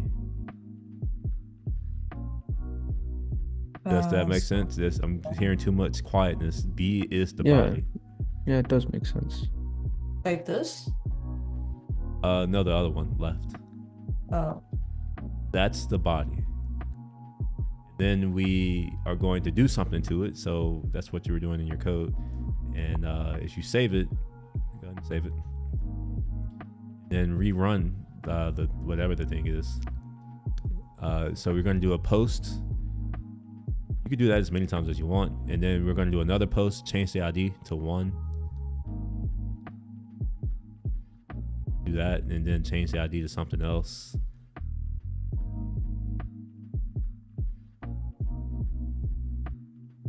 Then let's do a get.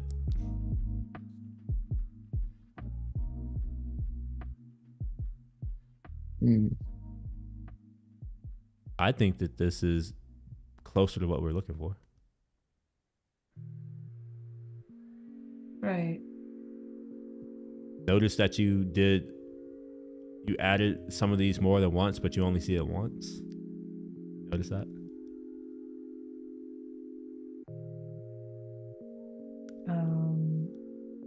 You don't notice it yet. Let's do it again. Let's do a post, and let's keep 13 there and do it as many times until you're convinced that it's only going to be there once.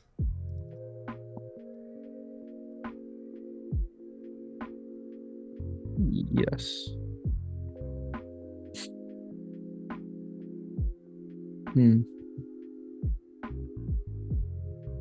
So it sounds like you all don't really understand why this is working. So I want y'all to like walk through what was there and tell me why it didn't work. Tell me why you always only got one response. Yeah, because Elizabeth. I want Elizabeth to explain this.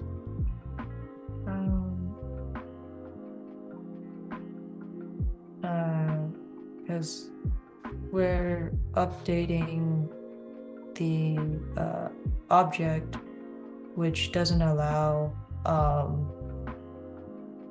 I guess, the same value. So, or this heater. So then it wouldn't add the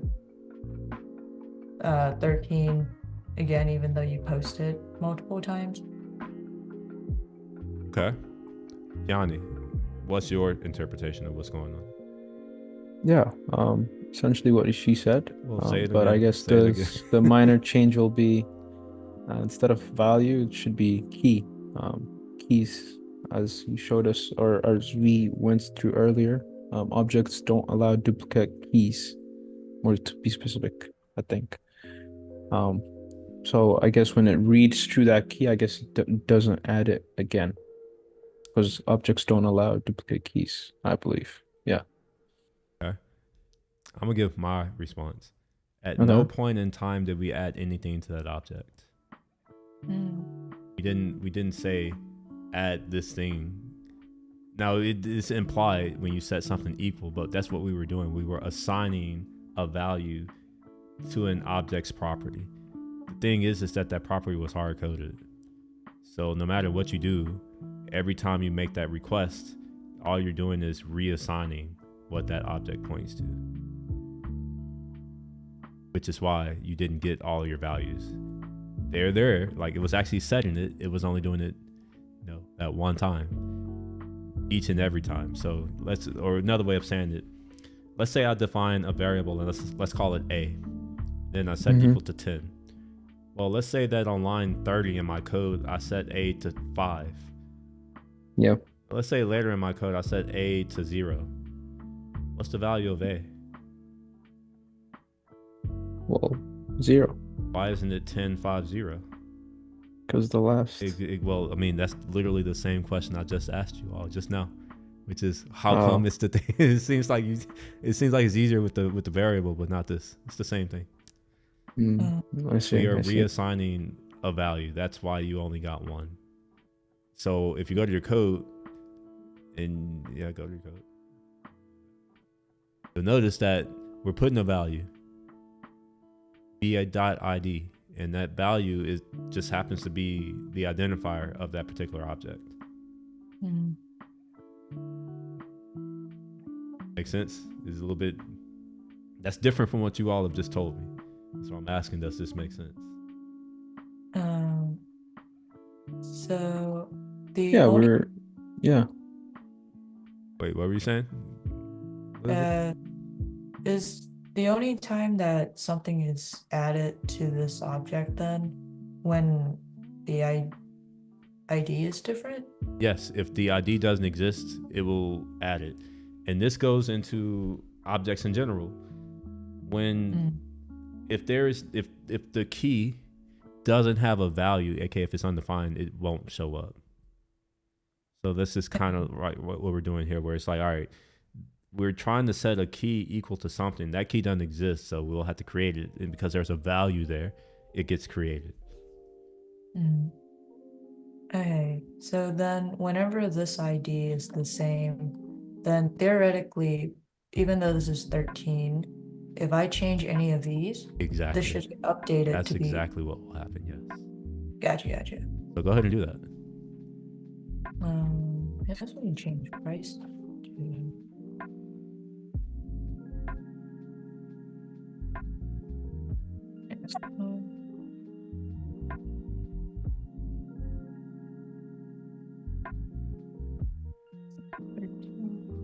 Yeah, and then we'll still get that 113.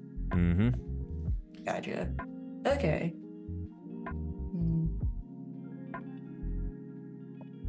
So what just happened is we have just gotten create an update for free.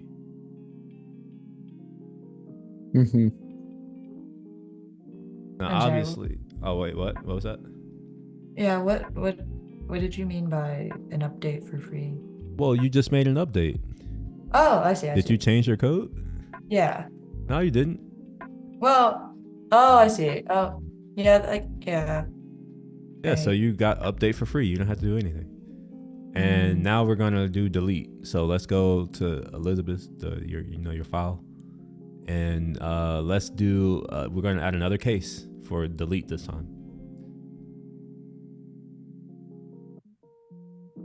And for what it's worth, like if you really wanted to be anal about it, where you wanted your post to be a post and your patch or update to be an update, what you could do is put that as a case and literally just do the same thing that you did for the post, because it will be the same. Now, if you're using a database, obviously it's different. If you're using some type of data persistence technology other than an object or something like that, you'll have to do different things.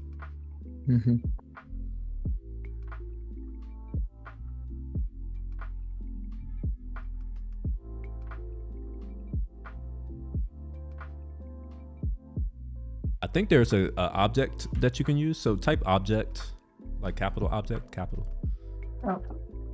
and dot. Excuse me, hold on. Scroll down. Excuse me.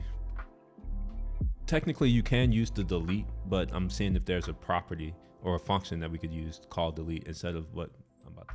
Okay. All right. So here's what we're gonna do. We can delete an object. I'm sorry, a property from an object.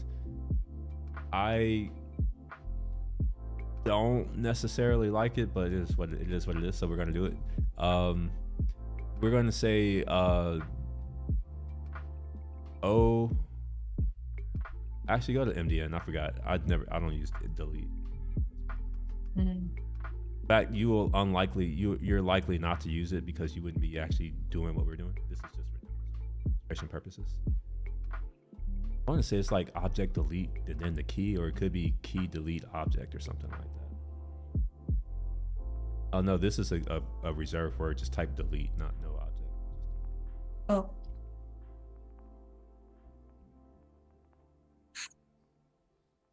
Okay, so it's delete and then the thing you want to delete. Okay, so let's go back to your code.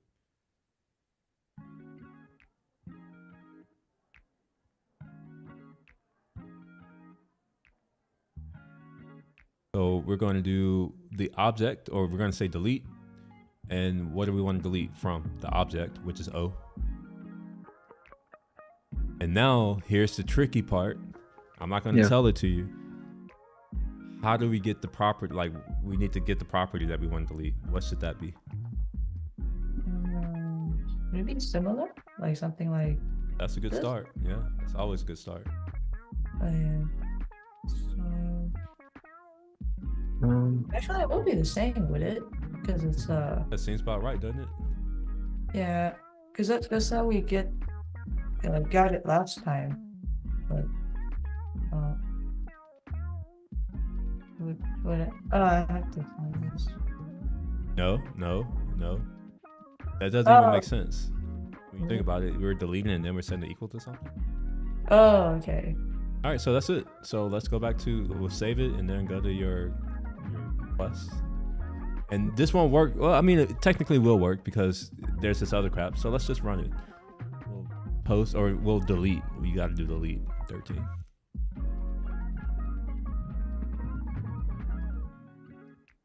Uh-oh. Cannot access B before initialization. All right, well, let's go to your code and see what we're doing. That's B. Oh, okay. So here's what you want to do.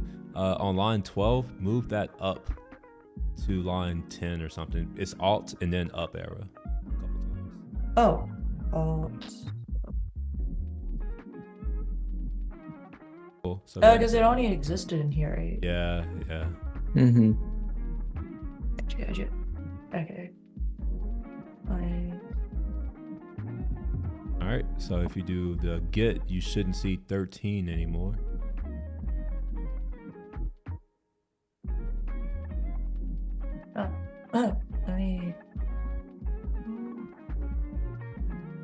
Oh, did it delete everything? Oh, yeah, because we restarted the server. So you got to re-add stuff. So add stuff first. That's why it didn't work. So we'll just do that and then go to get. So there'll only be one. That's fine. And then do delete. Then do get after that, and you should have nothing. Mm-hmm. All right. Yeah. So if you really want to confirm, you'll add two things, maybe 13 and 10, and then you'll delete one of them, and then you should have the one that you didn't delete still be there.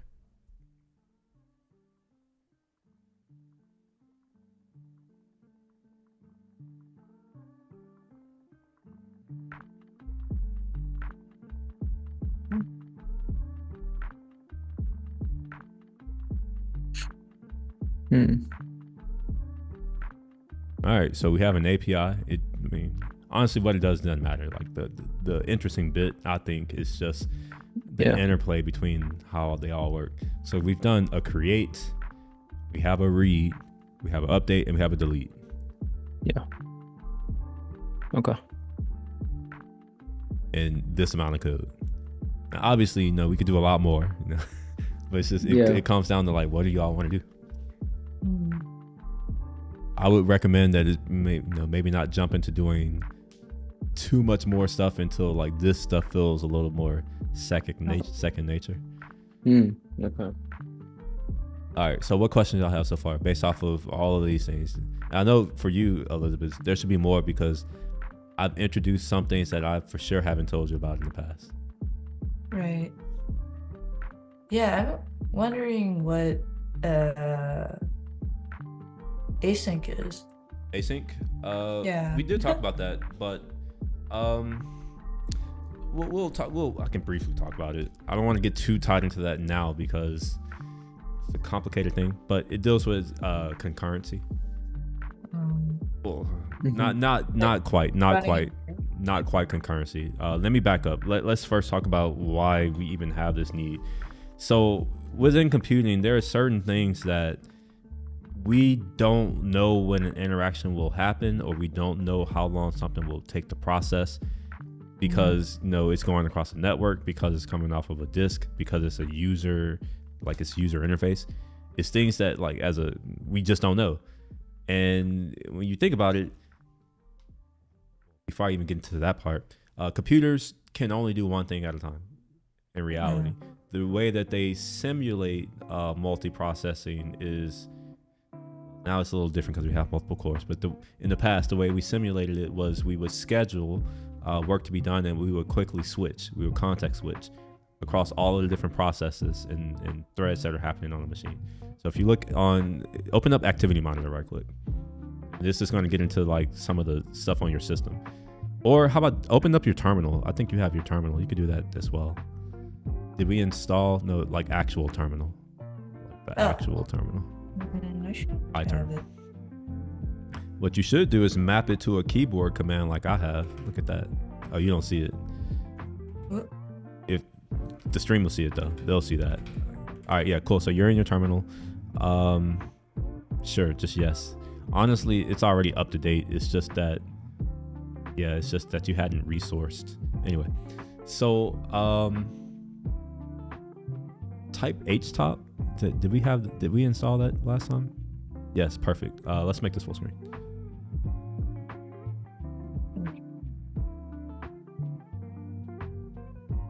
Okay, so what you see here, you see where it says PID over there? These are all of your processes that are happening on your machine. Right? And you see there are a lot of them. Now, from our perspective, because we're humans and because we don't think as fast, when we see this, we interpret this as all of this is happening at the same time. But in reality, it's not. It's happening asynchronously. Meaning that, maybe there's Turn a by certain... turn? What's that? Is it happening like turn by turn? Or... Yeah. I mean, that's the scheduler. Yeah, that's what it's doing.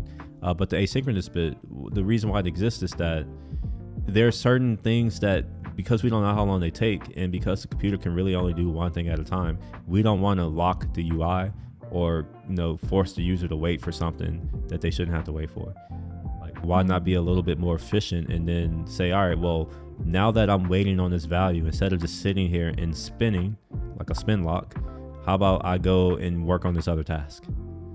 The operating system handles a lot of this for you. So a lot of the multitasking, concurrency, all that stuff, that's at the operating system level. But a lot of the programming languages that we have, they give us access to that, to be able to control different things with concurrency and all that. So with the async await thing, I'm going to speak on this in the context of a server. Yeah. Well, let's say that I make a request and my request is going to take 30 minutes to resolve. I'm making this up. Let's just pretend it takes 30 minutes to resolve. Well, during that 30 minutes, my server can receive no other request, or it can't process any other request until my request is finished. And that's if we're in a non-async world. However, if we're in an async world, if my thing takes 30 minutes, what the runtime is going to do is say, all right, well, we're going to execute this. Oh, we get to a callback. We're awaiting this value. We don't have it. We're now going to jump to some other execution of code. And then we'll keep doing that. And then at a later point, when that value comes back, then we can jump back to that function to then handle it. And we call that a callback. So I had to go a long way, because async await is really just an abstraction. So unless you understand callbacks, you won't understand async await. All right. So does that make sense so far, Elizabeth? Before I keep going. Sorry, I had to walk away for a little bit, but All right. Well, I don't know. Sorry. I wasn't watching when you walked away. So what did you hear and what did you? What I questions do you caught still have? Guess the end of it, where you will need to understand callbacks in order to get the more abstract idea of asynchronization. Yeah. And that it's not actually. Wait, actually, no. I think Yanni said that before I walked away. That is it like switching back and forth type deal, and you said it was not, right? No, not really. That's what the context switching is. The computer does that. The operating Oh, system is the one doing that. Whereas with async, it's more about let's move on to the next line as quickly as possible. So it's like if we get to a line where we need a value, but the value isn't there, Mhm. then we move on until that value is there, and then we come back. Oh, okay. So it just puts it on hold when there's a dependency that's maybe further Yeah, down. effectively. And I run something else, and then Yeah. it goes back when it finds it. Yeah, along those lines. Yeah, something along those lines.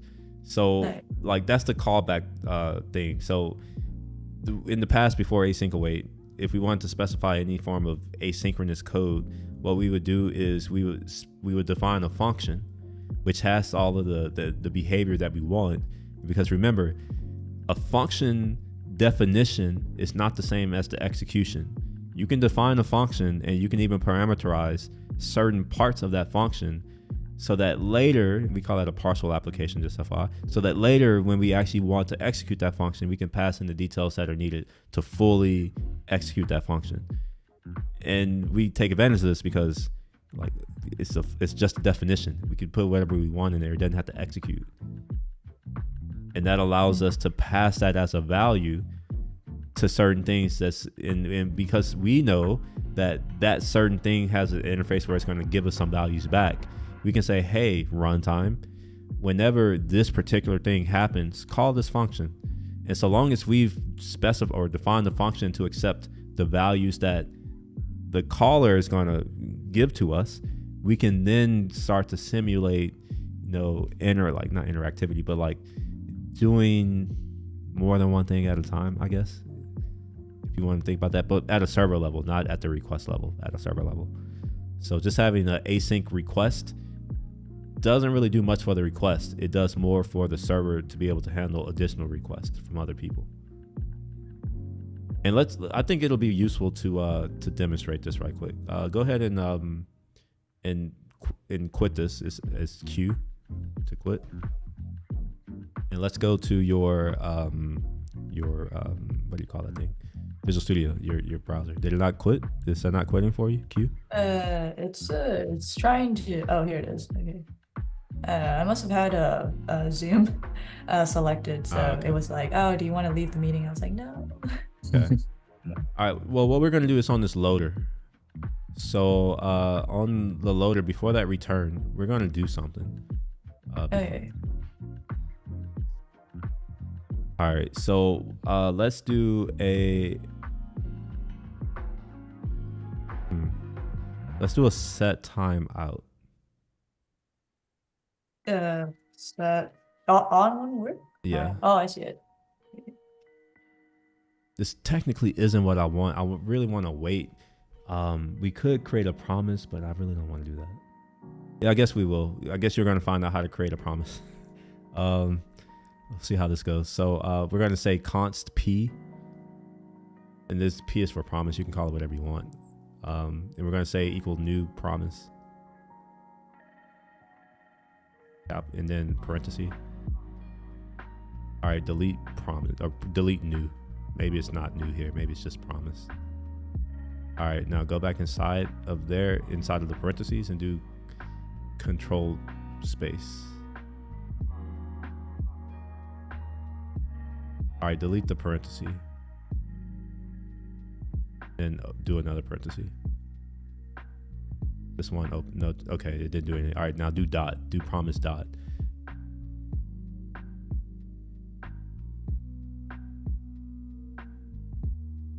How come it's telling me that it can't?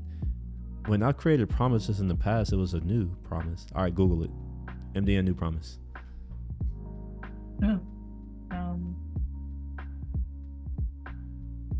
What we're doing is we're going to wrap set time out in a promise so that we can await it so that I can demonstrate a point. That's really it. where's- Oh, press Control D. For some reason, you're still in developer mode. Browser. Wait. Yeah, that's better.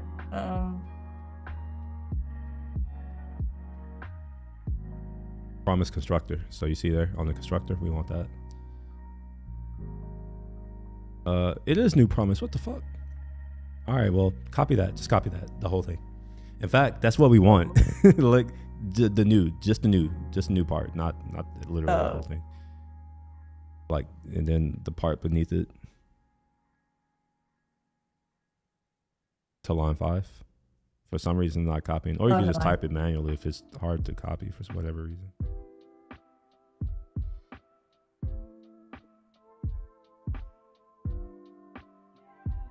So we did new promise, and it complained. It's interesting. All right, so we have this promise here, which is all it is going to create a promise.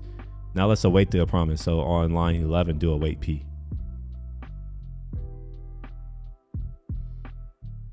All right, cool. Save it and then run it on, call it. And this is on the get. Perfect.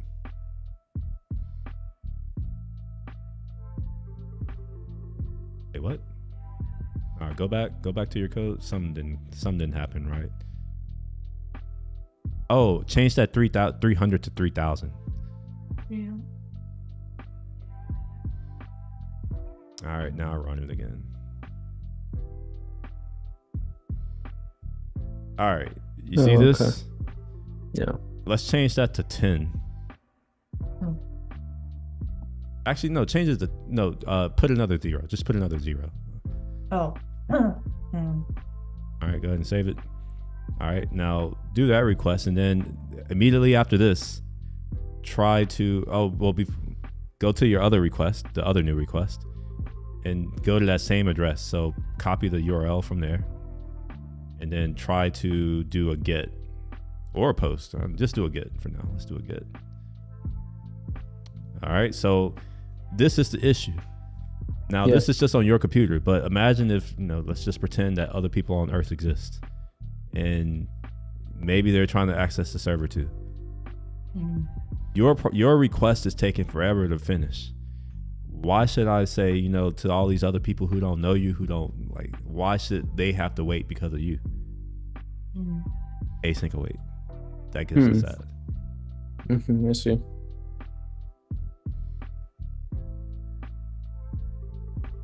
So, what else on the async await front? Like I was saying, it is an abstraction over callbacks and promises. You start off with callbacks because promises are just an abstraction over callbacks. And async await is just an abstraction over promises, which is why I say if you don't understand callbacks, you will not understand promises and then async await.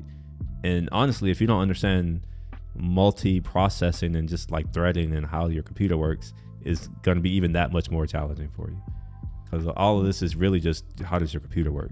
The language isn't doing anything special, really. I mean, it's abstracting a lot of crap that you would have to do on your own if you weren't using it, but like in reality it's not really doing anything that didn't exist before. So it still necessitates you understand how your computer works to get the most out of it, right? So yeah, we just went over creating like a long request. That's how I fake a long request, and this can tell you whether or not your server is built well, because you should be able to receive additional requests even if other requests are waiting. And I mean, hopefully that makes sense. You browse the internet every day, and people are probably on the internet along with you, and you're not having to wait. Right. It's because of that. So let's answer the why async await. If we already had callbacks, if we already have promises, why do we need async await? Well, it turns out that a lot of people find it easier to reason about code that's written like I'm gonna call it top down, where most people, when they read a computer program, they think that things are happening in the order in which things are written. Yeah. Async await allows us to express the behavior in our program in this way, in this manner, top down, whereas callbacks do not.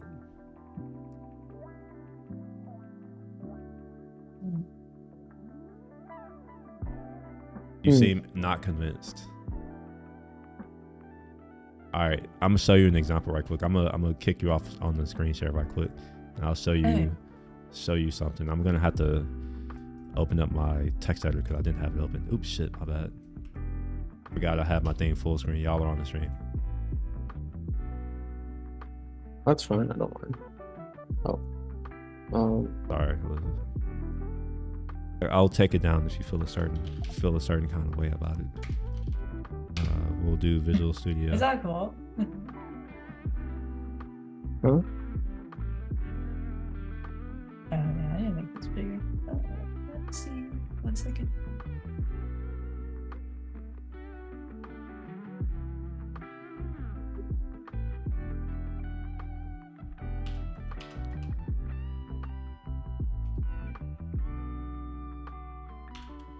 Okay.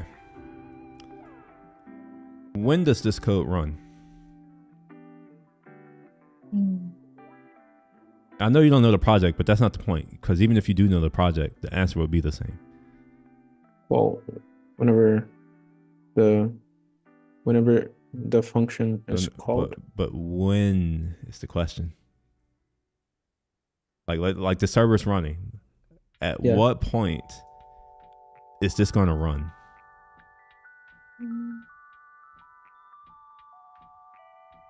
If you have to answer in the way of after some event happens, that means you don't know. That's another way of saying I don't know when it's going to happen. That's why you say the event and not the time. Normally when we know something, we know the time. Like when are we going to lunch? 12. Not when this other event happens. That's another way of saying I don't know. That's not an answer to the question. When will this happen? We don't know. That's the issue with this. This is a callback. The callback is on here, so it's for this token. So whenever that event happens, then we want to run this function, but we don't know when that event's going to happen. Yet this is like, when you read this, you may be thinking that it's going to happen in order, but in reality, no. This is just a function that I've defined that I'm now going to pass as a callback to some other function that will call this when it's ready. I have no idea when that's going to happen or if it will happen. So it's two things here, right? So with callbacks, we have no idea when something's going to run just by looking at the code. So you may be looking at this top down, but like in reality, some other things may happen before this code happens, but you would never know that. Whereas with async await, it allows us to write our code in such a way where it seems like it's synchronous. And this has an example of that built in here, this await. Yeah. If this didn't exist, I would have to do a callback, and like the callback may be somewhere else, or it may not even be in this order. So now when you're reading the code, you're going to see a callback and be like, oh, well, I see this thing, but how come it's not happening? Well, it's because it's a callback. We don't know when it's going to happen. So that's what async await is solving, or async await is solving. It's that it makes it easier for developers to reason about code. That's it. I see. Makes sense. So what else is there? This may have other examples of async await too. It does actually. Let's go to the YouTube. Or wait, what was it? Active stream maybe. All right, so here is a function that does some things, and this is async. And notice here how I have this await. If I didn't do this, I'll have to do it as a callback, and there's all kinds of problems with that. What if there's a value that I want? Have you ever experienced that? Like there's a callback, but you need to use the value that you get in that callback in another function that's outside the scope of that callback. How do you get that value out? Have you ever done anything like this? I'm not saying this is how you do it, but I've seen people do it, which that was kind of bad. So let's say we define A, and then Yes. here we have a set timeout. And then inside of here, let's say that in 5 seconds, or 4 seconds rather, we're going to say A is equal to 5. Well, and at this point, we can do A. At some point, this is going to come back as 5.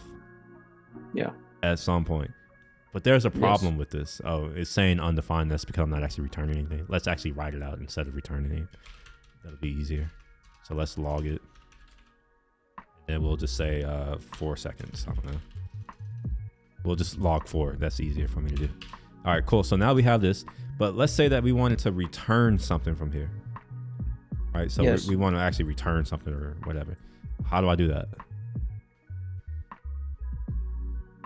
Right. How do I do this? Oops. 4. Like, how do I get this value from here? How do you get that value from where? From I can't do this. I can't do this right here. I can't say const A or B equals that. I can't do that. Yeah. And you may be like, oh, it's letting you. It's giving me a different value. It's giving me an integer value for the handle, aka the ID of this timer. But this timer may have a function in it that returns some data.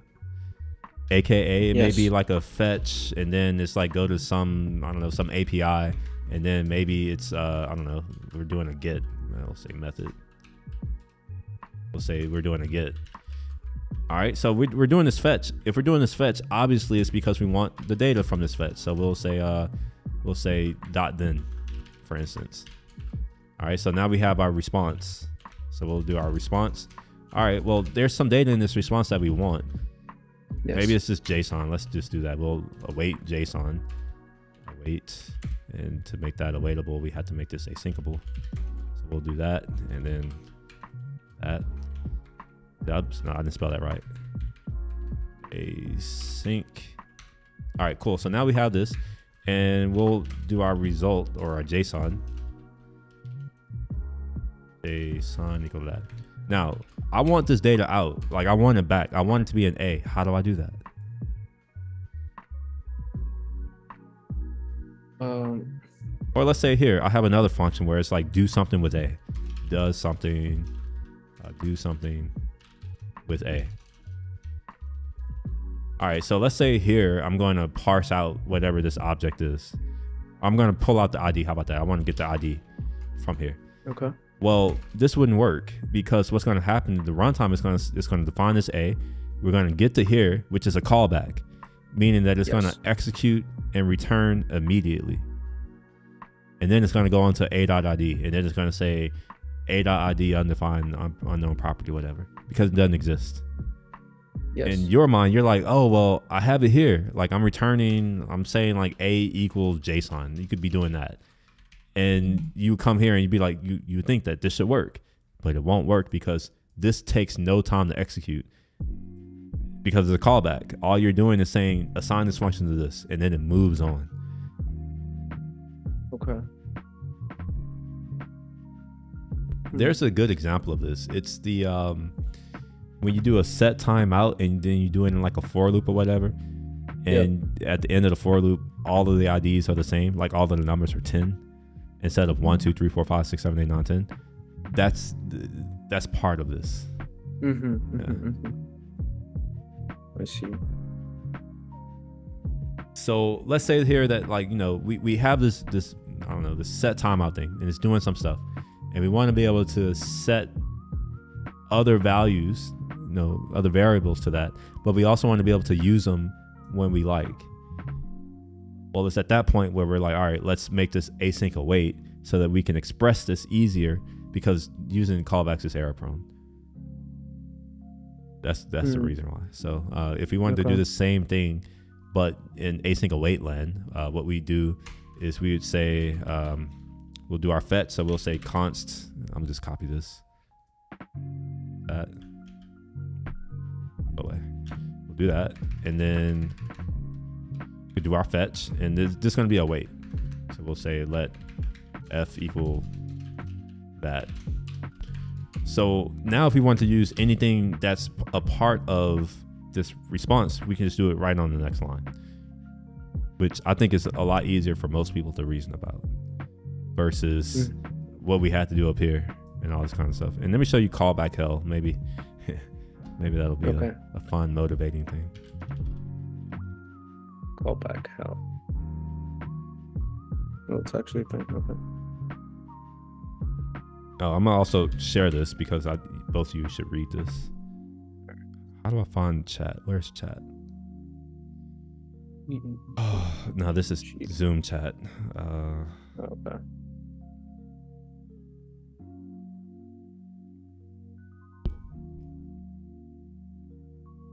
All right, I don't have chat. Oh wait, no, I'm done. I do. All right, here y'all go. I was gonna say I'll just send it in the Zoom or Slack. You're not in our Slack channel, Elizabeth. That's the thing. You don't even know what we be talking about. We be talking so much shit. Oh. You're missing out. Let's see. Handle every. Yeah. All right, cool. So yeah, I would look at that. Although I don't think that you should put too much time and effort into that. It's not that important. Like Okay. don't get too. And this is mainly for Elizabeth. You're learning this too, I know. But Elizabeth is new to this, ish. Oh, you should tell him your background. I don't think he knows, Elizabeth. What do you do? Who are you? Oh, I'm so well, I kind of introduced myself. I don't remember exactly what the intro was in, Neither but do we. yeah, I guess my title is a business analyst. So I work a lot with data and visualizing reports and supporting those reports. Yeah. Yeah, that's cool. And why are you learning Yeah. this? Mhm. Why do you want to learn this stuff? Oh, well, I don't know. It's just I want You to wanna change explore careers? something else that is not just data, like in the data world. You know, it feels like I don't know. It's just good to you know, expand knowledge sometimes. Okay. Yeah. Yeah, because like I don't know, when I'm thinking about my career, I'm not sure if I want to continue forward, like just continue, I don't know, like climbing the ladder or like just be really good as a business analyst, that type of deal, or if I want to try a different revenue. So it's also a part of that as well. Trying to figure that out. But yeah, I also think it's sometimes when you're working with visualization, it's not always the case, but especially for certain companies, Yes. there's usually tools that you use like Power BI, Tableau, that are kind of already built, and there's limitations to the visualizations. Yeah. So it's also good to, you know, maybe do something like in Python where you can, you know, use iPlotly or something like that as well. Not saying that I'm good at that, but it's always good to, you know, be able to customize more, I feel like. I see. That makes Remember Python stuff? Yeah. Python. I've done a lot of things in a lot of different languages, so it's Oh yeah. yeah. I don't like Python. Yeah. Wait, why don't you? I thought don't most people like it because of the like extensive library that it has? You can do so much with it, right? I don't like Python the language. Oh, People's library code doesn't make the language any better. It's still shitty. It's just now I have libraries of the shitty language, so I don't have to write it myself. But nah, I don't like it at all. The biggest reason is that white space is significant. I don't like that. It's incredibly hard to know what block it goes to where. If you're, especially if you're like me, where like you look for parentheses or curly braces to determine a block, not how many tab indents there are. So the fact that I can change the meaning of my entire program because I remove a tab is appalling to me. Oh. Like that should be impossible. The meaning of my program should not change due to the presence or non-presence of values that I cannot see, aka white space. So that's number one. On the performance side, yeah, there are performance issues. I don't really care that much about that. It's mostly the syntax that I'm not a fan of, like a lot of that. Yeah, so. But I mean, I know people have written code. I mean, just like in JavaScript, no, I don't like JavaScript either. And this also has tons of libraries. You may find that I don't make decisions based off of what other people are doing. I don't care about what they do. That doesn't affect me. I mean, maybe it does to y'all, but like in my mind, I'm just like, nah. But I know Python enough to be dangerous. But if someone's like, hey, come do this thing, and oh, by the way, all of our tooling is in Python, I'm less likely to say I want to do it. So there are companies that use Airflow, I think, and I have experience with Airflow, but it's all in Python. I was just like, I'd rather not. Like, just real talk. But that being said, I can appreciate what is done. Like it made it easy and approachable so that people who came from better programming languages, or I guess better scientific fields, are able to contribute to my field. So a lot of the Python libraries that you're referring to that are useful, Elizabeth, they're formerly Fortran libraries and COBOL and C libraries. They're actually just wrappers, and you just call into that from Python. It's not actually Python. Oh, Just fun interesting. fact. You That's really think that we're about to be interesting. doing like these types of things using Python, which is slow as fuck? Nah. What we do is we create bindings to a better language, and then we call it through the Python interface. And then in fact, we did that for GitHub Desktop as well. It's written in JavaScript. Remember, the stuff that's actually doing the work, we're shelling out. We're actually creating processes on the machine itself to do that, and not running that in JavaScript, because it would be too slow. So yeah, I do have reasons. I'm just not like most people where it's just like, oh, I don't like it. It's some technical reasons behind it, and it's not the ones that you think, which is it's slow, because JavaScript is just as slow. It's not any faster. Any other questions? Are y'all good? Yeah, no questions from my side.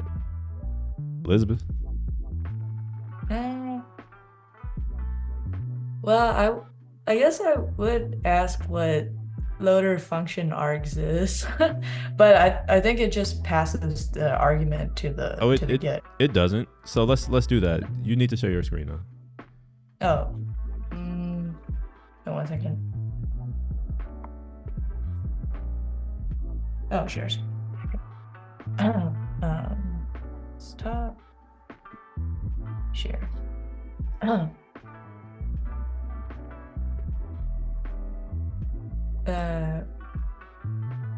Okay, my bad. Let me move this to my screen so it could be on the screen. All right, so you're asking what loader function args is. Now let's first take a moment, step back. We're not in JavaScript right now. This is TypeScript. Right. This is a completely different language. And anytime you have a colon after parameter, that's the type specifier. So loader function args is a type.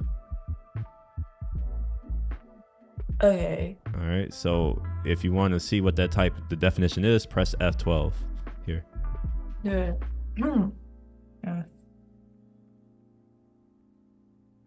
This is the definition of that type. And we see here on line 20, it says that type loader function args is data function arg. So this is telling me that this is simply an alias, or another way of saying that it's another way of referring to the same type. And you may be wondering, well, why do we have different names for the same thing? Sometimes, semantically, it makes a lot more sense. If you're in a loader, to call it loader function args. So it's that you can call it data function args too, but it's nice to have.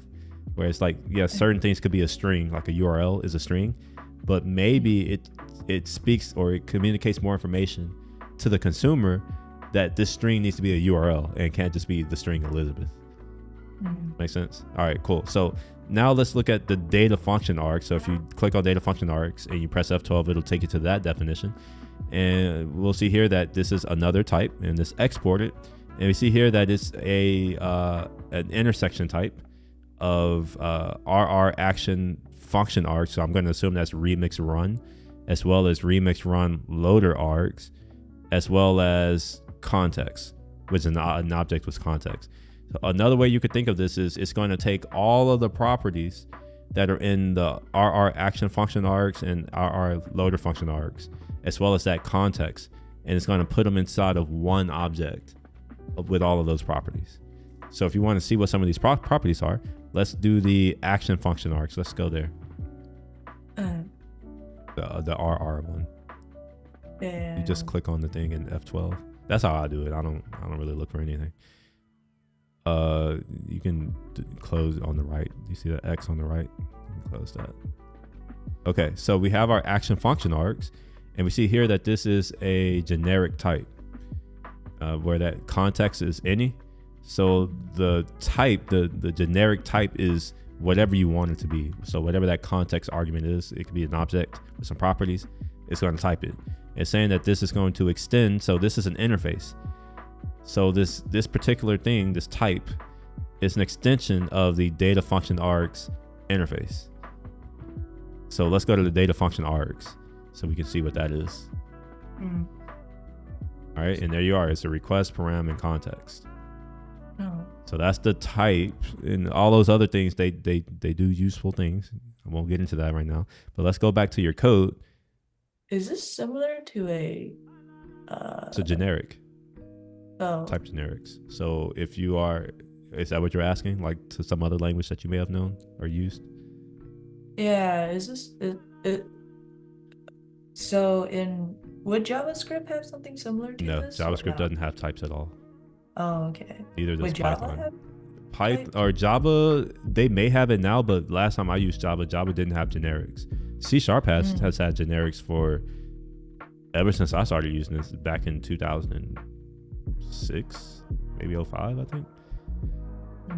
Yeah.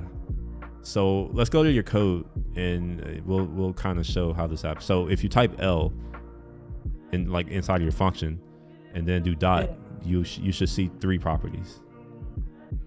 No, inside of your function, that's your parameter list.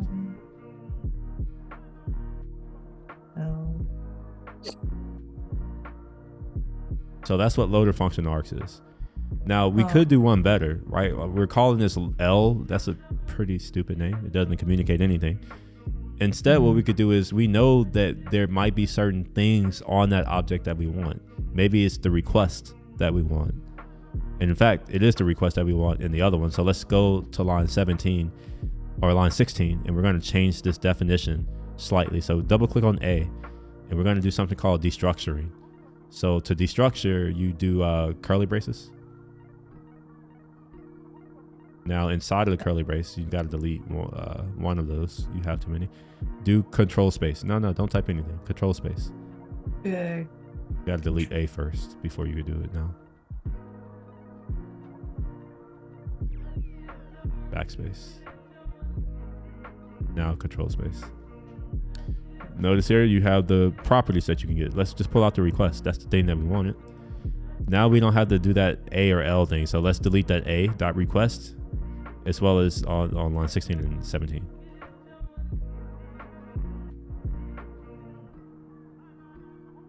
So having that type there allows TypeScript to provide us with help. If we didn't put that action function args there, TypeScript has no idea of anything because this is just a random function. So if you, the user, wanted to know what are the things that an action that you have access to, well, you'd have to go and read the docs, try to figure that out. Versus with TypeScript, it tells you that, oh, by the way, this thing here is of this type. And you can easily go and find out what are the things that are available on that type. Versus with what it was in JavaScript before, you get to go look at the docs. And if you make a mistake on something, well, you get to find out at runtime and you get to fix it there. Yeah. So TypeScript allows us to like get around that, but it comes with some overhead, which is you have to think about types. I'm using the word have to very loosely because you don't. You can you can use TypeScript and not even specify types. Now you won't get the full benefit of it, but you can still do it. Because remember, it's a superset of JavaScript, which means that valid JavaScript is valid TypeScript, not the other way around.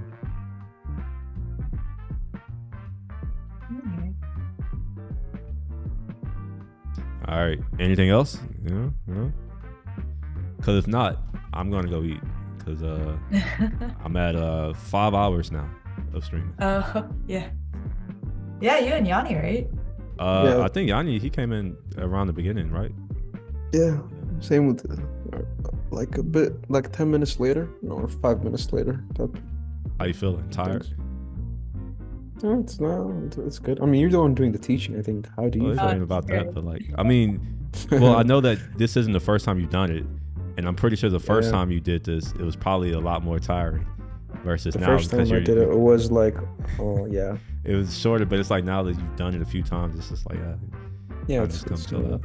I still haven't eaten as well, but I'm fine. I'm gonna go eat eventually. I don't know what I'm gonna eat. I'm gonna probably make some bacon. Oh, nice. Yeah, I got a I new thought you pan. just made bacon. I did. I'm gonna make more. I'm gonna make some more. I have, Bacon. huh? You said bacon? Yeah, bacon. I know you can't have that, but I can. So I can have turkey bacon. that's not bacon. I can have. It's not bacon. If you have to say something before it, it's not bacon.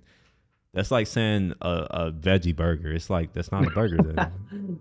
Oh yeah, for context, Yeah, yeah, still that's a because burger, the right? religion. That's because my religion was a bit. I can't eat Oh, pork. gotcha. Yeah.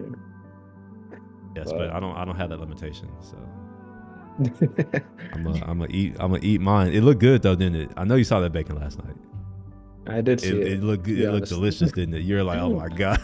No, how would he say it looks delicious if he hadn't tried it before? I mean, I have tried the turkey bacon, and a Oh. lot of That's people not have been bacon. saying exactly. A lot of people have been saying, if you think this is good, imagine then pork bacon. I don't know if I can buy into that argument though, Elizabeth, because it's like you've said that things look good and you haven't had them. Well, I mean, that's because I can kind of imagine it. What? So you saying that Yanni But I can't wouldn't kind of truly imagine it? know that it is good. I don't know. Like, Are you telling me know. that you don't know that the food that you see me cooking isn't good? Or do you really think it's not good? Well, I would assume because you're making it that it's good. Because I that's had a good like assumption. food that you made before. But is it like healthy though? What is? Or What, bacon? bacon? Yeah, It's I meat. did see. What's wrong with I'm meat? pretty sure it's not healthy. How is it not healthy? Like my Like Yeah, how bacon. because much oil came out of that Yeah, bacon because when you- yeah, I Oh, that's saw in the his- point. That's I saw literally in the his point. Post it was Yeah. like there was a lot of oil and stuff. Well, I'm that like, we oh, call that whoa, we is call it- that fat. That's what that's called. We render the fat. And when you think about it, what kind of oil do you use? Is it seed oils? I use olive oil only, Okay, to fry? Wait, for cooking? even for cooking sometimes. What? For frying, you must I not thought be you were using. supposed to. 'Cause I don't fry as much. Oh, okay, that's it. Okay. Yeah, I don't even eat fried food as much. When you Or say at fried at food, home, at least. Like if you fried use chicken. oil, you are using like that's how you fry food with oil. Oh, I think he then means like no. deep Yeah, frying. he's talking about deep frying. But like it's high But that's not temperature, so healthy. anytime you're using olive oil, especially if you're using extra virgin olive oil, Yeah. you don't want to cook it at high temperature because it oxidizes at a very low temperature. Mm. And oxidation is the thing that gives you cancer. Oh, That Oh, part, okay. yeah. so Yeah, it's that part. But yeah, like I mean, sure, there's a lot of oil or a lot of fat in bacon, and that's the point of it. Like it's pork belly. The reason why I get bacon is that I Yeah, it need is. oil, and I don't want to go and pay for it when I can just go get meat and eat that. Like it tastes better too. I prefer Mhm. natural fat, so I only do coconut oil, olive oil, avocado oil, and natural like fats. So beef fat, chicken fat, and bacon fat. Not pork fat, even though bacon is pork. Specifically bacon fat. Um, Hmm. Pork fat is Wait, what's weird wrong to with me. the other? Well, I guess the belly is the most fatty part, but like, Well, bacon is a process. It's not just, it's cured. So Oh. yeah, that's why.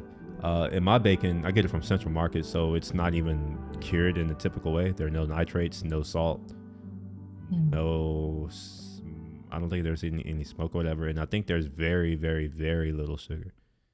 So it's just unprocessed as most people are gonna get. So yeah, like most bacon, yeah, it's not that great, but that's not to say that you can't get bacon that's made at a higher quality. But of course, you're paying for that. There is that. But yeah, I like bacon, and it's protein, and we need fat to survive.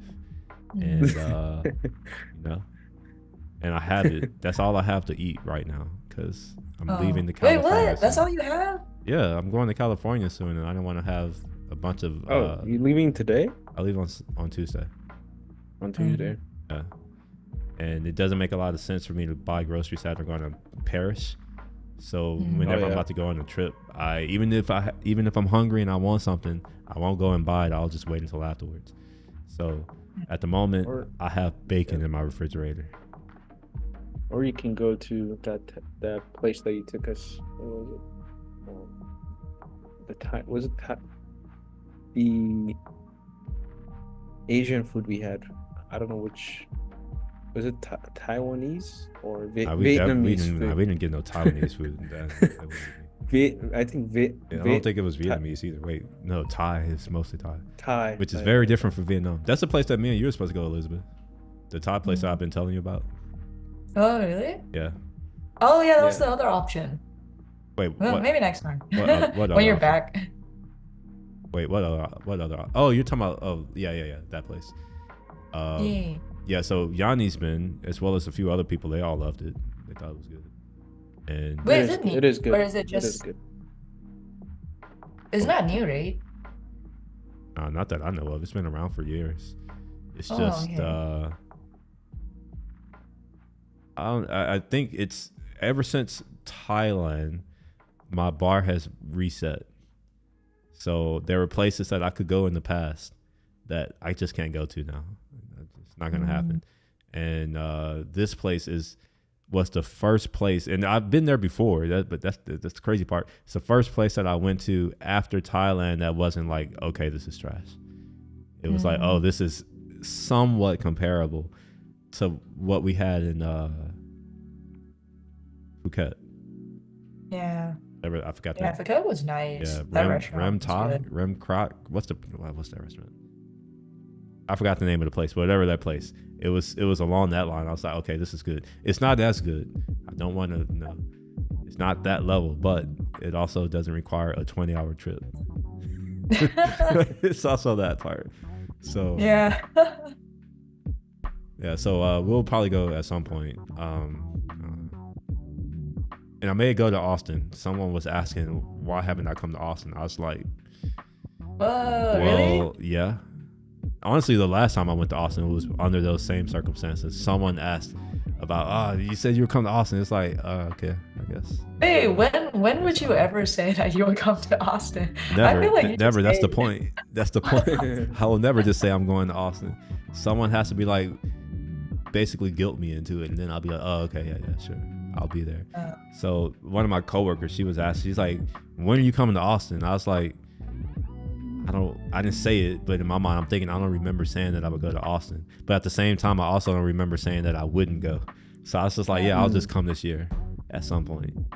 So Gotcha. so there's your heads up, Elizabeth. I will be in Austin at some Yeah. point this year. Yep. I don't know when.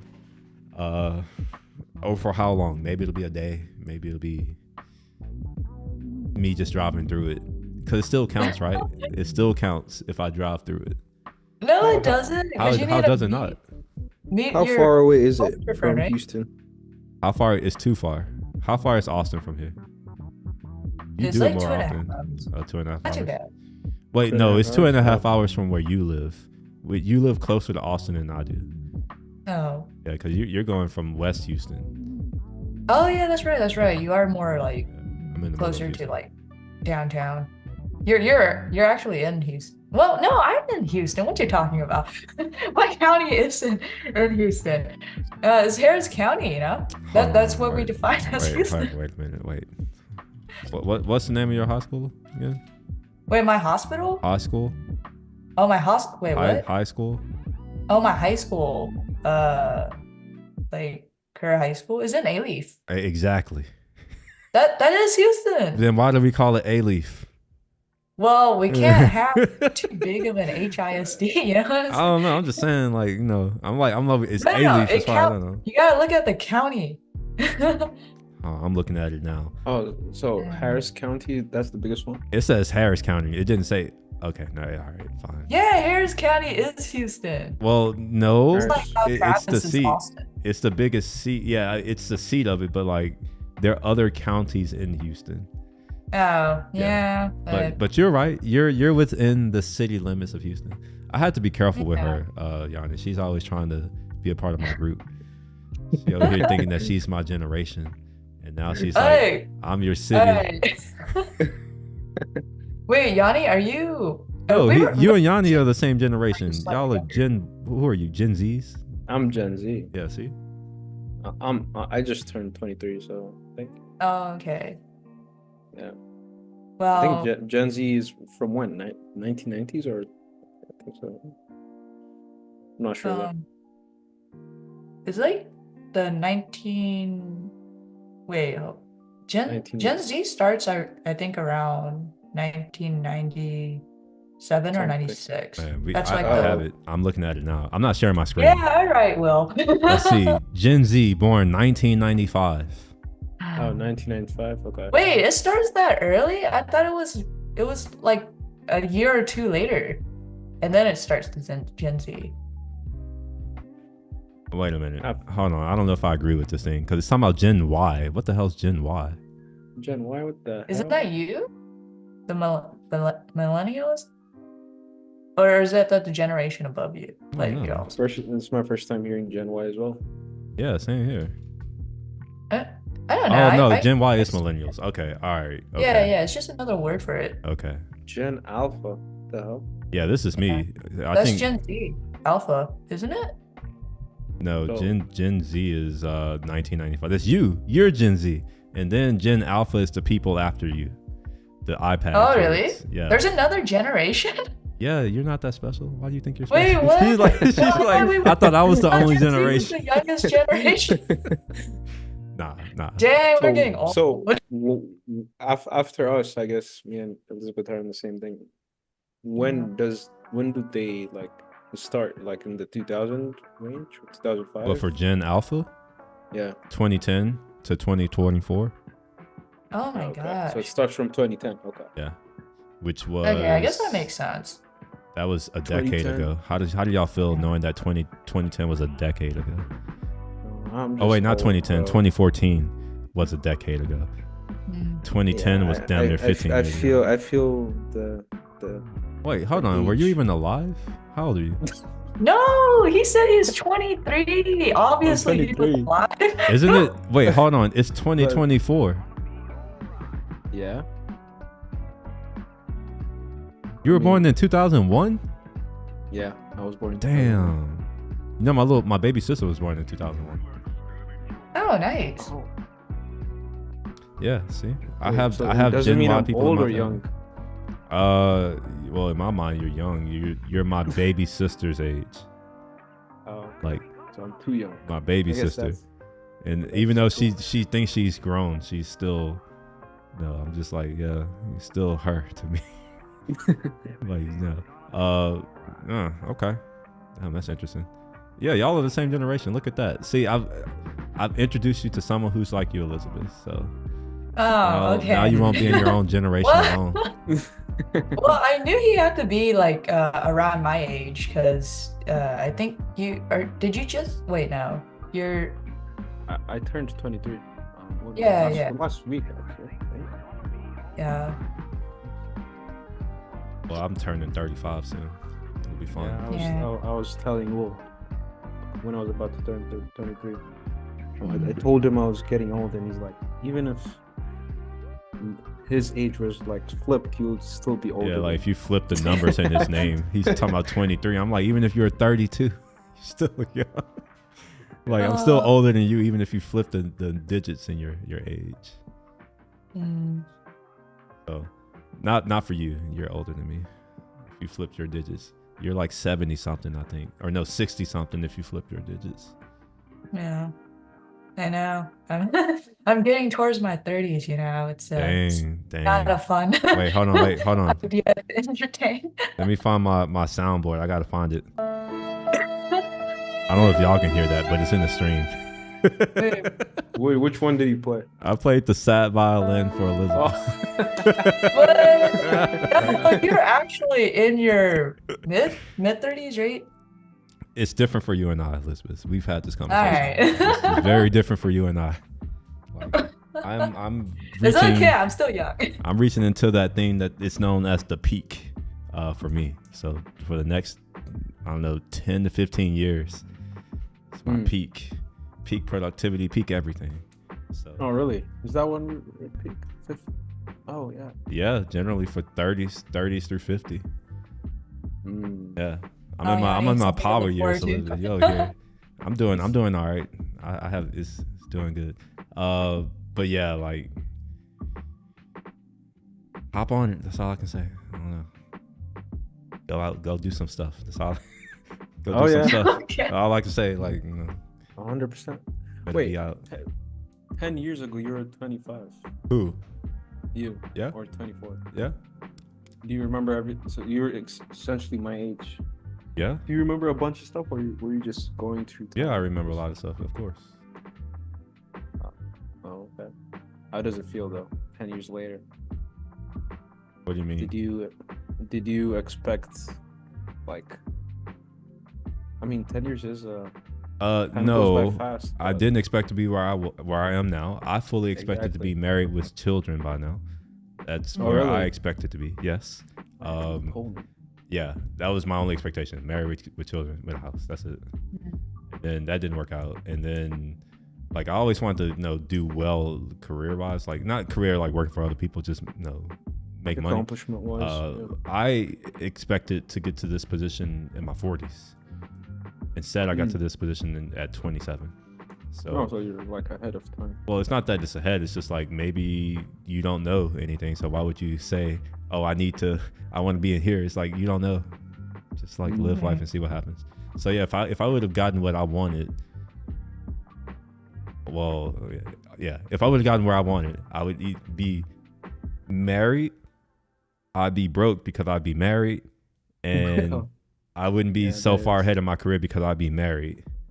And I probably wouldn't be rich because I would be broke. How not? No, I'm just like, I mean, you might not be as far as where you are in your career, but I'm assuming, you would still advance in your career in some form or way. Well, yes. Yes, but let's be honest. Yeah, you do work. Yeah. Advance is different because everyone advances in their career. Yeah.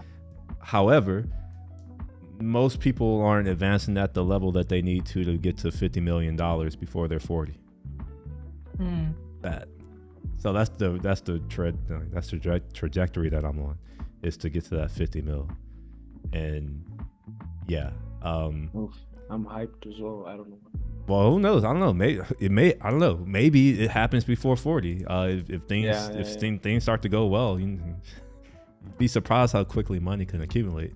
But yeah, like if I would have been, with someone, here's the reason why I say I wouldn't have gotten to where I am now. My priority would not be my career; it would be my wife and my family. So if I'm prioritizing that, I'm not going to work for 10, 12, 14 hours a day and doing all these side hustles and shit. I wouldn't be doing that. I would probably be at home spending time with my kids, because isn't that what you're supposed to do? Now I don't know if that would be the case, because it's like, all right, well, if I did have children and we're like, oh yeah, we want you to be around to take care of them. Okay, well, I could be around, but then we may be broke because children cost money. And if I quit what I'm doing, it's very unlikely that whoever I'm with, if I'm with anyone, would ever make as much as I do. So I would be on the hook for having to take care of that person, along with our children, along with my family, as well as potentially her family. As far as I understand, it's not cheap to take care of anyone's family. Oh yeah, especially So- with how things are now, inflation and stuff. Yeah, and it's only going to get worse. And nowadays, if you quit your job, and I'm not saying that that's what I would have, but if I'm working with my own business, why the hell would I quit that? Yeah. Like knowing, well, most people haven't started a business to know, but like if you started anything, you're not going to be like, oh yeah, let me just stop doing that. Unlikely, because there's so much that goes into it. And it takes such a long time for it to become, I guess, think of it like I don't want to say it's like raising a child, because I've never raised a child, although I've been near it. The closest thing is probably like having a kid or a pet or something, because a long-term thing, it takes a lot of energy, and it becomes what you live for, and to just throw that away, I don't know. But yeah, I don't know, it's I don't know, maybe it's a blessing and a curse of what happened, like I got that. No, I don't have to focus on her and all that kind of stuff. And then I just get to focus on, I don't know. I had to find something to focus on. For me, it was just doing more of this. When it comes to, I guess the money part, like, getting higher levels of stuff, with in order to do that, it's competitive. Which means that it's not just what you're doing at work, it's what you're doing outside of work.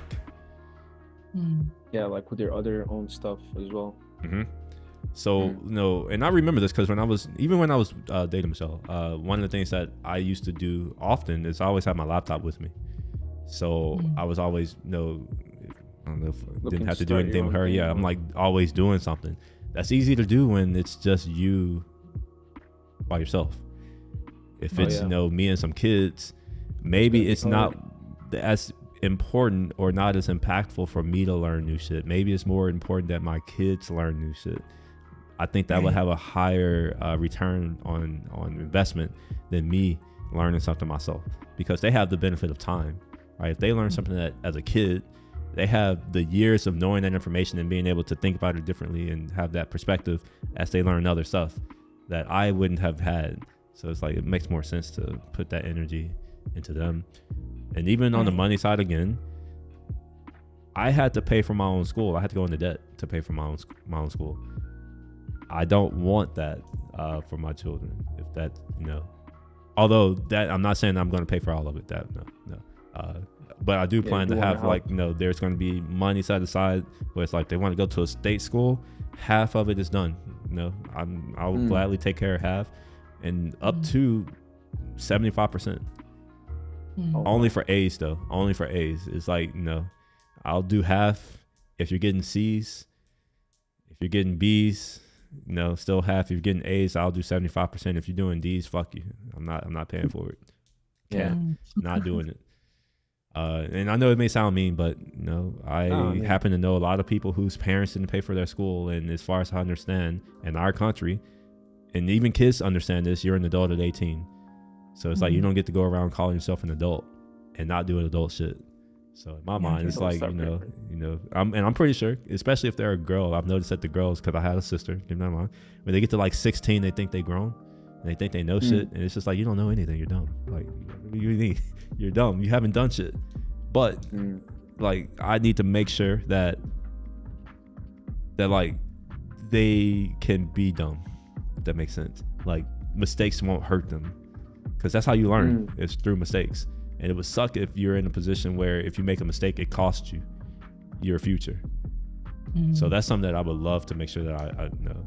If anything, like, not even if I ignore everything else, just provide a way for them to make mistakes and to be okay. Cause like, who gives a shit? Like, at least that's how I feel. Like, I had the opportunity to make mistakes when I was younger, because I was born a millennial in the old days before the internet. There was all kinds of things a lot of that I could have did or said or gotten away with that I can't do or say or get away with now. And I know that for y'all, It's not at all. For your kids, no way. No way. Whatever they say from the time they're 3 to the time they die will probably follow them. So, just getting them into that mindset of basically just getting my mindset into them. I think that'll be the best for them. Like just understanding that fuck what other people say. Like, fuck them. I say it often. It's just like, I think too many people worry too much about what other people think of them. True. It's not like for what. And when you look at what's happening, not demographically, but I guess with the mental health shit that's going on, where like nowadays more than ever, we have depression rates that are higher, suicide rates that are higher, bipolar disorder higher rates, body dysmorphia, people not knowing what the fuck they are, they're confused, higher rates. I think that comes from parenting. So I see the parenting that led to what we have now. So a lot of what I'm gonna do is probably gonna be the opposite of what I see people doing now, which is trying to be friends with their kids, which is stupid in my opinion. Like, how you gonna be friends with your kids and you barely have real friends in your actual life? Like, how does that make sense? Oh yeah, that is not what people call friends, but what people, because there's what you call a friend and then there's a friend. And I think that so many people, they've never had friends in their life, so when they have a kid, they like their kid becomes their friend. And it's just like, no, it's not how it should work. Kids are kids, they are dumb, they don't know anything. Treat them as such. I do understand that there are a lot of people who think that kids have rights and that kids are smart enough to know what's best for them. I disagree. Wholeheartedly. I've never seen a kid do anything useful in my life. Ever. Anything useful to everyone, not just, they can go and build my shoes. Sure, they can do that. Sure, they can go and work in a factory, but I meant like, can they build a factory? Can they build infrastructure that we like, fundamental critical infrastructure? Can they do any of that? Yeah. Do they even know what the fuck the 7 oceans of the world are? I don't know. I doubt it. Right. Or what's the difference between a sea and an ocean? I'm just curious. Do y'all know? Salt? No. I think that's the difference between freshwater and salt. I think that's the difference. I don't know. I thought one had like. Nah, but I like the confidence. That's how you should get in the habit of answering this way. You too, Elizabeth. Just say it, even if it's wrong. Say it with conviction and confidence. Are they not the same thing? No, they're not. How about in terms of how big they are or how large they are? Oftentimes seas are shallower. They are adjacent to land. And it's like a hierarchy. You have the sea and then you have the ocean.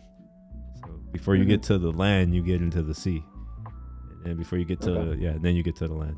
So it's land, sea, ocean.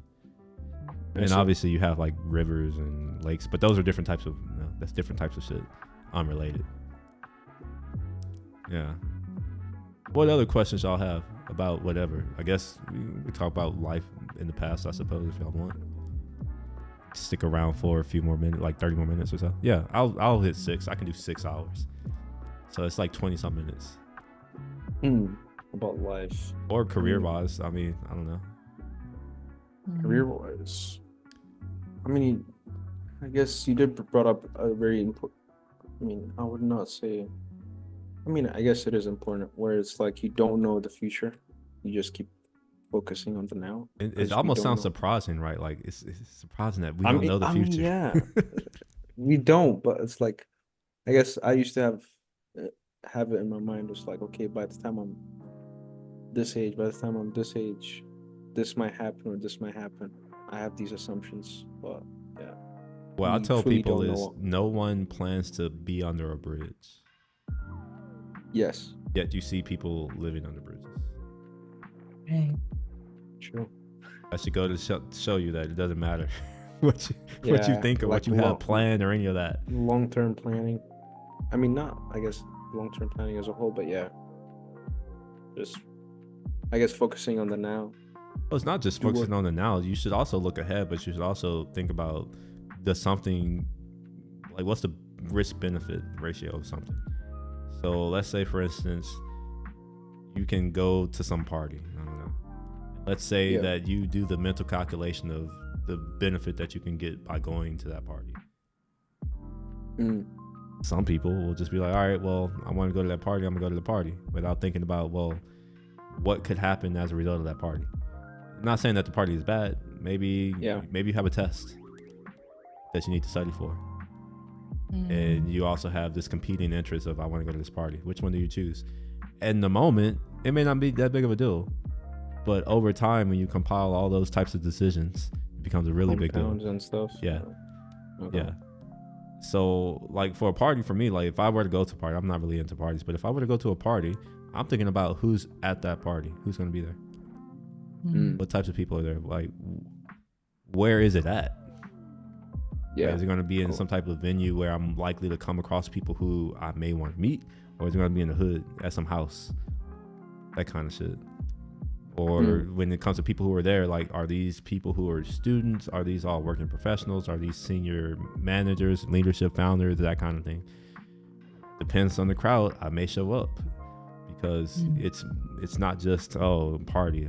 That doesn't do anything for me. It needs to be something that I can get out of it. So a lot of times, your decisions that you make will they affect the decisions that you can make in the future. So you should think of it that way. It's like, what's the likelihood of something negative resulting as a result of this thing? If there's any of it, then maybe that should be that's your risk. And if you're willing to accept that risk, okay, fine, do it. Accept the consequences. If you're not willing to accept the risk, fine, don't do it. Accept the consequences. It may be good or bad. It's really in the eye of the beholder. I see. How's working been for you, Elizabeth? Are you at 5 years yet? Oh, this year is 5 years. Or starting 5 years, right? Yeah, it would get to 5 years. All right. Well, what have you learned so far?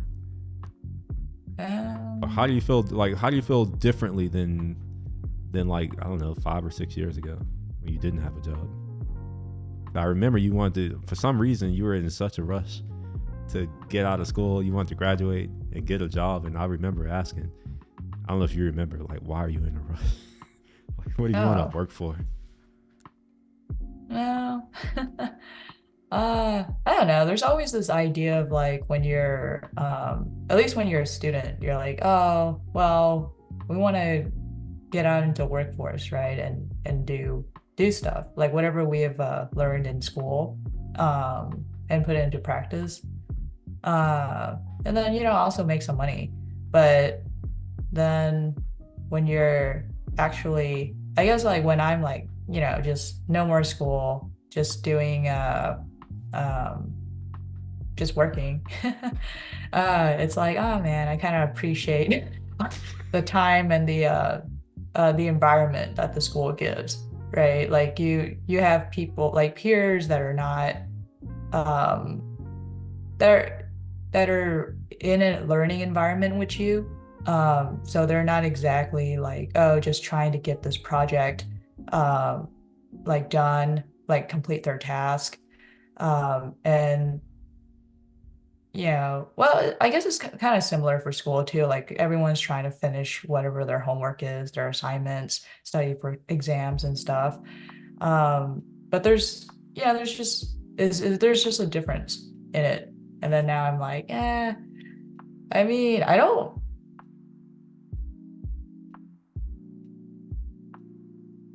probably would still want to, like, get out into the workforce sooner. Like, I don't think that mentality would have changed if I was to time travel back to when I was younger and in school. But I definitely see why people say, like, take your time and enjoy the process before you get there. Enjoying the process, I think that's the key word. Enjoying the process. I don't even think you have to enjoy the process. I don't know. I feel like that's an entitlement. Like, why do people feel like they have to enjoy it? How about I don't know. One day at a time. I don't know. That's it. Mm. But I wanted to. I asked because I remember. She was like, I'm like, for what? Like, what the hell? Like, what is there to do at work? But you're saying this in year 5, so maybe I'll ask again in year 10 and see if the answer changes. She'll be like, I don't know if I like this. I don't need this anymore. Well, I don't know. It's not like I miss school because of usually for school it's like, oh, I want to get out because I don't want to do tests, exams, and like all those stuff, like homework assignments, studying, worrying about grades. And then when you're working, while you still have like responsibilities and such, it's not quite the same thing. More so like you're holding yourself accountable for your work, right? If you're doing like for your performance. But of course, if your performance drops, like you're probably you're gonna have some heat from your manager and such, right? Or for your team, from your team in general. But it's more. Well, I guess it's also still accountable for you in college as well, or in school. It doesn't have to be college, but yeah, it's like that's generally why, like, at least for me, why I had wanted to leave school early, or like I can't wait to leave it. I was one of those too. I didn't like school, but not for that reason. I just didn't like school in general. Trinity was okay though. It was decent enough. But a lot of times, it's just like, how is this gonna help me? And I ask that question all the time. It's not just now. This is just like most of my life. Someone's, we were gonna teach this. In my mind, I'm like, how the hell is this gonna help me? And I don't mean in like this superficial way. I mean like in a literal way, because I've always been I'm not dumb. I'll just say that. I'll just leave it at that. I'm very far from it. So it's just like anytime someone's introducing anything to me, it's like, oh, how is this gonna help me? I see. Oh, it helps to know this. It's like, how does it help me to know this? Because like I know it now and I don't feel any different. It's just like I know this useless information. It's taking up space in my head. How is this gonna help me? And oftentimes I find that people can't answer that question. Because I have a very specific, like, help. I'm saying help, but in reality it's like help me reach my goal. Right now my goal is 50 million.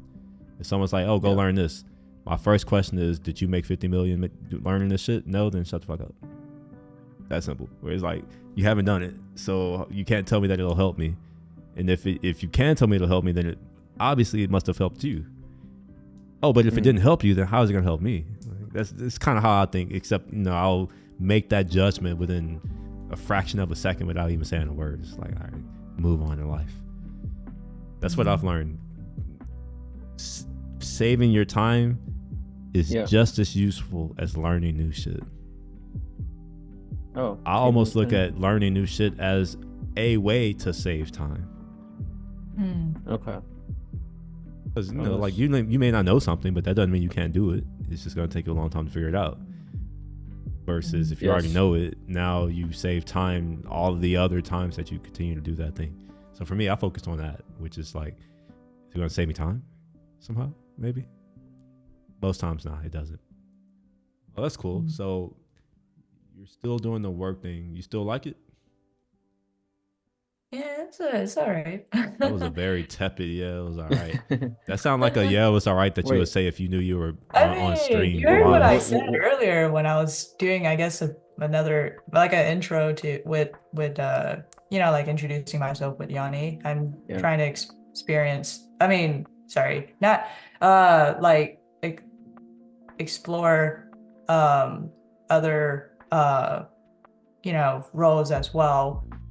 So based off of that, it doesn't mean I like super love what I currently do, but I do enjoy what I do. It's just sometimes. Huh? But you work in the factory? I don't work in the factory. What do you mean? All right, oh my god. So you're just saying how you want to do something new, and I'm like, factory. Wait, what before though? Was it like a dream job that you wanted to? The job that you are doing right now, was it like a dream job type of thing, like 5 years ago? No, actually, I think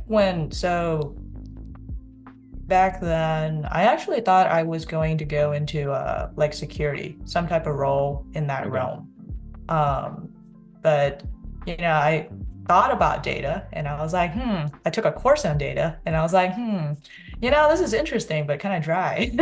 So, but like my when I got hired, I was like a RPA developer, so more it wasn't quite development, it was still It's more that like robotic process automation. yeah, For those of us robotic who don't know process what that is. automation.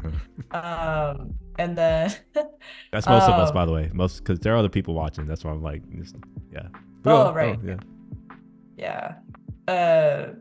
So yeah, it's not quite as creative or interesting for me because what I did was mostly review what someone had built for the bot. Yeah.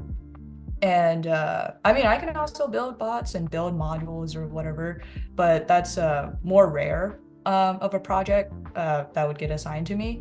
So I didn't really enjoy that.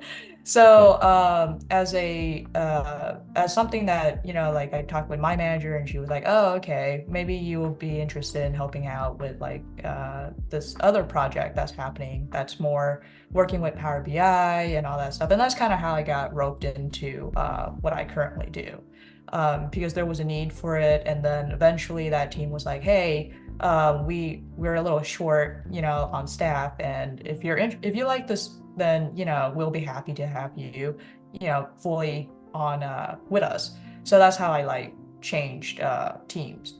But But yeah, it's been like 4 years in this role, and I feel like I'm just not learning as much as I was, the first 2-ish years.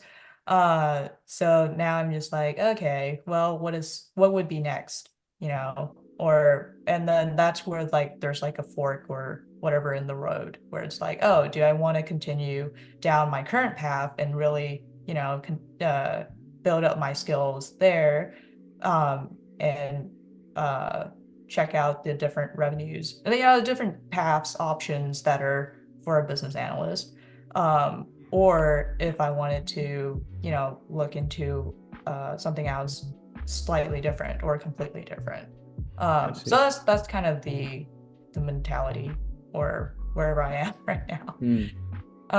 So it's a little complicated for the answer. It's like I do enjoy what I do, but it's also I'm not sure that's I enjoy it enough. Maybe for the next 5 years, I would want to still do what I'm doing. I see.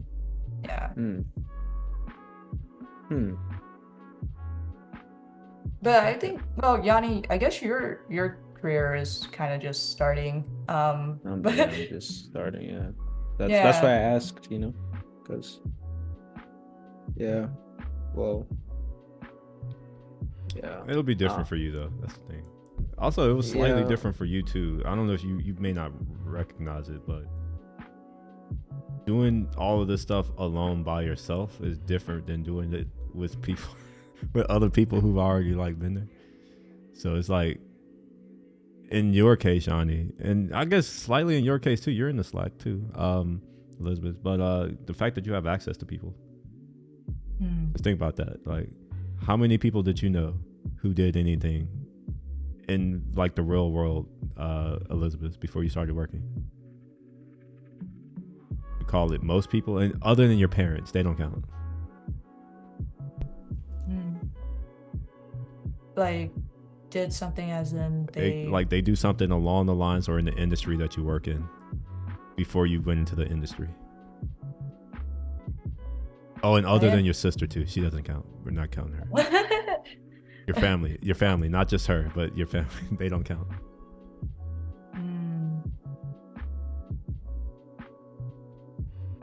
Yeah, I think I was pretty fortunate to have like met folks like you, Will, and then I think there was also Dennis too at some point. We don't really keep up as much anymore, but he also did help me a bit back then. And then there was other folks that I've kind of met, but not too many. Like probably less than like 10. Well, let's I would say. just say that your experience is not abnormal. It's most people. Mm. Most people. Well, honestly, most people don't have anyone. That's most people. Some people have someone. Very few people have several people who who not only work in the industry that they want to be in, but also have performed in the roles that they want to be in, but also have excelled in those roles. And this is something that, like, I mean, you have it too, but this is more for Yanni, because like he talks to folks. You've met some folks now who like Oh, yeah. you probably wouldn't have otherwise. Even made like friends of them type of thing. Did you meet the guy, the director at Microsoft? He was over one of the business units. Were you in that call? Which call? Never mind. That's not have been in it. That's not in my bad. bad. But it may have happened last year. I don't remember. But I had a call with one of the Microsoft folks who, I forget which team he ran. Was it for Post Supply? Yeah, it was for Post Supply. I forget which team he ran. But yeah, I met him, and I think I had some dudes from Skype as well. And who knows, maybe this year we'll get better. I'll probably try to reach out to some folks to try to get some talks scheduled or whatever. More folks. Yeah. Yeah. You got YouTubers now, so. Yeah, it's quite interesting. Especially some people where it's like you see them online as well. Yeah, no names. We're not saying names. No names.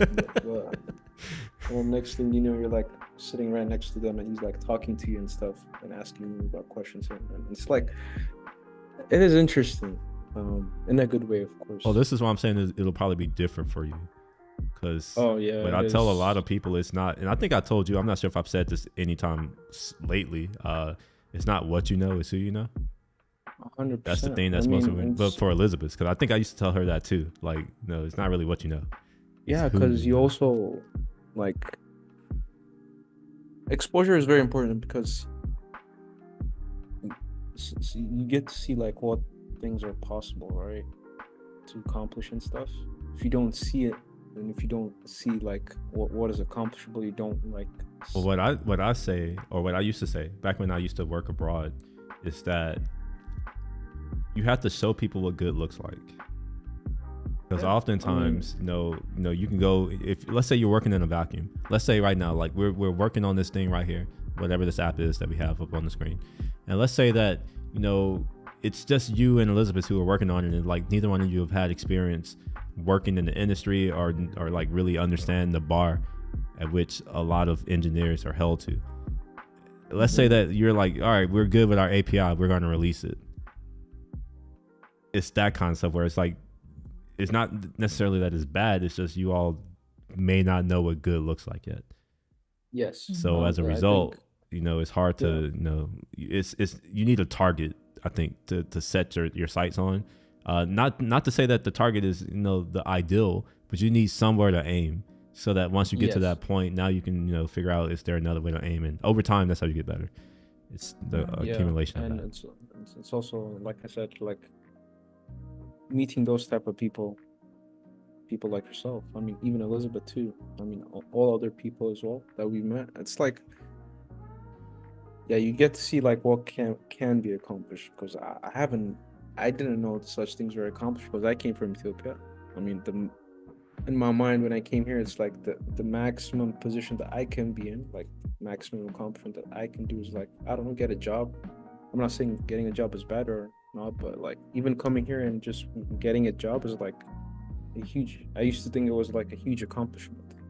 I mean, it still is, but compared to relatively to what Will has shown me and stuff, yeah. So even getting to know like those type of things exist is like also, I think it gives you like an advantage, I think, knowing what type of people exist and stuff. Well, obviously, yeah.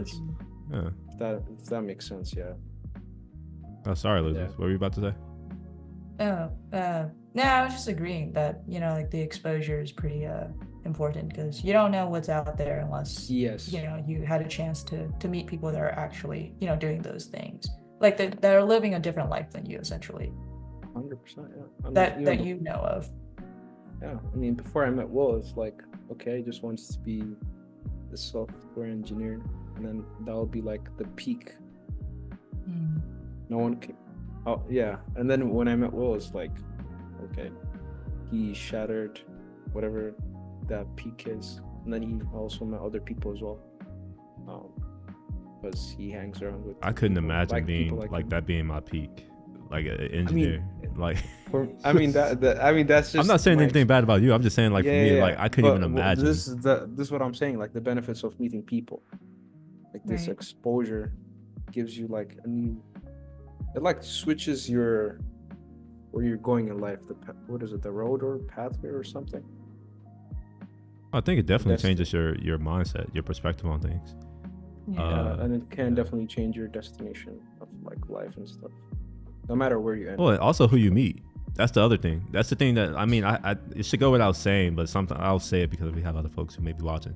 But you know what you do will influence who you meet. And if you, as long as you keep that in mind, like you'll always be trying to do something because you understand that it influences who you meet. And I've said this often, whereas people, they necessarily want to be involved with someone else who's doing something. Mm. Like Yes. when you think about even these streams, and I'm not saying that what we're doing right now is that, but people are tuning in because it's people doing something. Yeah. That simple. And I didn't recognize that, and not for the streaming, but that didn't click for me until after I started Post Apply. And you know, after a few months of progress in that, and you know, that's what I'm working on, all like 100%.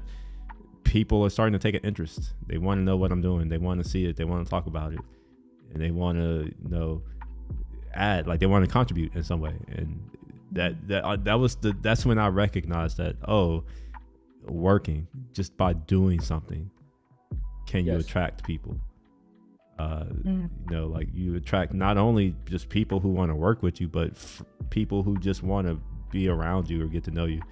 And even now, like a lot of my friends were made as a result of the work that I was doing. Like not necessarily I have a job, but like I'm working on some stuff, and there's interest in that work, and because I'm interested in it, obviously because I'm doing it, we talk about that. And now because we've talked about something that I'm interested in, that they're interested in, now we may learn that there are other things that we are both interested in, and we can build that relationship that way.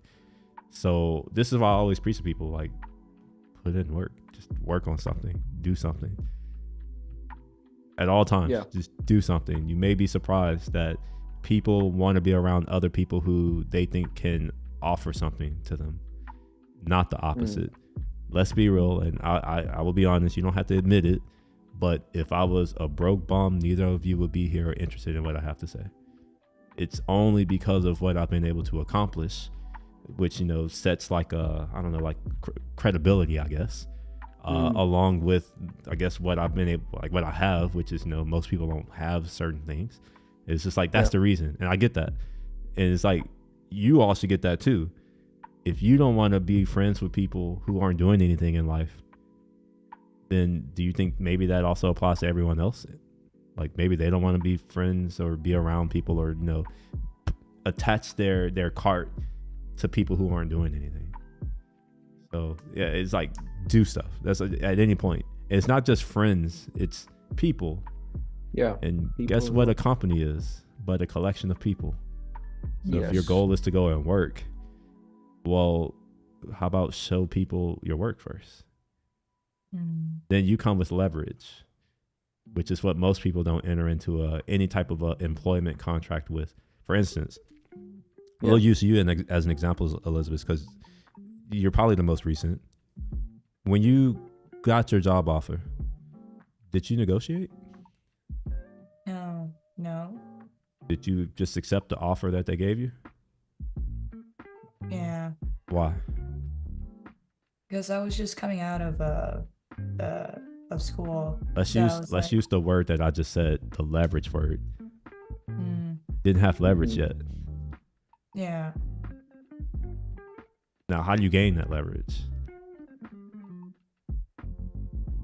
Working. Well, I mean, Or- yeah, like anything work, but like what specifically can you do to gain showing leverage? Your work, like you said, showing what you're capable of, or something, or building something. I guess building something valuable that solves like some problem type of thing. Or hell, attracting people around you. That's enough. Yeah. What do So- most leaders do? Like, for instance, like if you had a company, would you hire someone to be a leader of your 200 developer org if they've never, like, if they don't have a circle of people around them at all? Like, if they've never led, like, how do you know? Yeah. So yeah, this Okay. is my whole argument of like, don't let a job be the reason why you don't develop skills. I don't think that you should develop many skills on a job. I think that should happen outside of a job, and then you use that as leverage to get more out of whatever new thing that you're going to do. So for instance, in your case, Elizabeth, you've been working. You will have leverage in that regard, but you have to ask the very real question of how unique is that? How unique or how special is it that you have experience? I'm going to argue that we all have experience. So you got to find something else. So then it's going to come down to your skill sets. What skills do you have that other people don't have? If it's too many, like if there's a lot of overlap of skills that other people have, well, now you know what you can do. Start building more skills so that you separate yourself out from others. And there's also the whole, I think I've said this, you're the average of your 5 closest friends. I think I've said this several times. So, you also got to think about, if you're working, who are the people around you? Even if they're not your friends, like, you're around these people. In fact, you may be around these people more than you are around your friends. So that must say that actually says something more about the person than anything. Where you think about it, it's like, have you considered that maybe you spend more time at work than you do with your friends? Yeah. Isn't that interesting how your friends are second priority and not like, that's how I've looked at it. I'm not saying, but this is how I look at it when I'm like, why I can't have many friends who have jobs. Cause like, I don't even think they understand.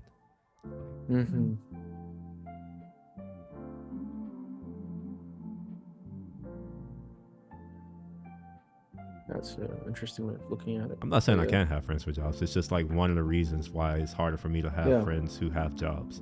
We think very differently about most things. And then you add on to the fact that they will prioritize $80,000 a year. And I mean, I understand some people need to eat and all that shit, and I get it. I do too. But I didn't do that. Yeah. That's the thing. Like, I keep up with most of the folks. And, I guess I have the shit to show for it. It's just like, if you don't let the people who you build put all this time and energy into building these relationships with, it compounds over time. You are by definition more wealthy because you have more relationships with people that have lasted a long time, and as a result, you've met their friends. And sometimes those friends become your friends, and that, I mean, hell, me and Kyle know each other through Joe. Yeah.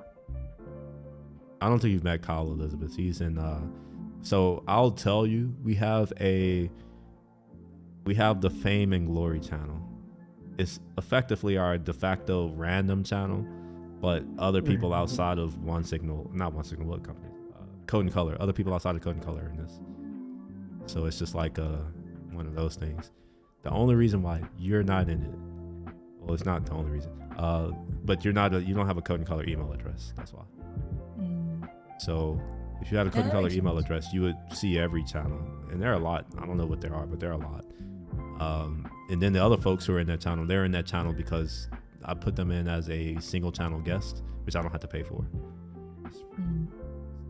Yeah, we have, I don't know how many. We have like 8, 9 or so people in there now. Now we have 10 now. Oh, it's 10. Because Casual Economist joined as well. Oh yeah. I forgot. I don't know if I've seen him yet. Yeah, I haven't seen him as well. I did make sure. Oh no, it's 11. I'm looking at this 11 now. Wait, 11? 11. Oh wow, it has grown. That's great. Yeah, we'll probably grow it this year too. We'll do another one of those things this year. Did I tell you about that, Elizabeth? That we did like this, I don't know what we call it, a meetup. Is that a good word for it? The Houston one? Yeah. Oh. Yeah, so it's like, I don't know. It's like, yeah, just to meet up. Yeah, I that guess. word. Yeah, we don't know. Yeah. But that's where Where we you went to. just- That's why we went to the top place. So I took them to the top place. That's how he knows about it. Mm. Yeah. And then, yeah, I met with other people as well, made friends with them, and then Yeah. So I- you got I- you up that's next. that's what he was talking about, about like I think building relationships with, yeah, cool. Yeah, people you're up and stuff. next, Elizabeth. I have homework for you. You need to develop one new relationship.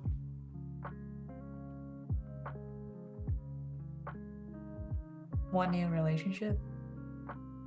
Yep. Mm. End of the year.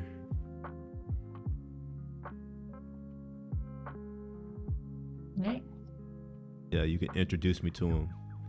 End of the year, whenever you're here. So get on it. You have 11 months, 11 and a half more months to find and meet someone new. Mm. Seem enthusiastic about that. You're like, I don't know. Yeah, that's why I left. Yeah, but Yeah. I mean, mm,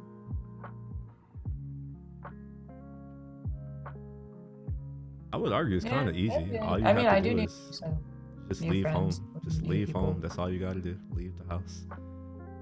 Mm. Go another place. Yeah, like seriously, meet someone new. You have to. Because I think that's part of. I think that's a skill set. oh yeah, The ability sure. to Even go out build and relationships. yeah, meet new stuff. people, Oh, develop a yeah. relationship. Oh wow, I do see the value of this way much Yeah. more than a couple of years ago. Holy, I mean, yeah. Elizabeth should It see the is. value. She's been around for a while now. You should know. Like, Oh, yeah. this isn't new for you. Yeah, I know. But like, I need to bring that person, Houston, to Well, meet who said you got to bring them to Houston? You literally said that. You're like, next time you're in Houston. Yeah, well, you gotta- Zoom. Well, not next time, but by the end of the year. Yeah, like FaceTime, Zoom. It don't even have to, like, I don't know. Some use technology. How about that? No. Use technology. But yeah, like it's a skill set. It's not necessarily just because you need more friends or whatever. It's mostly because I know you need to go and talk to more people because I know you don't do it. You're not about to sit here and lie to me and tell me that you do. Like, go and talk to strangers. That's what I mean. Not people who you know, who you work with, but actual strangers who you don't know. And a good practice that you could do is ask someone's name, a random stranger. Do it daily. Ask someone about themselves. It'll become easy over time. And it's worked out. I mean, you see how, I don't know if you've seen some of, like, you notice how I talk to people, right? Like, anywhere and everywhere. Don't really matter where or what they do. Like, I'm comfortable talking to people. It's what you need. You need to become comfortable with talking to people.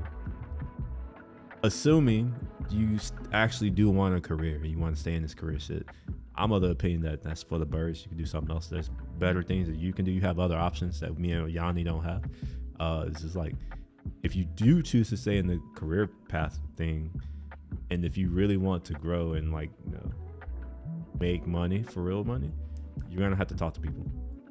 Often it's talking to people you don't know, and it may involve resolving conflict that you yourself didn't start or have anything to do with. So you need to get good at that. It may come, it may be like pushback that you receive from people. Like, how do you deal with that? Like, these are things that I don't know if you've dealt with them yet, but you can tell me if you have. Have you had to deal with these types of things yet? Like resolving conflict? Yeah, that's a good one. Yeah. Conflict resolution.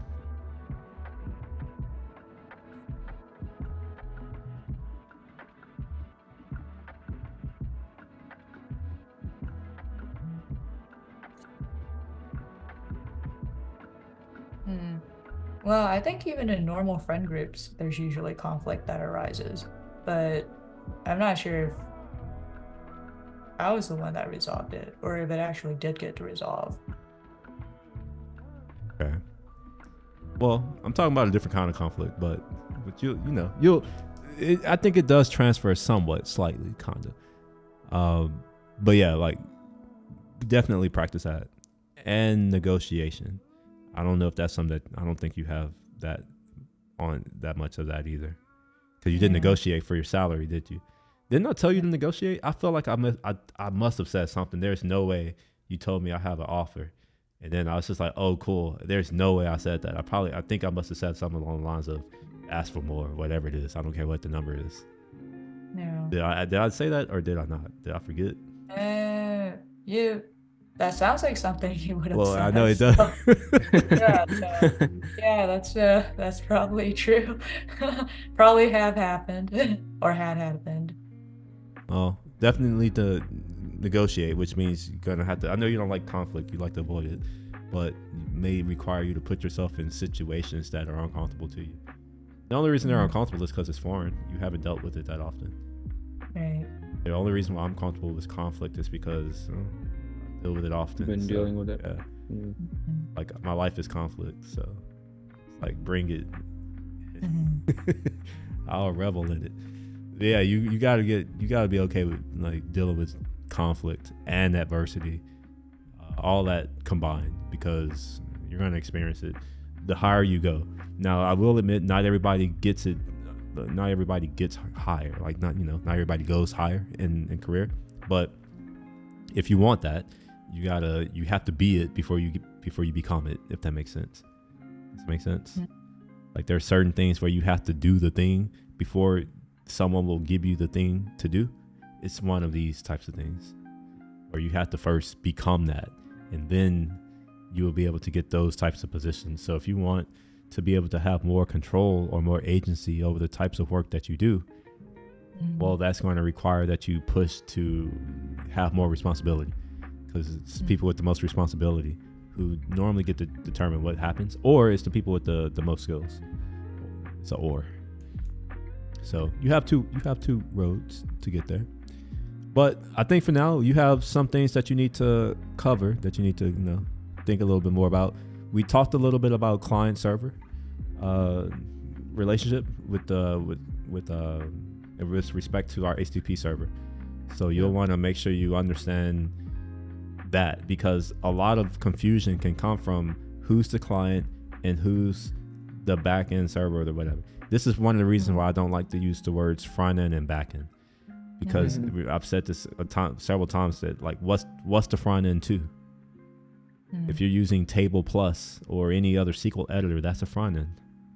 Right. So it's like we gotta be very clear, and when we get into these server client environments, we have to be even more clear, because the app that we're building may not only exist on our server, or it may use things from other servers. A good example is an API request that you make to some other web API.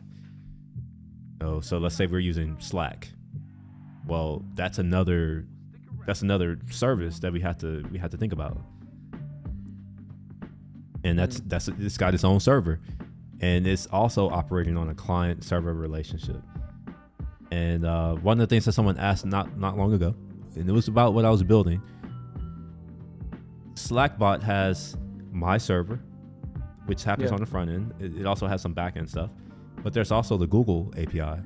There's also the Supabase and Auth APIs. There's also the Slack API. There's also the fact that I have more than just me and my Slack. So for instance, if y'all have YouTube channels, by the way, Elizabeth, you're not off the hook. You're supposed to be making videos. I haven't forgotten. Last year. I need to see it. Yeah. You remember that? You said you was going to do videos. Even got Final Cut. Yeah. Anyway, let me finish. So with the whole Slack, Discord, all that crap, who's making the request? You're going to be making the request on the server, but sometimes you're going to make that request on the client. And it's important for you to understand, like, how is this stuff working? Like, am I making this request to Slack servers? Am I going to make this request to Williams server, which is then going to make some request on my behalf to the Slack server? Like, it's important to keep, like, the lines of communications separated, just so you know. But yeah. Video this year, right, Elizabeth? YouTube? Yeah, I need to upload video it. this year on YouTube, Oh, right? what? Right. You to didn't upload say as well. upload it onto YouTube. Wasn't it just like make a video and then share it with you? Well, that was last year, but now this is a new year, so it's a new goal. So this goal is not to share it with me; it's to share it on YouTube, and then you can share the link to me. How about that? All right. All right. Yeah, I'm trying to. I need to upload one before the end of the week as well, because I need to keep up with Will. He has like what? How many do you have, Will? Like you already Videos have like 10 plus or videos in total. Stream plus videos. Oh, stream. Well, so I don't know. you have one video. Stream, you got like what? 10. Are you talking about just this month? Yeah. Oh, I This don't know. start of New Year. Yeah, maybe. I looked at the hours. I was at 14 hours the other day. Already. So I have some catching up to do. Yeah. Well, But yeah. the goal is for you to not catch up with me. I mean, you can try, but what you will find very quickly is the competitor will ignite. It's like, I mean, I have to, right? I mean, I don't have to, but I mean, you really do. Like, believe it or not, you are in competition with other people.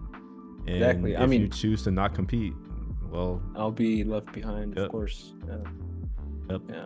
and you don't I have a don't want that choice, to be- and that's Yeah, I don't. unfortunate. You I don't. You I better don't wanna get your be in shit that together, position, bro. Oh yeah. All right. Any other things? Are y'all good? Oh yeah, for sure. Yeah. All right. Well, we could do this again at some point, whenever. Once you have a little bit more familiarity with whatever it is that we did, just keep in mind that some of the stuff is remix specific. So if you're looking for like this loader action stuff, you need to go to Remix website. It's like just Google Remix Dev or Remix JS or something like that, and their docs are incredibly useful. And then I also want you to look at those SST docs. I'm not sure if I sent those to you. Did I send you that? SS. Oh, SST. SST. Yeah. Oh yeah, that is a dope framework. Oh, so by the way, just so you know, Yanni, she wants to learn about full stack Full web stack development. stuff. And then I Okay. told her that, like, honestly, it's probably better to just learn like how the web works, how the internet works, that Oh kind yeah, of thing. for sure. So we're kind of mixing, like, I anticipate this, and this is for you too, Elizabeth. I anticipate this being like a more consistent kind of thing, like over time. You're not gonna learn all this in a few months. I'm sorry, you're just not. But the goal is to get you exposed to all of these things from the perspective of the problems that they solve, not Okay. necessarily from you just do this, because like, sure, I can tell you that, but you can also go and figure that out on your own. You don't need me for that.